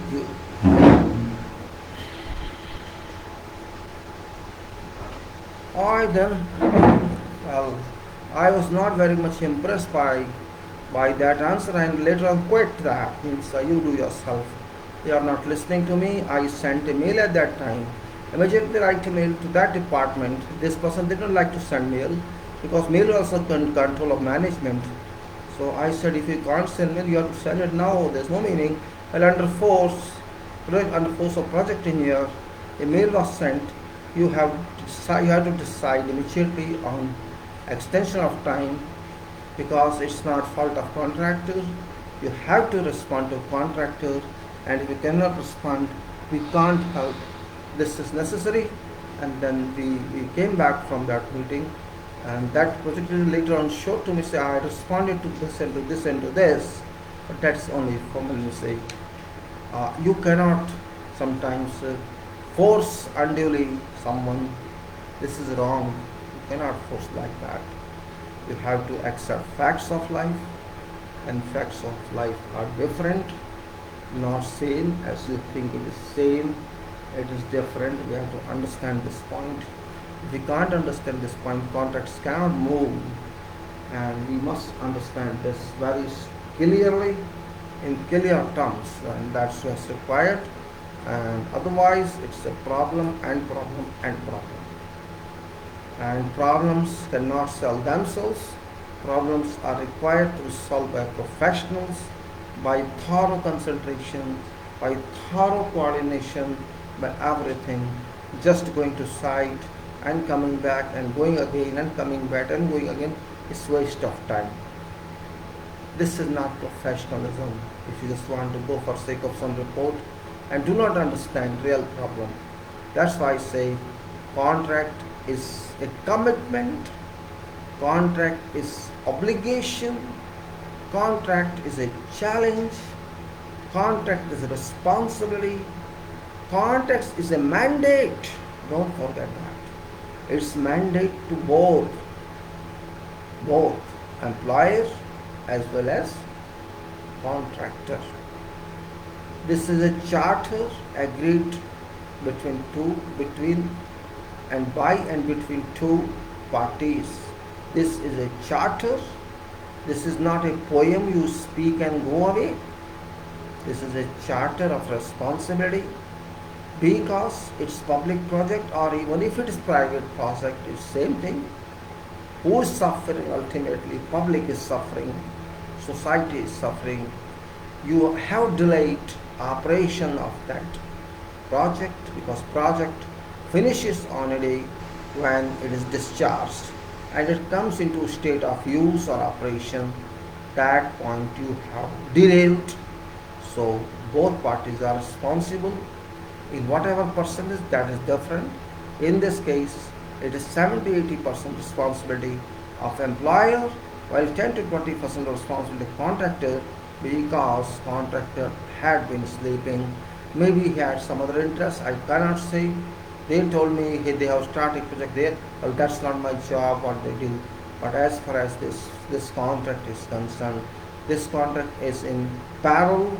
This contract has been damaged, and we need repair of that. So in addition to technical logical problems, this was a very big contractual problems. I'm just trying to give you a reference how contract moves. Contract can't be understood by everybody. Everybody cannot understand them. Contract language and contract interpolations are all different. Don't worry about language. Interpolation is more important. Punctuation is not important. How can contract, it's like a flight. In flight should be balanced all the time. In airborne stays or else there can be crash. So we have to keep an eye on all such valuable contracts which amount to crores or billions. That contract is specialty because it controls technology, it controls time, it controls cost, it controls resources. With that is kind of constitution of that project, constitution of performance. It says that it's rule of law between two parties, employer and employer and contractor, agreed for some legal terms, mutually agreed legal terms. We move like this, we run like this, and do this job. That must job must be fully complied with, and all other points are secondary if contract is there. And that's why in documents of precedence we say contract is number one, letter of extent is number two, and then whatever documents of tender bid we have, and then other, like you can say conditions, general conditions, and then before general conditions we say project conditions or particular, and then general conditions, and also in them there are further bifurcations, and then to go to specifications and drawings like that. So first is contract, and there is a violation or there is a breach of contract other party. It's a serious flaw. Of course, it's not crime like FIR registered, serious flaw, and this harms interests of everybody. And this point, if you cannot understand, we miss a lot in this, and this miss a lot is not permissible as far as I think. Let us see where on.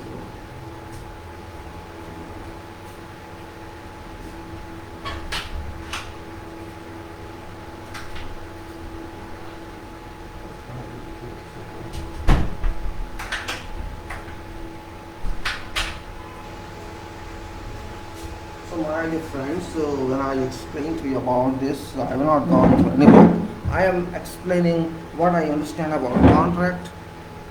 And for engineers, my advice: don't run away from contract. Contract and its complete grasping. I'm not saying understanding, grasping. Particularly to those who are senior engineers and who are in the field, and students as well. I know students cannot understand completely because of language, because of terms, but at least they should know contract is significant, it's important. Solution is in hands of engineers and parties, it's not in hands of, you can say, DAB or arbitration. Intellectuals and good people always try to avoid DAB and arbitration because that's wastage of time and money. Contract should be very, very clear. It should be a mandate for both. Again, I say you are bound by mandate of contract, and that mandate says you are responsible. You both, employer and contractor, are responsible for this project. Neither DAB is responsible, nor arbitration is responsible, nor court is responsible. You are responsible, both employer and contractor, with the support of, with good, very excellent and powerful support of engineer who is an independent person, independent party, independent both you people, both you employer and contractor. Engineer is expert of this and believe in engineer, accept what he says. Do not try to be over smart over engineer. You may be employer or you may be contractor, because what engineer can understand about that contract, because engineer is working with you. Engineer is expert of technology, engineer is experts of what's happening on site. Context always not there, employer is not there, all the staff or key personnel, although they are not that competent. Engineer knows where this problem lies, and that point engineer can hammer if required. So we have to be very clear that follow what engineer says, Engineer would never decide against anyone. Engineer will never decide against in or in favor of someone. Engineer is neither to support employer and not to go oppose contractor, because engineer knows contractor can lead to completion of that project, and he also knows employer has to pay in time, and employer requires no delay. Engineer has to force employer to accept this. Only problem is engineer doesn't have a financial responsibility to change amount, so no need of changing amount. Why to go to that level where disputes further, multiply? Better if you can give little adjustment, personal consideration of engineer's activities. Believe in what engineer says. If engineer says, okay, I adjust this amount here, then the contract should have no mind, because you have to pay to arbitration 10 times of that in time. And of course, once in arbitration you won't get anything, because they are all sitting judges, Mr. Judges who are judges sometimes, now advocates. Those people are hopeless as far as I say contracts and construction are concerned. You are going to waste your time, because engineer is best judge. Even that is not best judge. Engineer remains there with resident engineer. Engineers knows 1 to 100 and A to Z of that contract which you are going through, and that's what I say. It's very possible you may benefit if you understand what engineer says. You may not benefit if you do not listen to engineer. If you don't understand engineers, you will not get any benefit. That's what my point. If you understand this point, that's fine. If you can't understand, fine. Nobody can help you. You won't be helped otherwise. That's what I say. Therefore, better you do what's required to be done. Don't worry about something else. Otherwise, you have to suffer. That's what simply I'm saying. No way out, no way in. You have to suffer. Nobody can stop your suffering. If you are trapped, you do not agree with engineer, don't think engineer is an enemy. Engineer is very clear person, very honest person, and engineer, if really that one is engineer, will not pass judgment which is illogical. That judgment shall be according to mandate of your charter constitution, your contract agreement. Otherwise, no. Why should engineer worry about that? It's job of engineer to decide, and if you don't accept engineer's judgment, certainly share problem. Both parties employ you, act over smart. You can't stop work otherwise. You remember, even if there is a problem, you can't say no. I don't accept this, so I am closing job. You cannot do that as well. It's not permissible. That's what I'm saying. And if you don't, and even then don't understand, then nobody can make you understand. This is also very important point. And if you understand that, it works for you, it works for everybody. That is very important. Well, I think I have explained what was required to be explained to you. And if you understand this, you will be in a better position. And I would request engineers also, and those coming engineers, try to be involved with some knowledge of Indian Contract Act, other acts, because all acts come into play when you deal with contract. And civil procedure codes do not apply here. Don't worry about them. But drafting, coordination, communication, letter responses, these are very important points that are required to be covered up. And if you do not cover them up, you will certainly lose your control. And engineer is successful only when engineer remains in control. Remember, it may be engineer by contractor. I'm not talking of contractor in this case. I'm talking general engineers means who are supportive to engineer. Those work for contractor also supportive to the contractual engineer. In addition, on assistance. So as far as engineering team moves in right direction, advises rightly to its bosses, or we can say companies, organizations for which they work, there should not be considered any problem as such. I understand that, and those who don't understand that, they shall certainly suffer, whoever they would be. That's the main policy I can say. So I would like to say with this that it's already now, I don't have more time here, it's 9:10. So I say that this, I close this today's talk, and hope I could move something into your, I can successfully, I can successfully inculcate something into you. With this, I then think I should now take your leave for today, and let's wait what happens tomorrow. And I wanted to go for some more time, but there's some, because already 8:10 it is, and